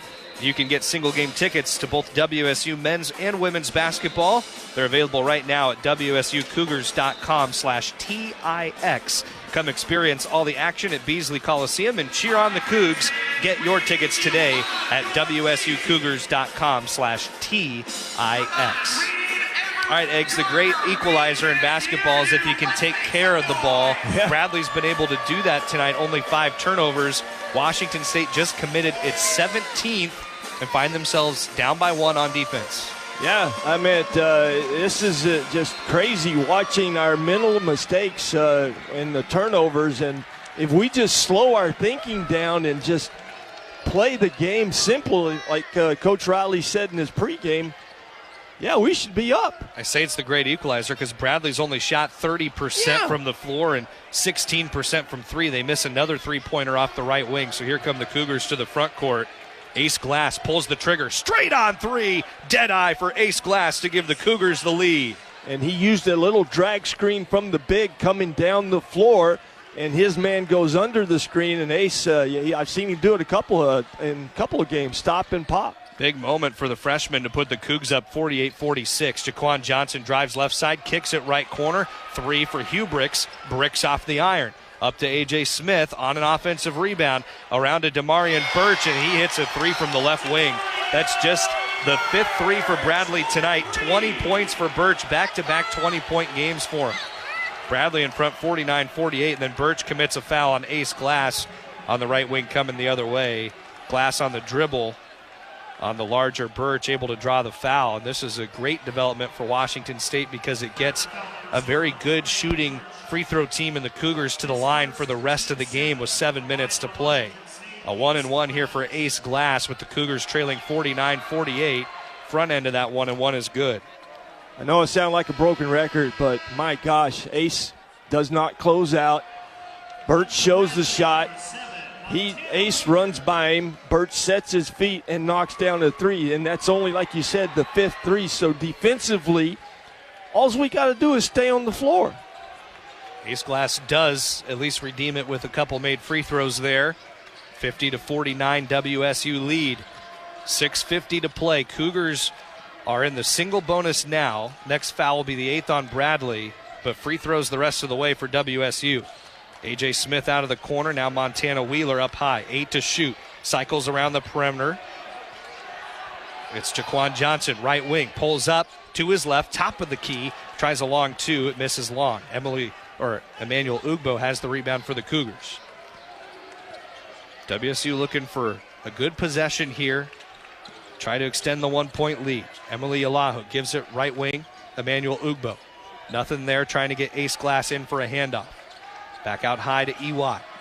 Now Adria Rodriguez steps it back once, throws it into traffic in the middle of the lane, intended for Tomas Thrasterson, and it's batted out of play. Still Cougs ball, 5 to shoot. That's simple, too. You can't make the pass to the guy in the paint. The guy on the wing can make the pass. EY was standing wide open over there, and Audrey tries to make the home run.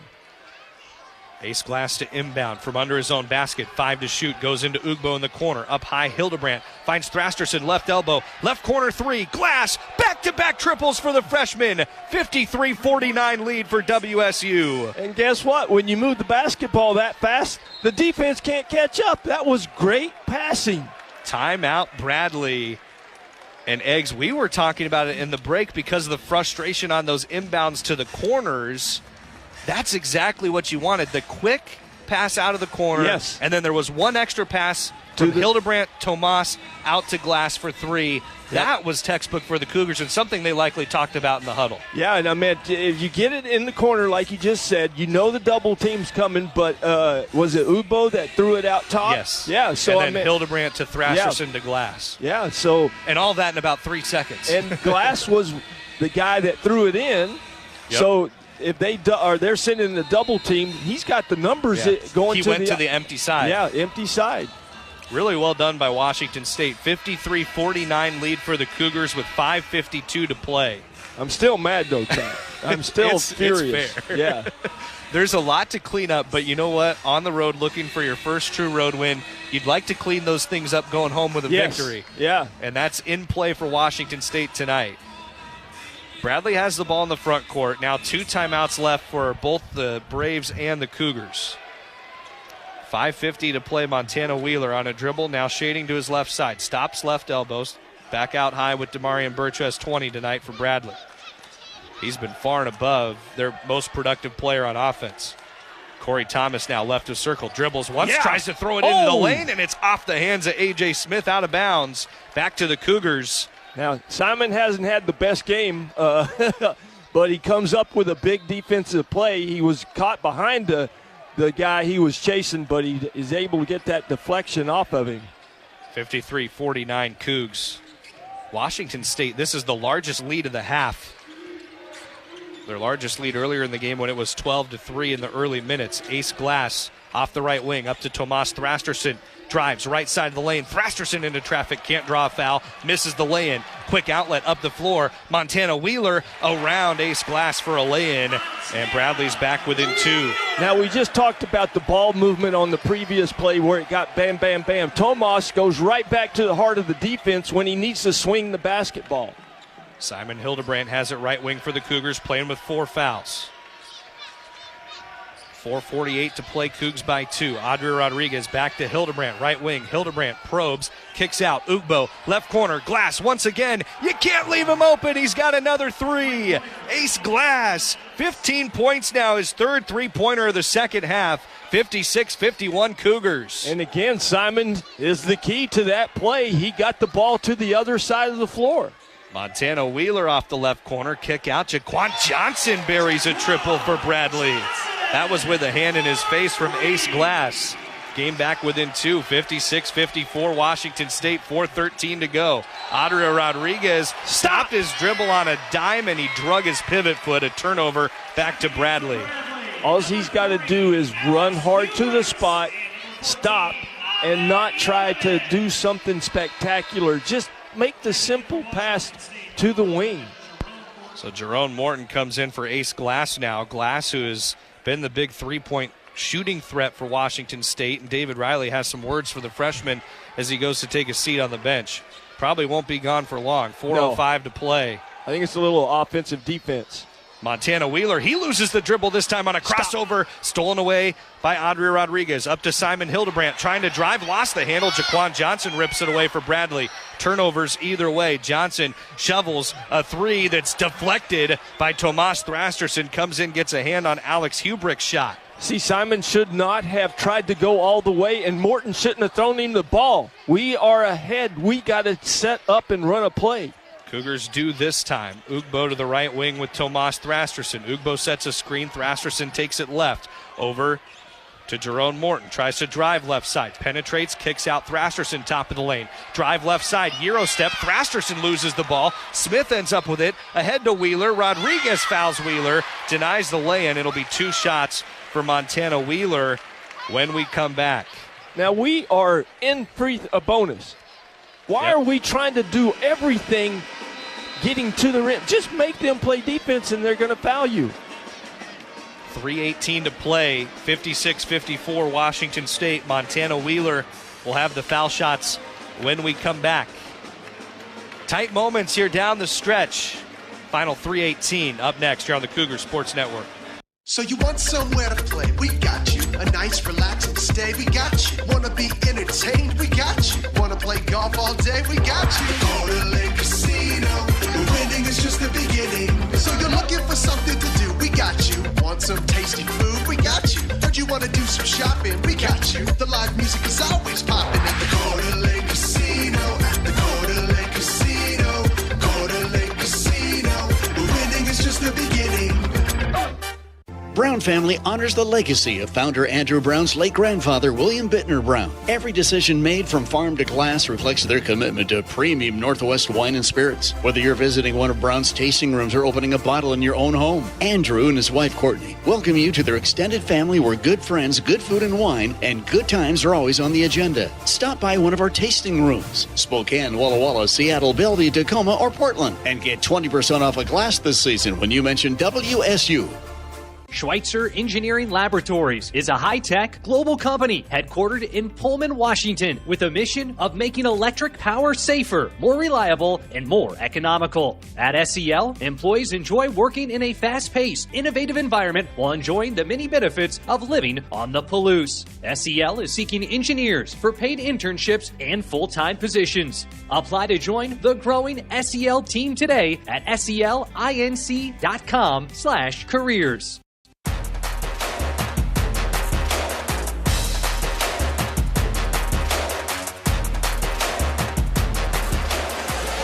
56-54, the Washington State lead with 3:18 to play. Trevor Williams in for Chris King tonight alongside Craig Elo. And there's a couple things that are tough to do to win a basketball game nowadays, Eggs, and it's if you turn the ball over 20 times, it's hard to win a game. Yeah. If you don't shoot 30% from three, it's hard to win a game. Well, for Washington State, 20 turnovers. It's making it hard to win tonight. And for Bradley, shooting 20% from three, what it leaves us with is a 2-point game. Bradley going to the line with a chance to tie it. Which is crazy because we get into the bonus like at 8 minutes, right around 8 minutes, and we have not shot a lot of free throws. They have. And not only that, like you said, the 20 turnovers by the Cougs has allowed Bradley to shoot 58 times to our 45. Yeah. Now only 55% from the line for the Braves, and they miss again. Montana Wheeler missing this time. He has missed every free throw he has attempted tonight. And the freshman's now started his career 3 of 9. I mean, he doesn't look like a bad shooter. No. I mean, it's definitely between the ears. Well, he scored 14 points tonight. second leading scorer on this team behind Damarian Birch. We've done a nice job on their top scorer, Johnson. So somebody else has to pick up the slack. But the free throws that they've missed have all been on the rim and just rolled out. That scoring difference has really been picked up by Wheeler, who does hit the second free throw. Only 8 points for Johnson, who averages 19 a game. Wheeler now has 15. He normally averages 6. 56-55, Washington State the lead and the basketball. Cougars have to value the rock here in the final 3:12. Jerome Morton up high, right wing, Emmanuel Laho. Cougars 50% from 3 tonight, 8 of 16. Handoff back to Morton. Drive under the cup. Morton stops, spins to his left, nowhere to go. Out to Yalaho on the right wing. 9 to shoot. Back to Morton. Now a baseline drive right side. Gets a man in the air, spins around, shot up over the 7-1 center, but it misses. Pulled away by Corey Thomas. Meta Jonovic doing enough to bother the shot of Jerome Morton. And again, that time the offensive possession, we stayed on the right side of the floor. Morton did 2 drives, kicked it back. We got to move the defense, make it go to the other side. 2.5 to play. In between a couple Cougar defenders goes Jaquan Johnson, and he lays it in. He's into double figures with 10 points. Cougars kept him quiet. 1 first half point. He's had 9 here in the second half. Bradley now leads by 1. Ace Glass, the freshman, around an Andy Okafor screen. Now Jerome Morton off the left wing to Emily Alaho. Rahards Favors, the 5th on the floor for the Cougars. Bounce into the post. Okafor trying to spin on Jonovic, and he goes up for 2. Andy Okafor with a righty hook to put the Cougars ahead 58-57. And why can we not see what we just did on offense? We ran a play. We got the shot that we wanted in deep, down deep. Under 2 to play. Both teams have 2 timeouts left. Arrow is with Bradley. Cougars in the bonus. Braves are not. Over to the right corner, Damarian Birch, game high 20 points, gets it back in the lane, tries to scoop it left side under the iron, missed the shot, he pokes it out from Emily Alaho. It'll stay with the Cougs. And again, EY, I love him, but you know somebody's got to be coming from behind you. You got to have strong hands on the basketball. Minute 40 to play, Washington State ball.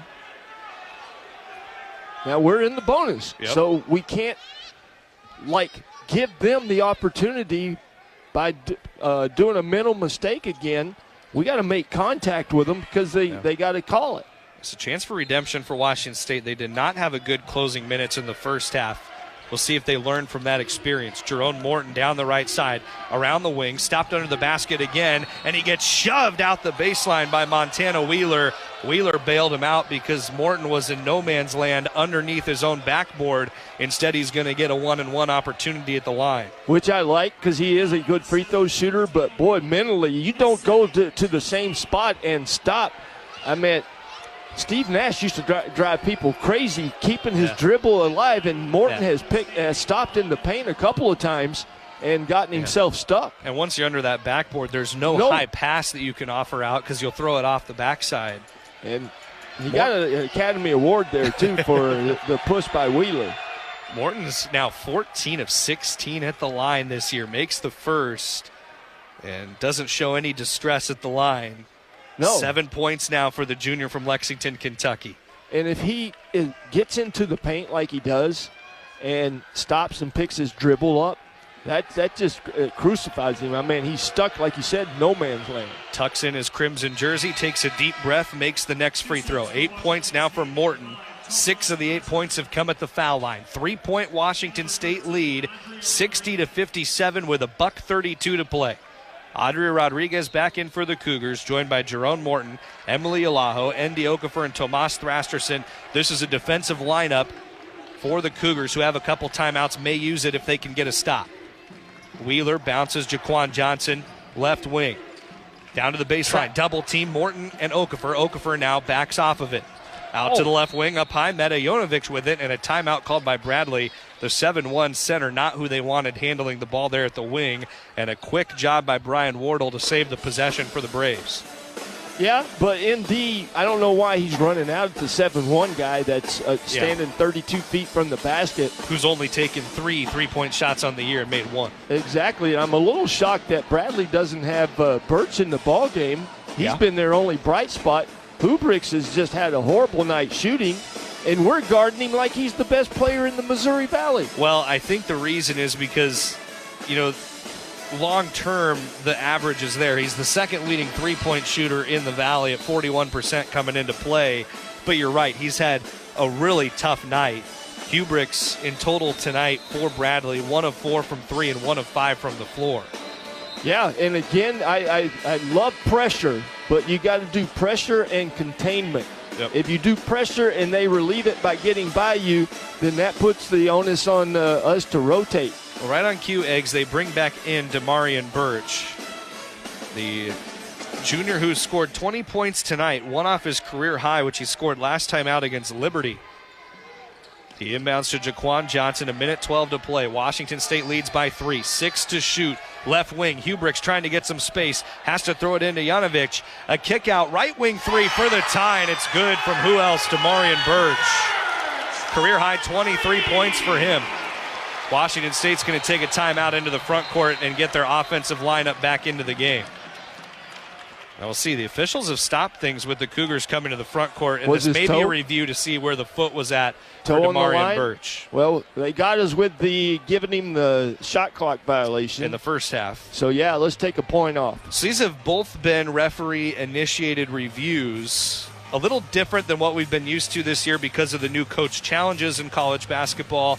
It takes away officials' ability to go look at out-of-bounds plays, which tend to lengthen the end of games. But here they want to get it right in the scoring, as this is a play that potentially ties the game for Bradley. And if you look on the benches, the staffs for all the college teams have 4 or 5 guys with computers. They're looking at it to say, Coach Riley, that's not good, but it ultimately comes down to what the officials see. Yeah, they just showed a replay up on the board, but it's a horrible angle to look at this play from. It's from the basket cam, although actually he's way behind the line. He's way behind the line. By like 8-9 inches behind the three-point line. This should be a very easy review. Only other thing I can think about is if the clock kept running. That could be another thing the officials are looking at. It's at 56 4/10 right now.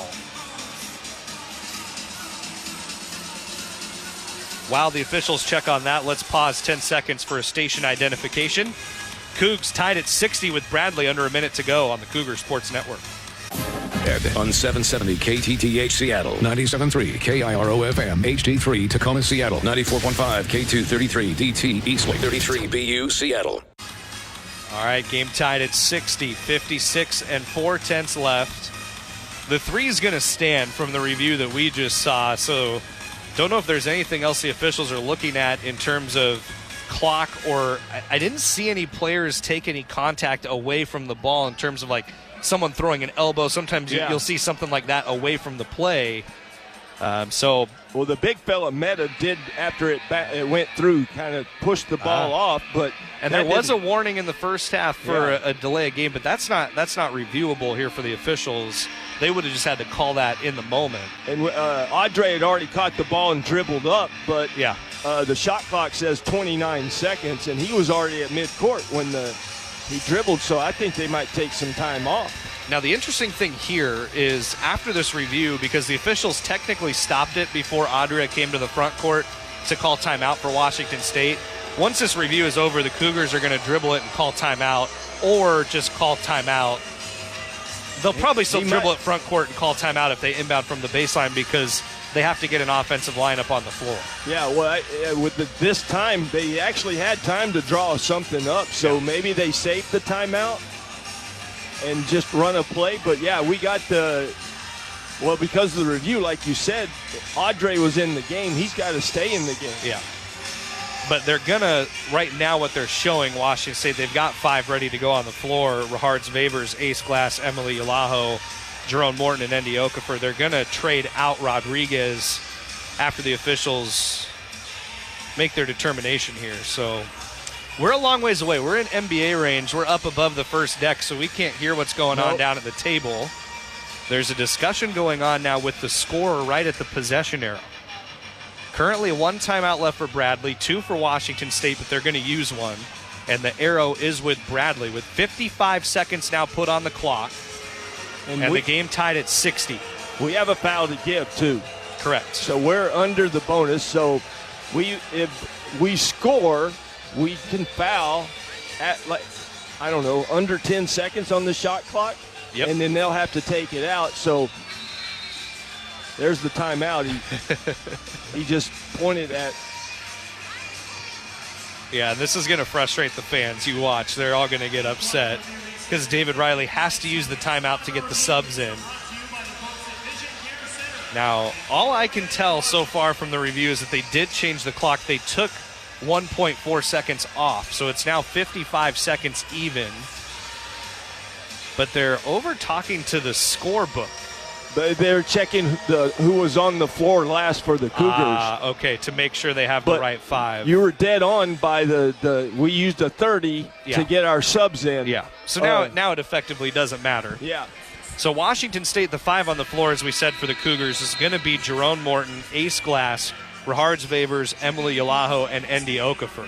And we don't have to, you can take an open shot, and if you got to drive, you got to make them foul you with some contact. But, yeah, man, if we get an open look like Ace Glass or Vavers, they got to take the shot. Don't worry about the time. Bradley 0-1 in 2 possession games this year. Haven't played a 1-possession game. WSU 0-1 in 1-possession games, 1-2 in 2. Andy Okafor, right block, gets it from Jerome Morton. Turnaround shot rolls off, doesn't go. And it's rebounded underneath by Junovic. And almost stepping on the end line, A.J. Smith. Washington State may call for a review on that. We'll see. Front court, timeout Bradley. And this will give the Cougars eggs a chance on that video monitor at their bench to look at this play and see if A.J. Smith, when he got the outlet, stepped on the end line. And if he did, Washington State could challenge this if they see it. It'll be interesting to see what the Cougs look at. And they're all huddled around an iPad right now trying to decide if they will challenge that last play. Yeah, Coach Riley just went to the scorer's table to now ask for it, but now we have a foul to give, Trevor. So, and David's irate at the officials, and I think they're looking at the WSU bench saying you can challenge it if you want. Right now, no indication that WSU will. No. They have 1 timeout left, so they have the timeout that's needed to challenge it, but I think we'll just move on from this idea, and it'll be Bradley's ball in the front court. 13-second differential game and shot clock. 34 and 5/10 seconds remaining, 21 on the shot clock. Cougars have to have a defensive stand here to keep this game tied at 60. Yeah, we got to stay between our man and the basket. We cannot let the offense drive and draw defenders over because they have shot horribly tonight. Yeah. Make them take a long shot. Now, we still have, like I said, the foul to give. But with 21 seconds on the shot clock and 13 difference. It gets dicey because you foul, you reset that shot clock, and then you're giving Bradley last shot. More time.